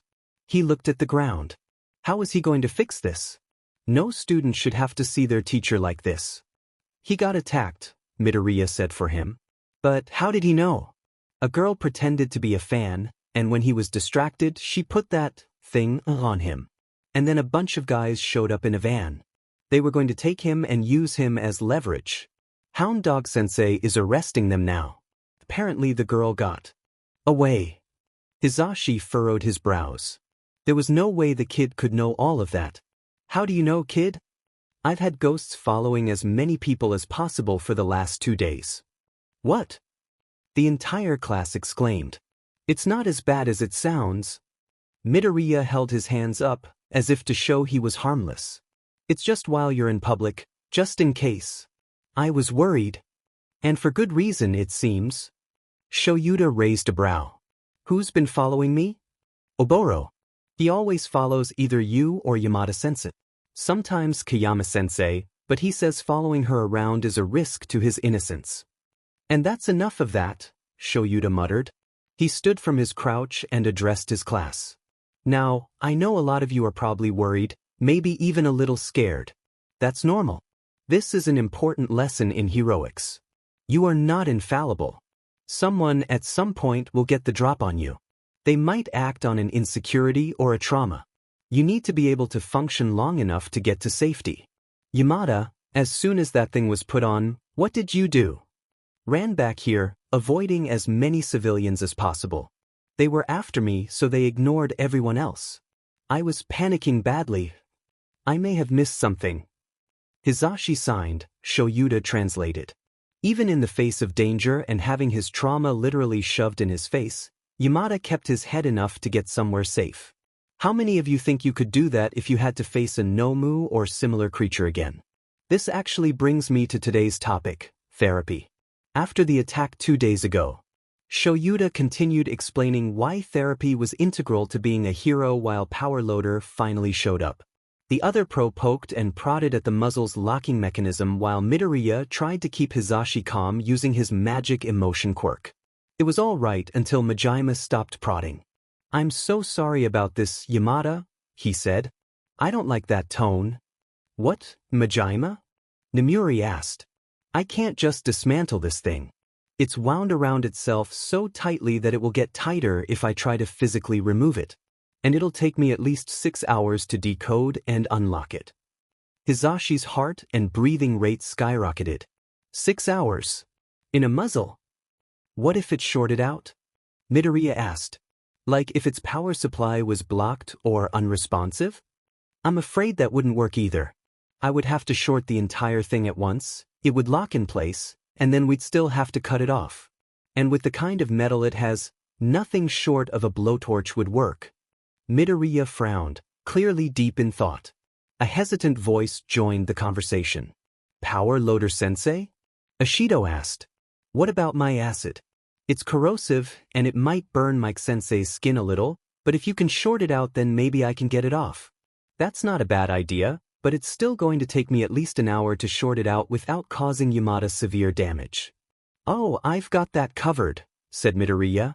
Oboro, hey, wait, not yet. A wave of cold passed over Hizashi, and the muzzle loosened. It was barely noticeable, but noticeable nonetheless.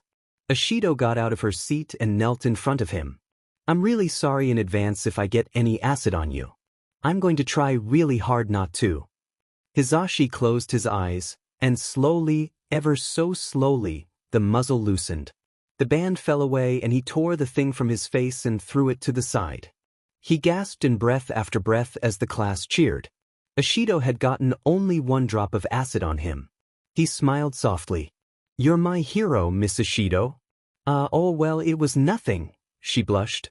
Hizashi ran a hand over his face as he stood. I'm sorry you all had to see me like that. I haven't had the best experiences with muzzles. I feel ya, Shinso muttered from where he leaned against the wall.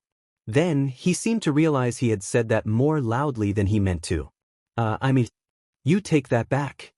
Midoriya suddenly shouted, jumping to his feet. What? Shinso looked to the teachers for help. Ghost Quirk, said Aizawa. Midoriya, what's wrong? Oh, it's just some idiot who thinks Shinso. Actually, maybe I shouldn't repeat that. What, is the ghost of my mom here or something? Shinso rolled his eyes. Let me guess, she's saying I'm a monster. Or maybe saying I deserved a muzzle too. Too bad she's dead and can't do anything to me now. Screw you, womb lender. Oh, that was not great. How are you not flinching? That's got to be cold. I get cold chills all the time, Shinso shrugged. My current foster mom took me to the doctor for them and they said nothing's wrong. And yes, senseis, this is my not-so-subtle way of telling you I'm safe at home. I actually like the family I'm with this time, and I'd rather not have you poking your nose where it doesn't belong and messing it up. You're all so manly, said Kirishima, wiping a tear. Shinso seemed a little put off by that statement, as if he had been expecting some sort of fight or argument. Hizashi shook his head. Okay, today has been a little too much. I think I'm just going to go now. I'll see you all Monday. Hizashi, Shoyuta stopped him. Don't go home by yourself again. Nemuri or I can drive you. If he would just get a car he wouldn't have to wait, said Nemuri. I'll get a car when you get a personality, Hizashi sassed back. But fine. I'm going to go take a nap. Mind lending me a sleeping bag? Shoyuta scowled at him. Hizashi laughed. It was a joke, Aizawa. I have my own blankets. Well, see you all on Monday. And with that, Hizashi headed to the teacher's lounge so he could process everything that had just happened, and probably end up crying himself to sleep. He'd feel pretty good when he woke up, though. The kind of sleep that came after an emotionally exhausting day was the best kind of sleep. Yamada-sensei was acting weird. Not like way different, just enough to notice. He was still loud and made big movements, but something was off. Everyone in 1A could tell. Izuku, especially. Even with the sports festival coming up, Yamada was kind of subdued? Maybe subdued wasn't quite the right word, but it was the closest thing Izuku could think of. It worried Izuku, especially when he could tune into Yamada's emotions. The teacher didn't seem to be completely over the muzzle thing like he was trying to act. It took a little effort, but Izuku waved Oboro over to him during English without anyone noticing. The ghost had taken to staying around Yamada-sensei as if he were merry and Oboro was a little lamb. But, thought you didn't want me to tell you the answers. I don't, Izuku signed in his subtle way. Aside from that social worker incident, he hadn't really had to use the modified signs. I want to know if Yamada-sensei is going to therapy, or at least talking to someone. I can already tell you're worried, and I'm worried too. There's something different about him today. Yeah, it'll take him a while to be normal again. I told you this has happened before. He'll be alright, but it'll take time. Oboro cast a worried glance at the front of the room. He's trying to make sure you guys aren't affected by what happened. He's not okay, but he doesn't want you guys to worry. That's illogical, Izuku muttered. Kacchan turned around and gave him a look. Sorry, Kacchan. Didn't mean to say that out loud. Ah, and we have our volunteer. Yamada beckoned Izuku to the front of the room. What he had just been volunteered for, he didn't know. Now, I want you to do your best to tell the class what you like most about UA. In English, of course. Although his pronunciation was probably trash, Izuku was able to stutter his way through his favorite things. He had been studying hard after the USJ. It had helped distract him, and he had memorized a rather large chunk of the vocabulary. He knew more words than most of his classmates combined now. Unfortunately, anxiety set in and he found himself rambling. He liked his friends, he liked that he could use his quirk, he liked that he didn't get beaten, burned, or cut. What? Yamada-sensei frowned. What? Did I pronounce something wrong? Izuku shrunk back a little. Yamada-sensei was a far cry from any of his old teachers, but the man's tone reminded him a little too much of when he would get punished for his wrong answers. Izuku took a small step back. I didn't mean to. No, kiddo, you actually did very well. Yamada glanced at the class, then signed, We need to talk after class, you can take your seat now. Izuku nodded, although he felt numb for the rest of the hour. What could his teacher need to it hit him just then, what he had said? He had said it in English, so hopefully no one had understood, but, oh, not good. No. Izuku sank into his seat as the bell rang. The class filed out, and then there were two. Even Oboro had left the room. So, Midoriya. Yes, Yamada-sensei? Izuku mumbled. There was an awkward silence then, and neither knew quite how to break it. Finally, Yamada sighed, sat back, and ran a hand over his face. Midoriya, I won't pry because I know if you were actually in danger, Aizawa would have already taken care of it. Or at least have something in the works. You're bound to trust him more than me. I want to make sure. And wasn't that a relief? Hopefully, Yamada wouldn't tell Aizawa. That was a whole can of worms he didn't need opened. Oh, I'm fine, sensei. I just didn't have a great time in middle school. I was quirkless and now I'm not, so you can probably see why. But my mom has my back, as well as Aizawa-sensei and Yagi-sensei. And the commission can't go against All Might. I'll be fine. It seems like you've got a good support system in place. But if you ever need to talk, my door is open. I kind of have experience with harsh treatment, Yamada chuckled, albeit without much humor. Izuku could feel the borderline embarrassment underneath his concern. Thanks, Yamada-sensei. I'll keep that in mind. Izuku decided to try and change the subject. If he did that, there'd be a smaller chance that Yamada would bring something up with Aizawa. He really didn't want Aizawa to be upset with Izuku for not telling him something that happened so long ago. Oh, and don't feel bad about the whole the other day. At least as far as the students go. Most of us are just worried about you. We don't want our teachers to be hurt or upset. I can't speak for everyone else, but you're like my favorite teacher. Or, well, one of my 3 favorites. I'm not allowed to pick favorites since Aizawa-sensei and Yagi-sensei got in a fight about it. Mom said I wasn't allowed to pick and that they just had to live with that. But you're definitely tied with them. Well, thank you, Midoriya. That's nice of you to say. I hope I can live up to that. Yamada actually seemed equal parts pleased and befuddled. You already do, Izuku said. Maybe he was laying it on thick, but the man could use the pick-me-up. Besides, it wasn't a lie. His phone chimed, and Izuku used it as an excuse to get going. See you tomorrow, sensei. Bye, Midoriya. Todoroki Shoto did not know what to think of his new classmates. Or his new teachers. They were strange. Father would never have taught the way that they do. It was too relaxed. Too many breaks. And yet, Shoto seemed to have more energy than he had ever had before. He had asked Aizawa-sensei about it, as casually as he could. Why did they take so many breaks? Aizawa-sensei had raised a brow and told him that students usually complained about a lack of breaks when he taught. And Aizawa-sensei was the one who had nearly died trying to save everyone. All Might wasn't nearly as pompous as father made him out to be. Yamada-sensei seemed like he taught so little, and yet Shoto was picking up more English than he ever did from the tutors his father hired. Speaking of him, it seemed that Yamada-sensei was everywhere these days. He was in art history with Kiyama-sensei. He lounged in Ectoplasm-sensei's chair while the other man taught. Sometimes he was in homeroom eating one of Aizawa's jelly packets. The first time it happened, Yamada had walked into the room, helped himself, and then sat in Aizawa's chair with that bright yellow sleeping bag wrapped around his shoulders. The entire class had held their breath, waiting for Aizawa to get after him. But nothing happened. Aizawa ignored the other man, and just focused on teaching. As strange as that was, it wasn't as strange as how quiet and well-behaved Yamada was. Whatever class he was in, he just quietly paid attention, or worked on his own things. When questioned, all he said was that he needed a change of scenery. Shoto wondered if it had to do with the muzzle incident. He could sympathize. His father had trained him not to panic when faced with things like that. You never knew what a villain would throw at you. Regardless, it seemed odd. Yamada-sensei was very clingy. But then there was that thing Midoriya had said. Ghosts followed the class around, purely because Midoriya was worried about them.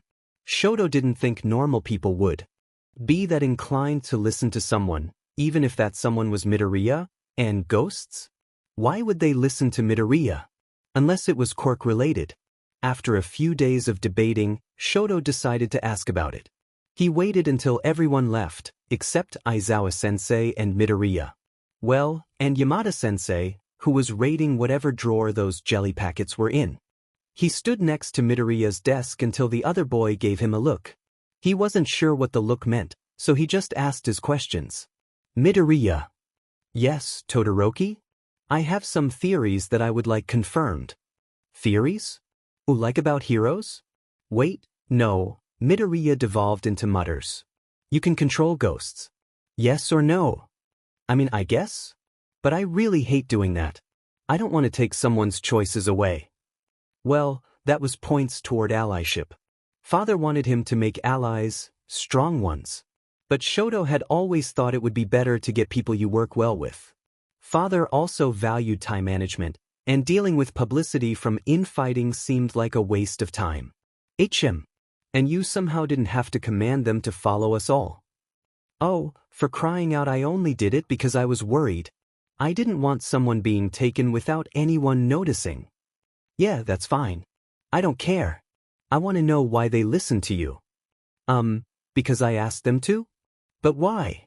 Midoriya seemed confused by the question, but Shoto wasn't sure how exactly to rephrase it so he could understand better. Hang on, kiddos, Yamada-sensei said with a jelly pouch hanging out of the side of his mouth. I'm just eavesdropping a bit, and I'm wondering why you're so curious about this, Todoroki. Don't get me wrong, these are interesting questions, but I just want to know why someone would listen to a random kid rather than just ignore him. Shoto cringed inwardly. He hadn't meant to interrupt. Father didn't like it when he did that. Yamada-sensei just smiled. Ooh, that's what you were wondering, said Midoriya. Thankfully, he didn't seem annoyed. Well, most of them haven't talked to anyone living in a long time, so they think I'm neat. But the ones I had following all of you were, well, my friends. Mostly. Some of them are kind of new friends. They mostly kept their distance until this morning, aside from helping me make sure you guys were all safe. Oh, why? Midoriya shifted awkwardly. Shoto thought it was from awkwardness, at least. He hadn't seen anyone do that until he came to this school. Was he being too direct? Too? He guessed it didn't really matter. Midoriya would either answer or he wouldn't. It's kind of a long, hard-to-explain story? Shoto supposed that was an acceptable answer for now. But one day he would find out that story. So you have 20 ghost friends? Well, it's more like 10 and they have other ghost friends. I met them all first though. I didn't want someone to end up being haunted. Shoto frowned. Wasn't Mineta asking you to do an exorcism earlier? He brought that on himself. Shoto nearly took a step back at the intensely dark look Midoriya sported. How? Aizawa-sensei asked. The man leaned against the board he had just finished erasing.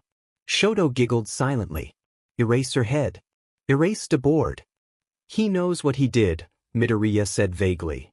And if he does it again, I told him you'd be having words with him. And wasn't that ominous, especially coming from someone who seemed like sunshine incarnate? Aizawa raised a brow. The man seemed fond of that action. Oh, come on, Midoriya. Yamada-sensei all but bellowed. You can't leave me hanging like that. What did he do? If it's something that needs corrective action at school, it's better to make sure we're aware of it. I'm inclined to agree, said Aizawa-sensei. Look, I got all of my knowledge on it secondhand, so don't try to pull that crap. We both know your secondhand accounts are reliable. Aizawa-sensei sighed. If you want to wait for the ride home, that's fine, but I am a pro-hero and your teacher, and as such I will be the one deciding what needs to happen, or even if anything needs to happen. Fiin. Shoto looked back and forth between the two of them. They acted so much like families he had seen on TV. Granted, he was limited to about 4 hours of TV per month, so he hadn't seen a lot. But the way they interacted was so much different to how the rest of the class did. This was further proven by Aizawa's next statement. You know, problem child, if you were any other student, I would have expelled you for the attitude you show me. Am I your favorite?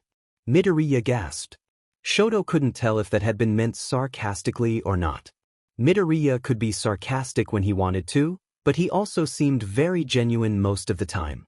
Aizawa's expression seemed confused as well. That was all of my questions. I'll go now. Okie dokie, Todoroki. Yamada-sensei exclaimed. Shoto took his leave, a cold chill taking over his left side. Had it been his whole body, he might have turned around and demanded Midoriya tell him if a ghost was following him. But it was just his left side, so par for the course. He had been getting consistently colder over the last few months. Which was good. Father wasn't happy with his little icy rebellion. Shoto shivered once more as it felt like eyes were watching him. Maybe he should ask Midoriya about it after all. Except he was already to the car waiting to take him home. Tamartha. That was interesting, said Hizashi. Izuku nodded. I don't think I've heard Todoroki speak for that long ever. Shuta's gaze hadn't left the door. Izuku, tell Oboro to follow him. All the way. Do some snooping. But you think there's something wrong? Izuku's brows furrowed. Call it a hunch. And when he gets the information, I want you to charge his hand so that he can write it out. He shouldn't tell you or anyone else about this. What? Part of being a hero is knowing when and when not to question things. Sometimes, you have to survive without information, especially when it doesn't involve you. But Shoyuta gave the boy a look. If it were the other way around, would you want your classmate looking into your situation, or a pro-hero who already knows how to keep their mouth shut? I can keep my mouth shut, Izuku muttered. Izuku, the only people you talked to before UA were your handlers and your mother. You've never actually kept a secret in your life, because the only people that might have believed what you had to say were the people helping you keep it secret. I honestly don't know how you got through elementary and middle school without blabbing. I tried when I was 6. Everyone thought I was quirkless, though, so, well, they thought I was just trying to make trouble. Is that when they started bullying you? Hizashi asked, and Shoyuta frowned. He hoped not. He also wanted to slap Hizashi in the back of the head for just outright asking that. Izuku surprised him by actually answering. No. That started back when they first found out I was quirkless. But the really intense stuff didn't start till later. I see. Hizashi seemed perfectly casual, as if talking about the weather and not about the past trauma of a student. Izuku seemed like he wasn't even really thinking about what he was saying. Perhaps it was all right. While Izuku muttered to himself, Hizashi sent him a look that asked if he was hearing this. He nodded. Well, kid, let's get going. On the ride home, Izuku was uncharacteristically quiet. Street after street passed, and he didn't say a thing. They had to come to a screeching halt when a villain suddenly attacked. Heroes swooped in and took care of the issue, and Izuku still didn't say a thing. What's going on in that head of yours? Shoyuta asked while the heroes' cleanup teams cleared debris.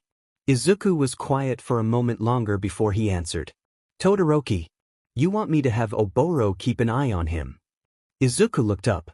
I've been wanting to do that for a while. There's just something off, I guess. Sometimes, the way he acts is, I don't know how to describe it. And his emotions. What about them? Shoyuta asked when Izuku didn't go on. They're subdued like yours, but even more. It's almost like he's suppressing them. I've only met one other person who could do that, and it's Madam President. But I could still feel hers. It was like, if someone's under a blanket, you can still see their form. Not their clothes, and depending on how they're laying, you might not see both feet or their hands. But you can still feel them. Sometimes, Todoroki is like that, like Madam President, but then sometimes it's like he's buried under so many blankets that you can't tell anyone is there. I didn't think it was that big of a deal until today. Today, when he was talking to me, it was like, if I continue the analogy, he was just under one blanket. Maybe even peeking his head out from under it. But then, as soon as he decided to leave, it all just disappeared. Keep me updated on that, would you? At the sight of Izuku pouting at the window, Shoyuta rolled his eyes. Look, I know you're not happy that I asked you to stay out of this, but I have something more important for you. At that, Izuku perked up. I need you to try and be his friend. I don't know what he's like outside of my class, but you're the first person he has made an effort to talk to. If I'm going to look into his situation, and something is wrong, he needs someone to trust in his corner. If I could be that person, I would and I will. But if he finds out that someone is snooping around in his business, he probably won't like it. I can do that. And do you think you can actually keep this conversation a secret? Yes. Then, less enthusiastically, probably.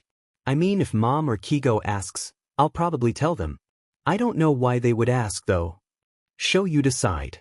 At least the kids' guardians could be trusted with sensitive information. Fine. But only if they ask. This is good practice for the future. Yes, Sensei. Actually, speaking of secrets, how has One for All been treating you? Fine, but I haven't actually used it yet. The other holders said they would help. All Might is going to train with me later tonight before dinner. Izuku showed up to school with his arms in casts. Shoyuta had crawled out of his lovely, warm sleeping bag, ready to start class, only to notice the bright white plaster. He pinched the bridge of his nose. He seemed to be doing that a lot recently. Before you ask, Sensei, it's not Yagi-san's fault, and I already visited Recovery Girl.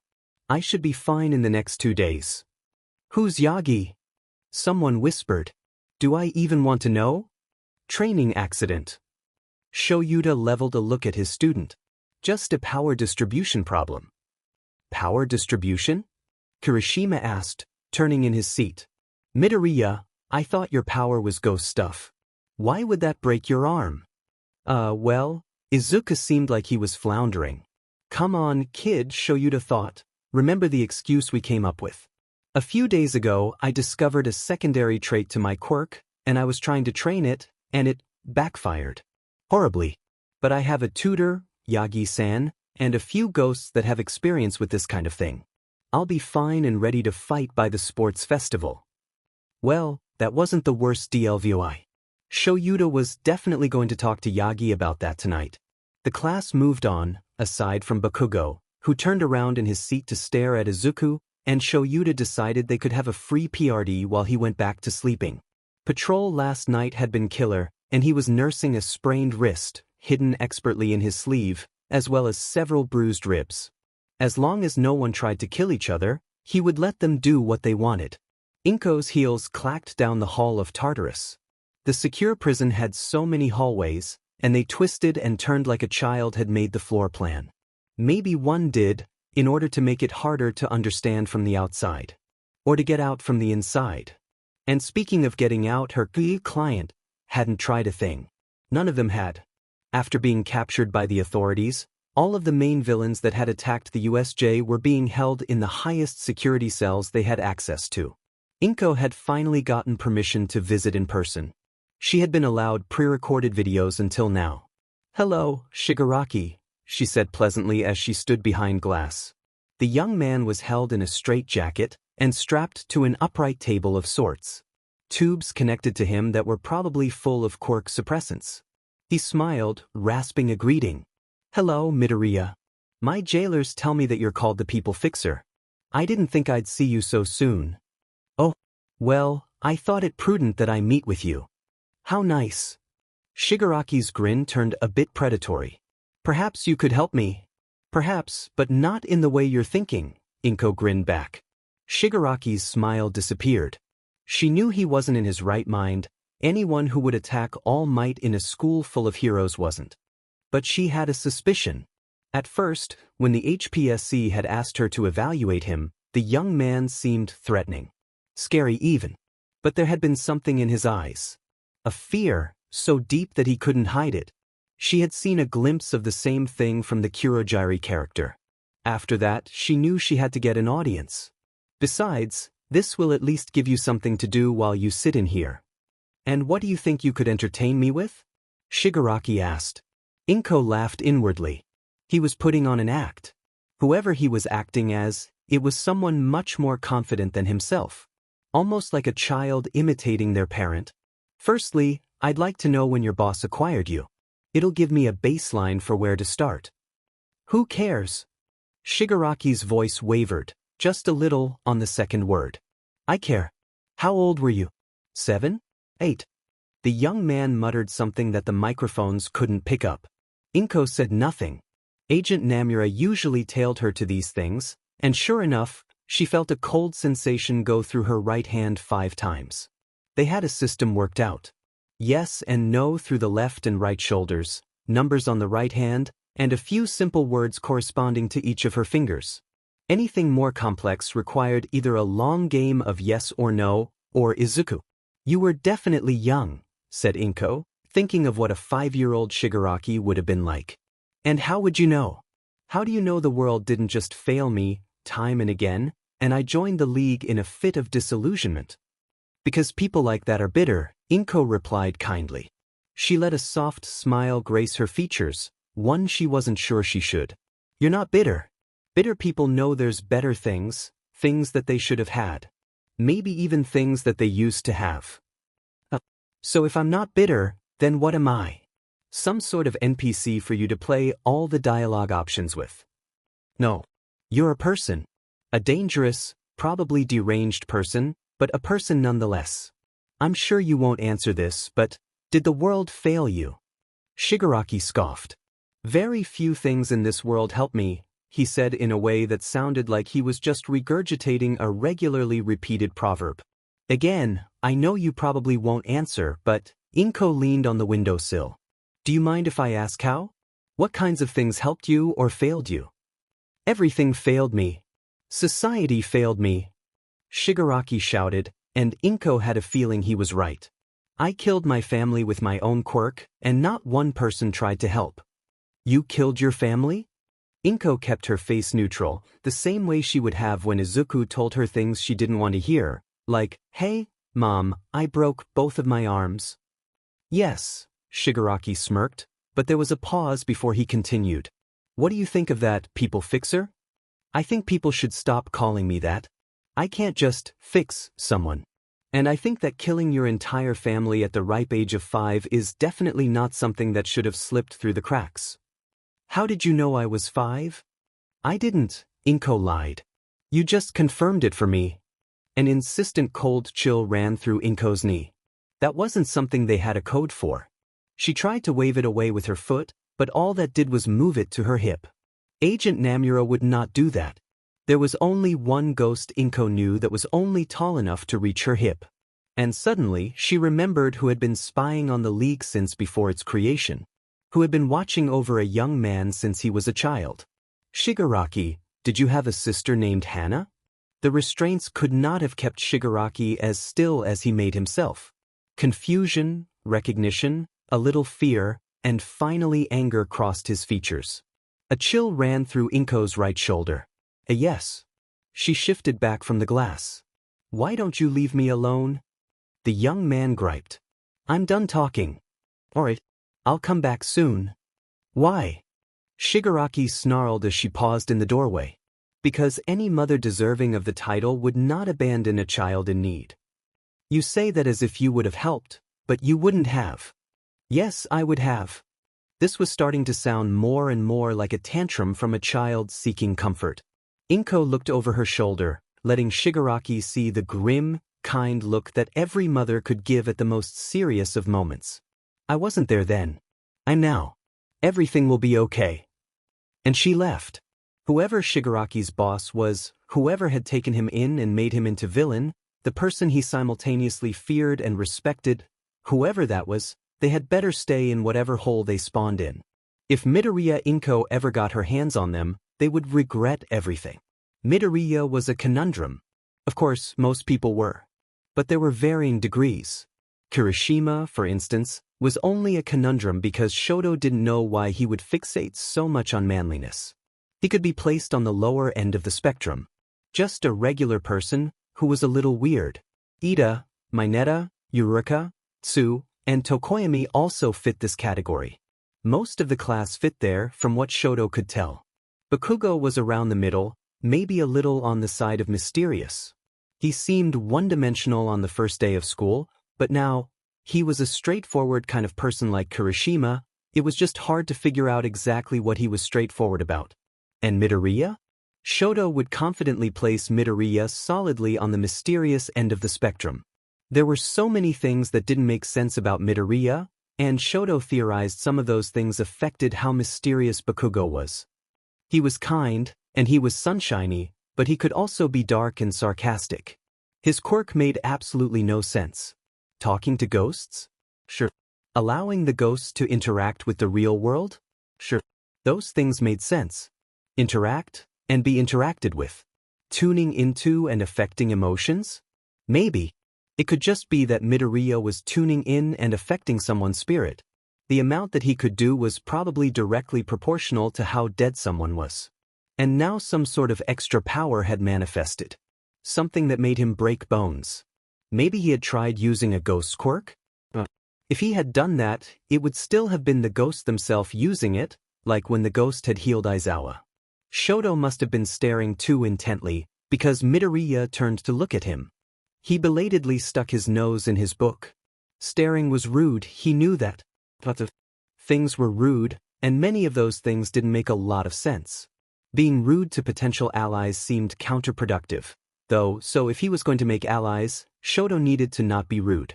Hey, Todoroki! Shoto peeked from behind his book. Yaoyorozu was over helping Tsuyu with homework, so Midoriya sat on her desk, much to Ida's chagrin. Midoriya, that's not the proper way to sit at a desk. I know, Ida. But if Yaoyorozu wants her chair back, it's easier to make someone move if they're on the desk instead of on the chair. And how do you figure that? It's because making me move from the desk is just restoring the proper order of things, rather than coming across as rude by making me leave my seat just so she can sit in it. I suppose it doesn't really matter, but social anxiety is a thing, you know. Midoriya turned to Shoto. So, Todoroki, are you ready for the sports festival? Yes. Shoto wasn't sure why Midoriya was talking to him. I'm glad to hear that. What, not ready? Midoriya halfway gestured with his broken arms. Obviously. I mean, my arms are pretty broken right now. But I'm going to work extra hard to be ready for the festival. The other boy kept the conversation going for a while, with only a few nods or yes from Shoto. It wasn't bad. He kind of liked it. Not that he would say that. Father expected his whole focus to be on the sports festival. Later, after school, Shoto found Midoriya by himself in the cafeteria. The other boy was doing homework in a single, worn notebook. No, that wouldn't make sense, he muttered. Midoriya. Midoriya looked up. Oh, hi, Todoroki. Have you ever heard of quirk marriages? Shoto found himself saying. When he had come here, he had not planned on that. They're illegal or something now, right? But they used to be commonplace. I'm the product of one. My father bought my mother, and I am supposed to be his perfect weapon. Okay, Midoriya dragged out the word. That's why I'm going to beat you, using only my mother's quirk. Only my right side. Once again, not what he had intended to come out of his mouth. He was going to be terrible at press releases, wasn't he? Why? Midoriya tilted his head like a confused puppy. What do you mean, why? Well, why would you only use half of your quirk? It's not actually your mom's or your dad's, it's yours. It seems silly to limit yourself because of something like that. If it was to get stronger with a certain aspect of your quirk, then sure, I'd say go for it. But spiting your dad by not using flames isn't as good as making them yours. I mean, you've got a few years before graduation, right? So master them faster than he ever could, then make your shadow so big that he could never hope to come out of it. Make people stop calling you Endeavor's kid, and start calling him Todoroki's father. Or whatever your hero name will be. Your hero name's father. And good heavens, wasn't that a speech? Shoto suddenly had a lot to think about on the ride home. Now, here, take a seat. I know you make theories, and I know they're more about the people around you than heroes, but Sensei is a hero and you know him, and I want to figure out why his hair floats. That's not homework? Shoto asked numbly. No, I finished that during lunch. Now, I'm updating my hero journal. The last thing Shoyuta expected today was Todoroki marching into the classroom with a scowl that could only be described as nervous. The teacher had been about to find Izuku to take him home. Instead, Todoroki stood in front of his desk. His eyes could have glared a hole in him. Sensei. Yes. I would like extra tutoring with my fireside. Is there any time you might be available? Wow, that was not on his yearly bingo card. Todoroki had been pointedly not using his fire in any training. The boy had even gone so far as to cover his entire body in ice. Actually, speaking of that, Todoroki was shivering. Quite a lot. A moment ago, he had thought it was from nerves, but now, the boy's breath was starting to fog in the air. He wondered how nervous Todoroki really was. I'll be holding extra instruction hours after school starting tomorrow and ending the day before the sports festival. Oh, never mind, then. Crap. If the kid was trying to open up even a little bit, Shoyuta needed to push a little. Is there a reason you don't want the extra help, even though you came here to ask for it? No, Todoroki bit his lip as if debating something. I don't want to be my father. Fair enough. Not everyone wants to be like their parents. No, that's not, I didn't want to be like him, so I haven't used my fire in almost a year. Not truly. I don't want to titu, it wbbd disgraced full titu not HPSC control, Todoroki's teeth chattered as ice crept along his jaw. An Midoriya H-eater trusts you, and why you always do why your be best T to H help. Kid, I'm going to stop you there. Shoyuta took the boy by the shoulder, and pretended to ignore the almost flinch, and guided him to the door. He flared his quirk for good measure. I'll help you. But first, we're going to recovery girl. I'm not H hurt. Kid, you're freezing, and you of all people should not be shivering. We'll talk details while she looks you over. Okay. Todoroki followed Shoyuta, silently, but still shivering the entire way. Upon entering the infirmary, Chio tutade at the both of them. Aizawa, just how many times are you and your students going to end up in my infirmary? Todoroki took a seat on the bed where she gestured. This is what, the 5th time this semester? If I could keep them out, I would. Take your shirt off, dear, Chio told Todoroki, barely glancing at him. You and All Might. I'm sure you noticed the little thing this morning. Yes, I did, Shoyuta replied, with a pointed look at Todoroki. Chio rolled her eyes. She, of course, knew how to talk about secrets without actually divulging them. Shoyuta raised a brow at the kid. Hey kid, she said, shirt off. No, thank you. I'm fine really. I just got nervous and forgot to regulate. You have to think about that? Chio frowned. The nature of your quirk would make me think that wouldn't be an issue. If it is, we're going to need to work with the support course to get you some everyday support items. Todoroki, Shoyuta layered sternness into his tone. Really, sensei, I'm fine. No, I don't think you are. My students, Midoriya temporarily excluded, do not currently have severe quirk issues. And you've mentioned training several times, so you should have even less quirk accidents than anyone else. So, shirt off. I'll leave the room if you want, but you need to cooperate with Recovery Girl. The boy started a staring contest that he absolutely was not going to win. Even if Shuta's quirk hadn't required prolonged eye contact, Todoroki looked away first. Surprisingly easily for how stubborn he could be. I don't want to, he murmured. Never mind, he was still being stubborn. Why not? Recovery Girl asked. It was a casual enough DLVRY of a potentially triggering question. Todoroki didn't say anything. I'll let you have some privacy, said Shoyuta. Chio could update him later. To both of their surprise, Todoroki grabbed his arm.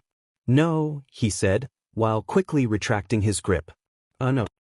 You can stay, but if there's... Can this not reach my father? Please? He already knows, and I don't want to remind him. As long as it's not a danger to you, yes. But if your father requests the records, we can't stop him, Chio provided. The school's policy was to only actively inform for things that required extra work to heal. UA was a hero school after all. If they had to email the parents for every little scrape, the infirmary would never have any time for new patients. That's fine. Todoroki grabbed the hem of his shirt, but before he did anything he added, it's not as bad as it looks. Shoyuta and Chio both had to clench their jaws to keep from exclaiming something counterproductive. Todoroki's entire right side was reddish-purple, like the beginnings of frostbite, stretching from his shoulder to mid-bicep, and down to the bottom of his ribs. His left side, it wasn't the most extreme case of frostbite Shoyuta had ever seen, but it wasn't good either. Luckily, there were no patches of black anywhere. Just extremely pale, frozen-looking skin reaching out from the right to the left. It would be painful to heal, and probably blister once they warmed him up, but he would be all right. That's not good, dearie. It's really not as bad as it looks. I can still fight, and do everything. I've just been using my ice a lot more for the last few months. Your ice shouldn't be causing this, dear. Your body is made to be. Perfect, I know.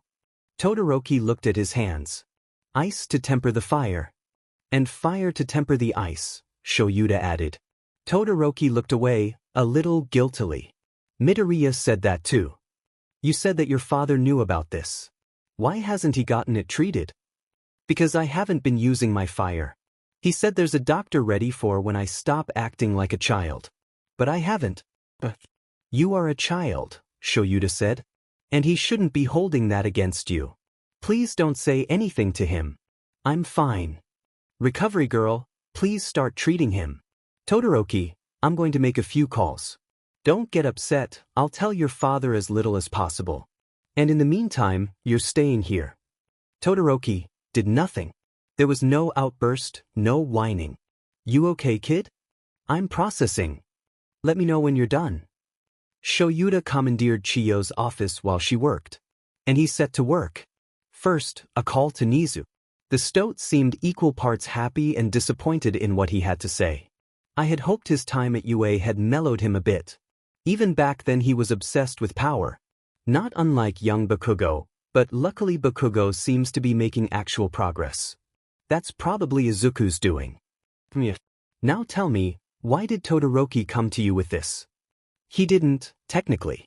He came to talk to me, and I took him to Recovery Girl because he was shivering so violently. So he wasn't about to tell you everything? No. Apparently, he came to me to request extra quirk practice because Midoriya trusts me. It's probably more than that, Aizawa-kun. You always were too modest. Sure. You've already helped save those kids once this year. Look, do I need to do anything for this or not? No. I've already let Detective Tsukachi know. I should have a restraining order and a temporary foster ready by the end of the day.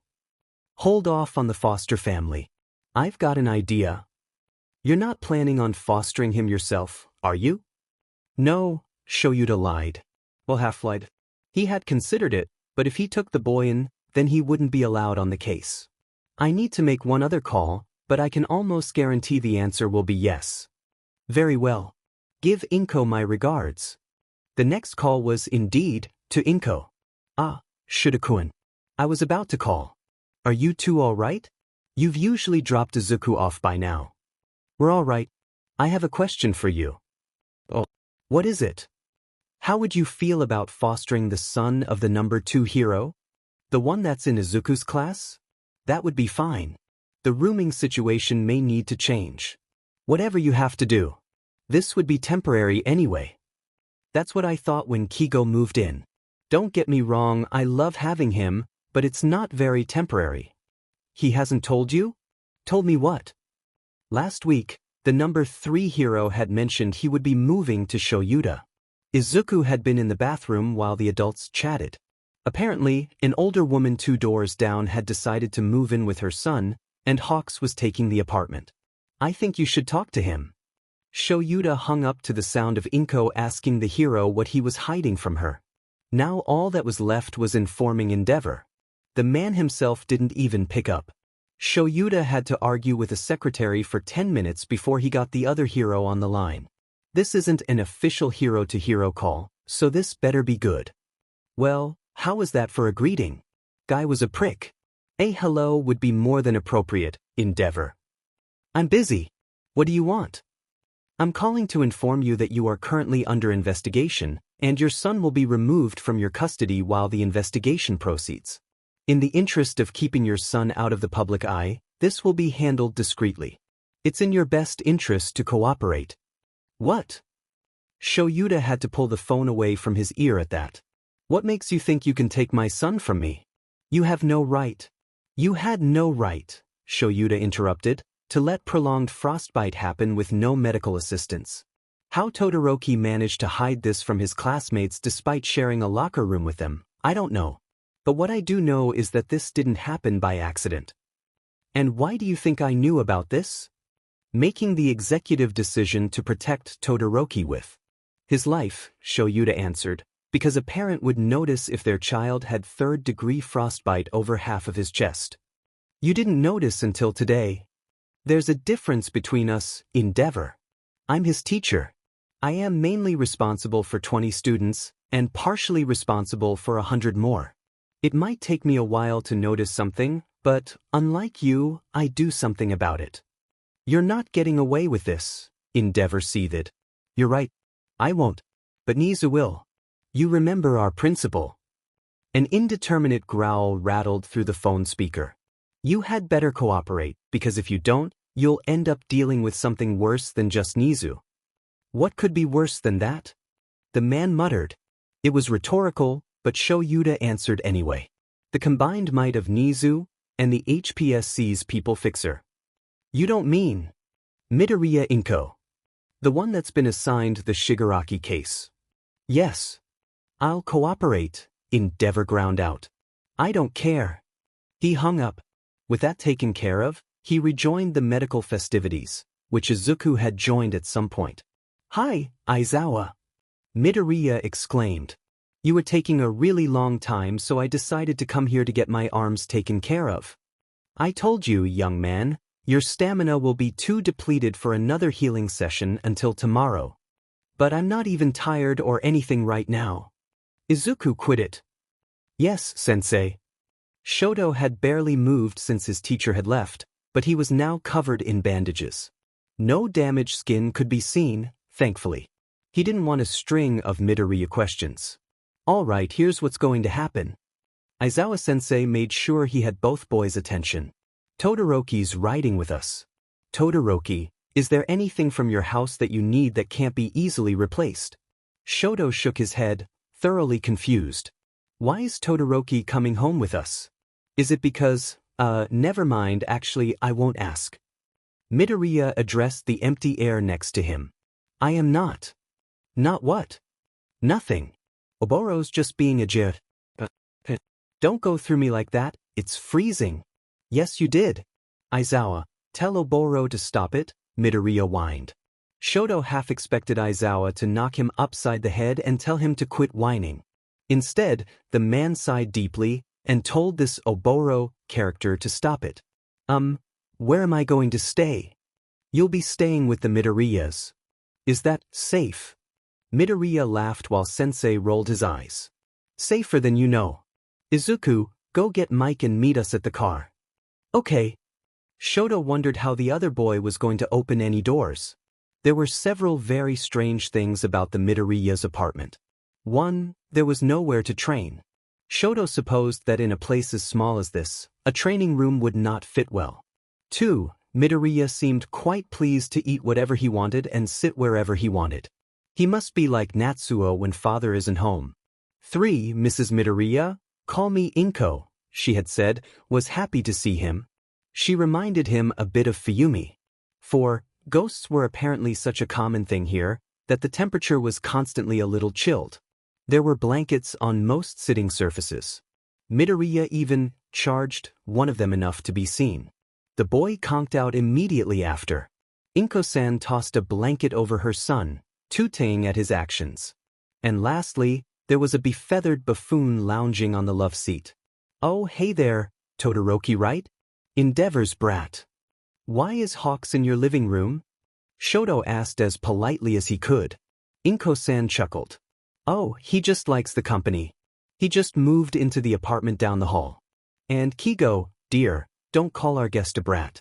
If anyone here warrants that description, it's you. Maybe Izuku, if he's being petulant. I didn't mean anything by it, Mama Bird. Hawks turned to Shoto. Sorry, I give Zuku a hard time, and he's the only kid I've consistently been around. Except me, the child ghost exclaimed. Despite it possibly being rude, Shoto stared at her. She stared at him. She seemed extremely young. How old are you? I think, 22? 23? I don't know. It's been a long time since I counted my age. You look like you're 6. I am. She gleefully informed him. He stared some more until she turned to Hawks and said, I like this guy. He has pretty eyes. What about mine? Hawks smirked. Yours are pretty too, but I like the different colors. The blue is so pretty. And it goes so well with the other one. Thanks. His chest ached. Recovery Girl had done what she could, but it would apparently take several days, if not a couple weeks, and using his fireside in order to heal. He probably wouldn't be allowed to participate in the sports festival. Shoto looked around, wondering if he should take a seat or not. There didn't seem to be any rules against it, but he didn't want to get in trouble on his first day here. That was a weird thought. There were so many weird thoughts. He would be here for multiple days. Hawks was on a first-name basis with a classmate and his mother. His teacher was out getting him day-to-day items. And he was talking to a ghost. Todoroki, dear, I'm sure you've had a long day. Why don't we get you set up in your room, and I'll call you when dinner's ready. Okay. The room was small but cozy. There were all-might sheets under an all-might comforter on the bed, and a small desk and a bookshelf off to the side. I know you're probably a little old for all-might sheets, but my plain ones have been in the bottom of the closet for so long, and I'd like to wash them before you use them. No, that's okay. Shoto gave her a small smile. He actually quite liked All Might. The few times he had met the man as a child, he was always extremely nice. And even now, he was one of the nicest teachers, if a bit loud. I like it. Oh well, all right then. There's paper and pencils in the desk, if you want to write or draw. If not, you can take a nap, or come help with dinner, or whatever you feel like, really. Isn't that inefficient? Shoto asked. If everyone just did whatever they wanted, nothing would get done. Efficiency isn't really something we're concerned about in our home. At work or at school, sure, but here? You can just relax. What about training? Where do we do that? Usually at school, or there's a beach that Yagi and Izuku go to, or Aizawa-kun can take you to a dojo if you'd like. You don't train Midoriya? Not really. I've never had a need to. Shoto got the feeling she wasn't telling him something, but he didn't want to be rude to. Such a nice host. Seriously, Todoroki, you can do pretty much whatever you want, as long as you get permission for. You can call me Shoto, he said, and winced. This was the second time this week he had interrupted somebody. If father knew, he would have doubled training for the day. Inko-san didn't seem to mind. Shoto, you don't have to do much. Just help with housework when it's needed, and be polite to guests. She said that as if he wasn't a guest. How do I know what I need to ask permission for? It was a logical question. At home, the answer was everything. Why don't I have Izuku make you a list when he wakes up? And you can make it with him, so if you have any more questions you can have the answers in writing. I'm sure he'd enjoy spending time with you. That sounds like a lot of work for just me. Oh, trust me, he won't mind, and he'll think of things neither of us would have thought to ask about. We have a list of rules for the ghosts listed on top of the fridge, she added, as if that was normal. Then again, Shoto probably wasn't the best judge of normal. He laid on the brightly colored bed. Maybe this was normal. Did normal people have ghost rules? A moment later, someone knocked on the open door, and Shoto realized he had drifted off. Hawks stood in the doorway, not a feather in sight. The wings had been there when the man had laid on the couch. They had been stretched out, one straight up in the air, and the other over the coffee table. Where are your wings? Maybe it wasn't the most tactful question, but he wanted to know. Did you notice the giant tomato pillow when you came in? He nodded. Shoto had thought it looked more like a strawberry. It's actually a giant pincushion. Oh. Shoto was more than capable of putting two and two together. Did you need something? Not really, I was just wondering what you're doing here. Inko said it was a sleepover, but Eraserhead wouldn't be getting you supplies if that were the case. It's not really your business, Shoto said. He didn't want to talk about it. He didn't like his dad, but Endeavor was still his father. And Shoto was fairly sure Hawks looked up to his father. He didn't want to be the one responsible for ruining that. I know, Hawks said after a minute. He sighed, rubbing the back of his neck. From context clues, I've gathered that it's probably about your dad. I'm definitely having trouble thinking about it. They say never meet your heroes, but I didn't think Endeavor was bad. A hothead and terse, sure, but not bad. It must be hard to find out someone you look up to isn't who you thought. Shoto didn't know if that was the right thing to say, but Hawk smiled. You're a smart kid. Neither said anything for a moment. Eraser mentioned something about you needing bandages changed, so if you need help, let me know. Or let Izuku know. He's pretty good at bandaging. Because his quirk hurts him, Shoto nodded his understanding. No, actually. Because he was bullied. I won't go into details, but he knows a thing or two about dressing wounds and the like. Shoto did not want the hero or Midoriya doing any of that. Maybe Aizawa, because Sensei had already seen the worst of it. Dinner was an awkward affair. Shoto knew he was probably the cause of it. And Midoriya kept looking over Shoto's shoulder, like there was something behind him. He would ask, but, in order to do that, he would have to interrupt the quiet conversation that Aizawa-sensei and Inko-san were having. Something about teaching. Look, all I'm saying is that, clearly, they're trying too hard. They should take a step back and just rest for a moment, and then everything will come together. Inko, if I stop pushing them now, they're going to go insane. The third years are almost fully fledged heroes. None of us like not having anything to do. Granted, they would still be at their internships most of the time, but when they're at school, they're used to working. Todoroki, do you know a woman with white hair and gray eyes? Midoriya interrupted. The other conversation stopped. Shoto was silently glad that he had to start the conversation. My mother? And my sister, if you don't count the red at the tips. Okay.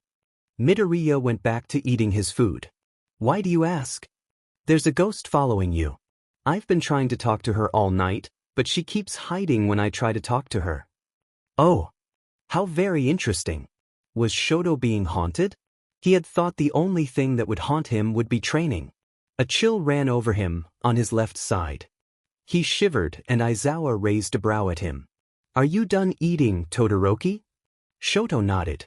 Whether that chill was quirk-related or ghost-related, it had killed what little was left of his appetite.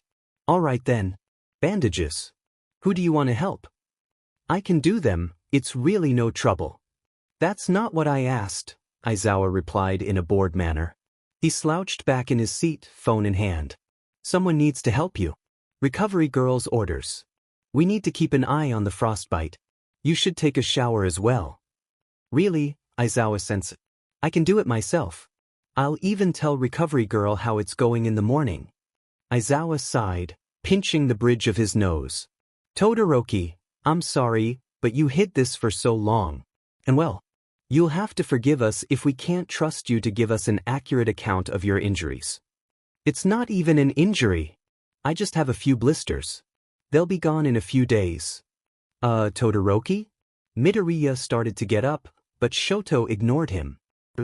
Maybe, but he really didn't want to talk about any of this. Please leave me alone. Shoto went to the guest room and plopped onto the bed. He immediately regretted it when he felt a forming blister pop. That wasn't good. Recovery Girl had said not to pop them. He turned onto his back with a grimace. He wanted to go home, where everything made sense. He wanted Fuyumi. She always helped with the blisters and the burns and the frost. She was probably the only reason the frostbite hadn't progressed as far as it could have. She had been drawing the frost away as best she could. Midoriya knocked on the half-closed door. What was with these people and knocking? The door was open, they could come in. There was nothing stopping them. And these bedrooms didn't even lock from what Shoto could tell. Todoroki, I can help if you want. I won't ask anything if you don't want me to. Go away, Midoriya. Sensei probably just sent you in here to fix my attitude. No, he actually wants to talk to you, but he also doesn't want to push you to do something you don't want to. That doesn't sound like him. Midoriya laughed and took a seat at the desk. He isn't just a teacher, you know. He's a person. With class, he can push us. He can make us do things we don't want to or think we can't do. Personal lives are different. But why would he even care? Why do you? Shoto didn't understand these people. They were kind and caring, for no reason. He had made it this far in life by himself. He didn't need anyone now. We care about you, Todoroki. But why? Shoto sat up. Because, Midoriya took a deep breath and let it out, brows furrowed. Shoto waited a moment, then shook his head. See? You can't even tell me. Well, it's not that easy, Todoroki. I don't know why I care, I just do. Don't you care about anyone like that? Did he? Shoto wasn't sure. Fuyumi maybe. But he cared about her because she was sweet and nice and took care of him. He cared about Natsuo for similar reasons. Maybe he had cared about Tuya like that, but if he had, he couldn't remember. Maybe he did care about someone for no reason. In her case, it was more like, in spite of reasons. Maybe you should ask Aizawa. He's better at teaching people, so maybe he'd be better at explaining this than I am. Fine. That's what he did. Shoto sat on the side of the tub while Aizawa took care of his bandages and he asked his question. Why does it matter to you? Was the response he got. It doesn't make any sense. None of you know me that well. And even if you did, Shoto sighed. It's not like I do anything for you. I'm not your personal project. You don't get any glory out of this. And you're not my sister. No, I'm not your sister. But what makes you think I have to be in order to care about you? You don't, she's just the person I thought of as I was talking.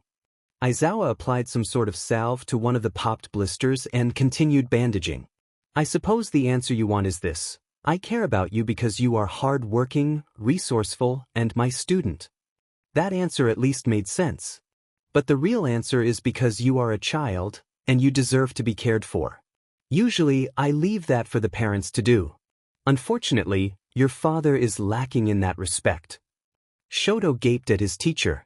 He had never heard someone so casually say that his father was lacking anything. A small smirk twitched at the corners of Aizawa's mouth. You didn't think he was actually perfect, did you? I never thought to question it. Aizawa-sensei finished with the bandages. All done. Getting help isn't so bad, is it? Shoto wasn't sure if that was a rhetorical question or not, so he stayed quiet. Alright. If you need anything, Inko can help you. Or Hawks, he'll be just down the hall. Why am I here? The question didn't seem to faze Aizawa-sensei in the least.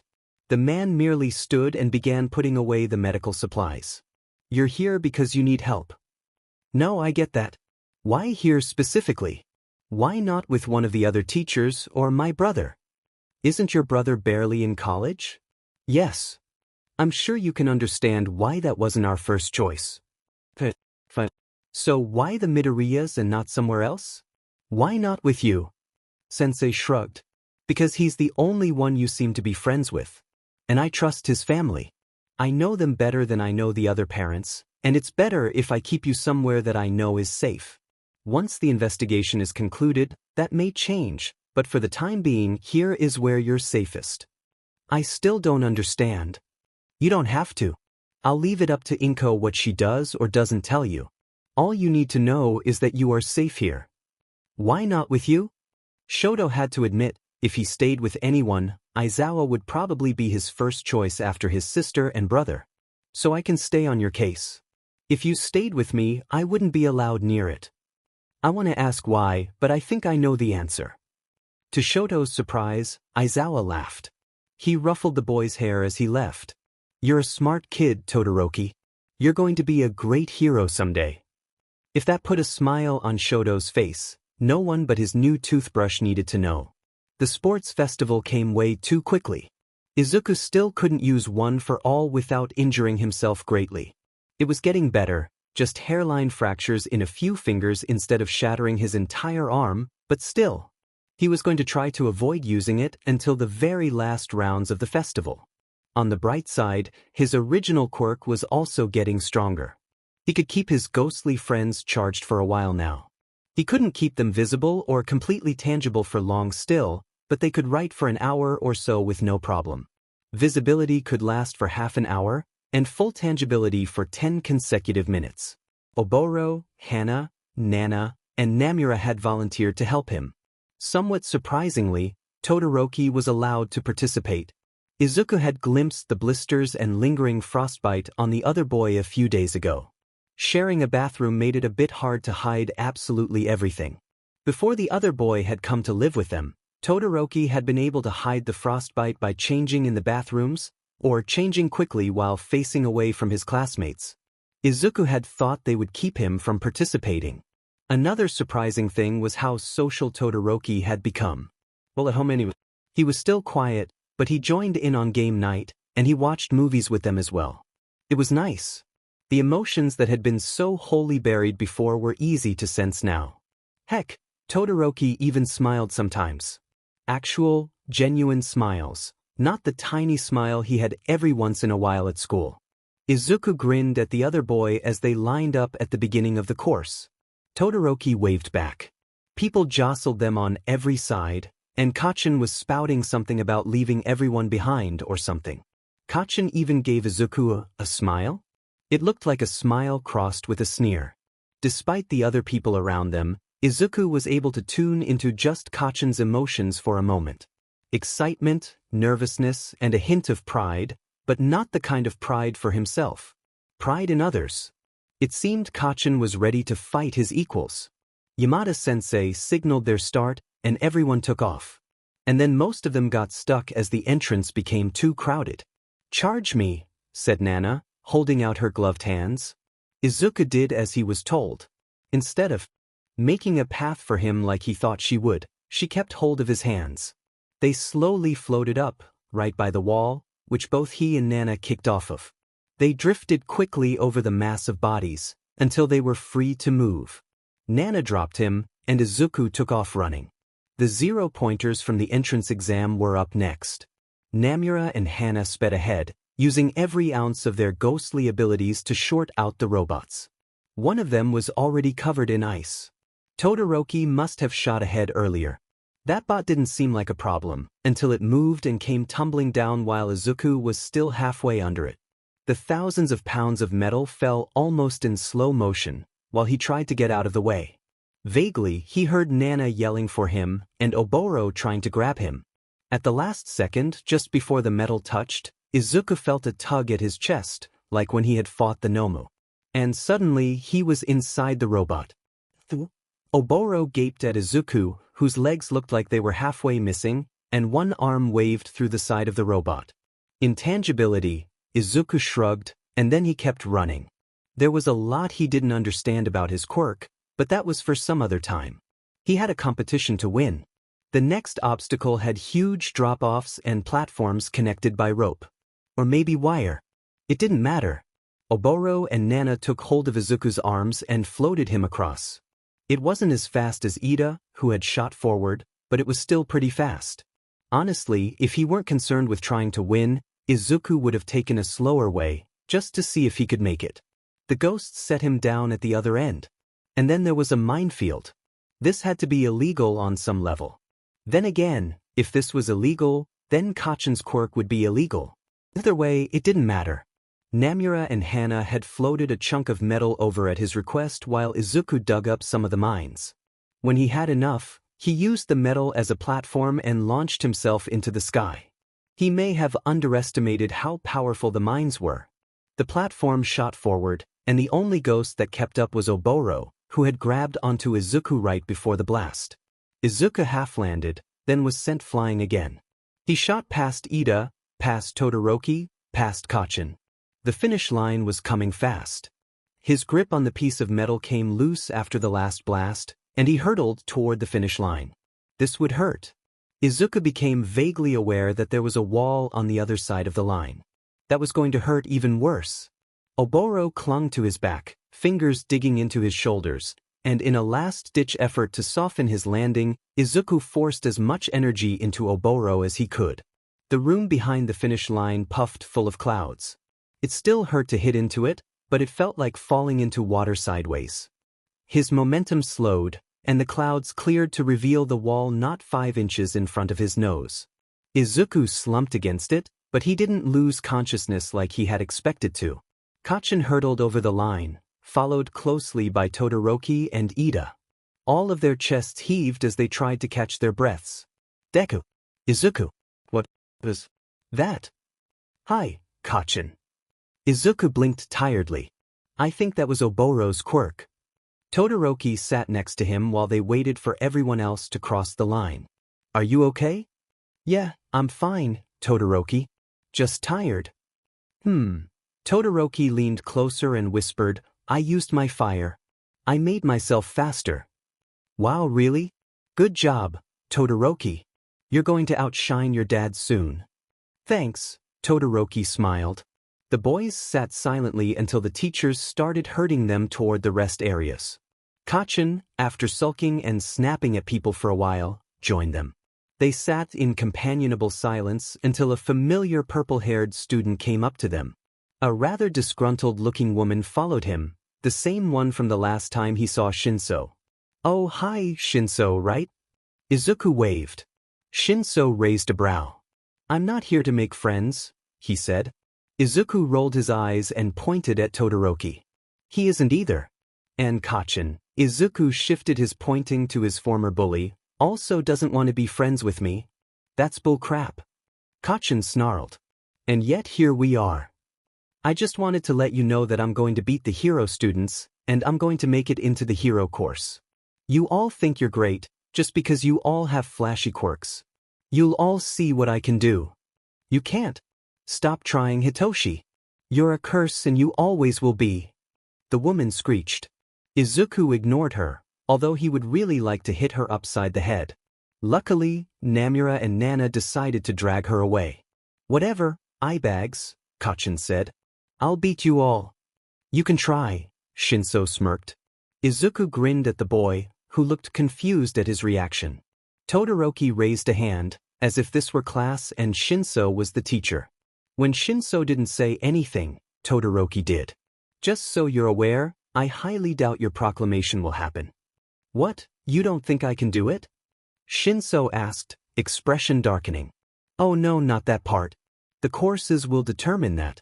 I meant the friendship part. Todoroki pointed to Izuku. Midoriya's friendship is inevitable. There's no escape. Izuku added cheerfully. Oboro nodded in agreement, although no one else could see him.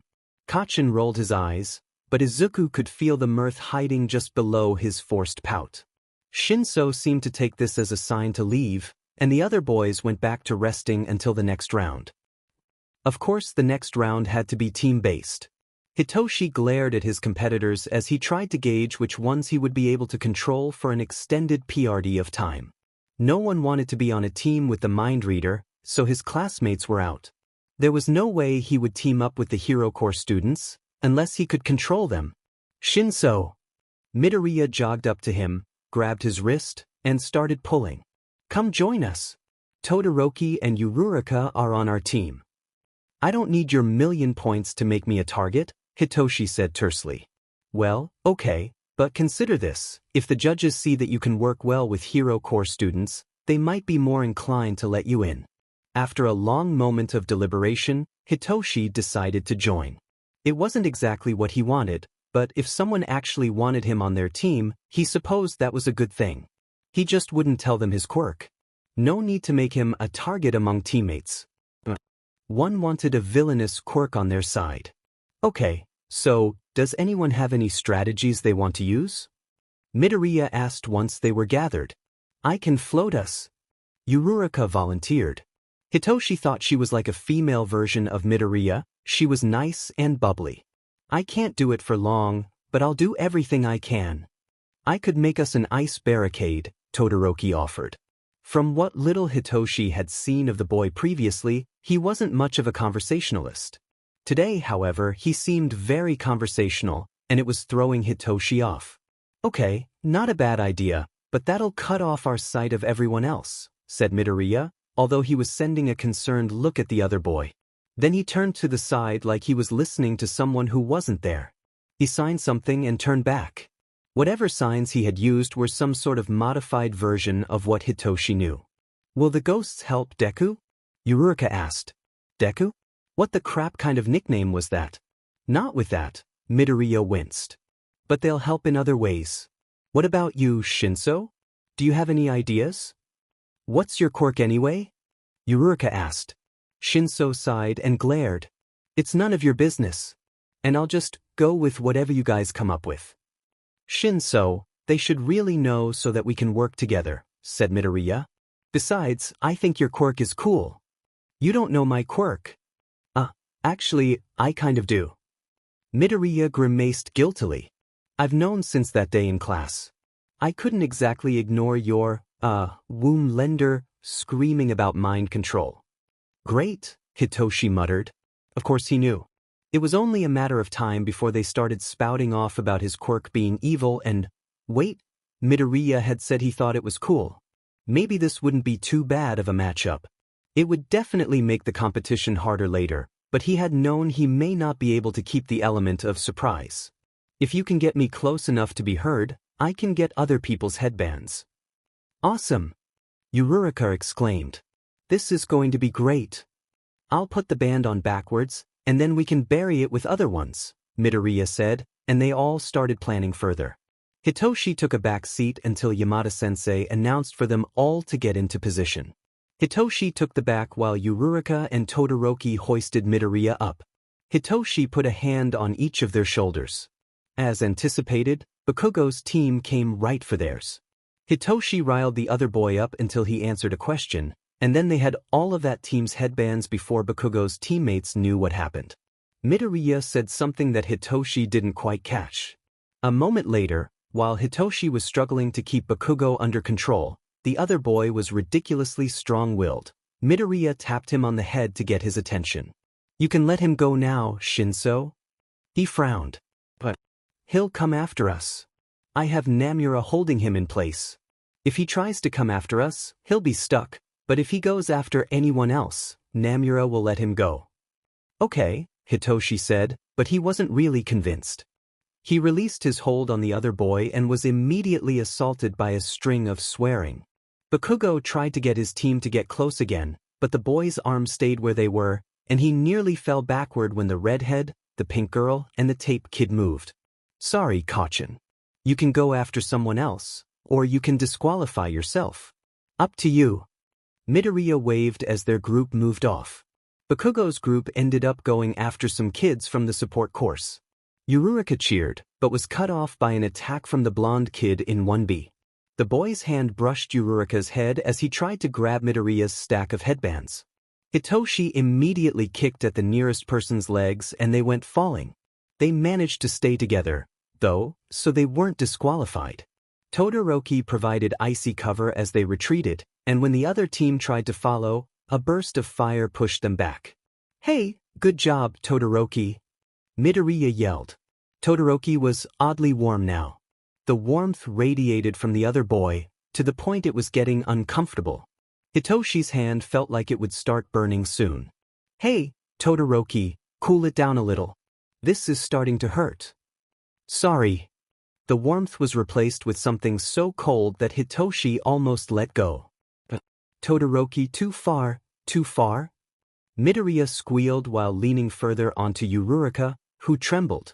Hitoshi shoved his shoulder under Midoriya's leg, his hands never leaving his other teammates' shoulders. Get a grip, will you? You're gonna make us fail. Hey, be nice, said Midoriya as he righted himself. They had to dodge the bird kid's sentient quirk before Hitoshi could make a retort. A wall of flames forced the bird shadow whatever back.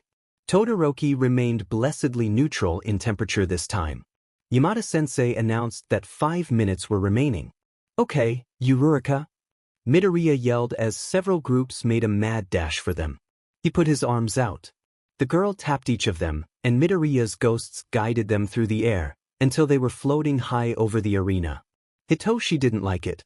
He took tight hold of Uraraka and Todoroki's arms and squeezed his eyes closed. This weightless feeling, it was like being in a swing. When the swing goes so high that you lift out of it a little, that was the feeling. He was fine with that in an actual swing and only for a moment. But for potentially 5 minutes, and at least 40 feet above the ground? No thank you. Unfortunately, he didn't have a choice in this. Just a little longer, Midoriya shifted, and they all moved. Don't do that. Hitoshi was too preoccupied with not feeling like he was going to die to care that his voice was an octave higher and more strained than it should have been. I'm not feeling very well, Todoroki said next to him. Hitoshi didn't dare open his eyes to see why. He did open his eyes when Uraraka echoed the sentiment. Please don't drop us, Hitoshi begged. Somewhere below them, he could hear Bakugo yelling at someone to let him go, and then to get out of the way. I'm trying, Uraraka said, then promptly puked. She kept her quirk going, somehow. Finally, after what seemed like an eternity, the buzzer sounded. Midoriya called for his ghosts. Hitoshi let out a yelp when something that felt like hands placed themselves under his armpits. You can let go now, Uraraka. What? No. Hitoshi screeched, but it was too late. Uraraka released her quirk. The 4 of them fell, albeit at a slower pace than it would have been. Midoriya fell the fastest, but landed with a roll.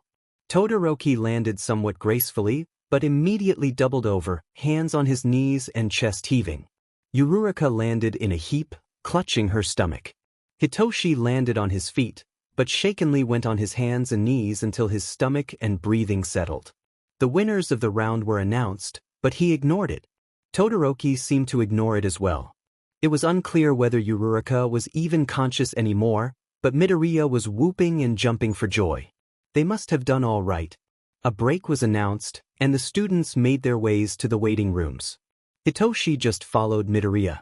Maybe it wasn't a good idea to follow an insane person, but he hadn't been paying attention to anything, so he didn't really have a choice.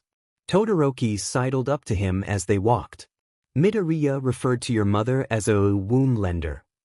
Is there a version of womb lender that would apply to fathers? Hitoshi raised a brow. What an odd question. I think the term you're looking for is sperm donor. Thank you. No problem. Okay, maybe he wasn't here to make friends, and Hitoshi would definitely defeat these madmen women, but maybe after the festival, well, who knew?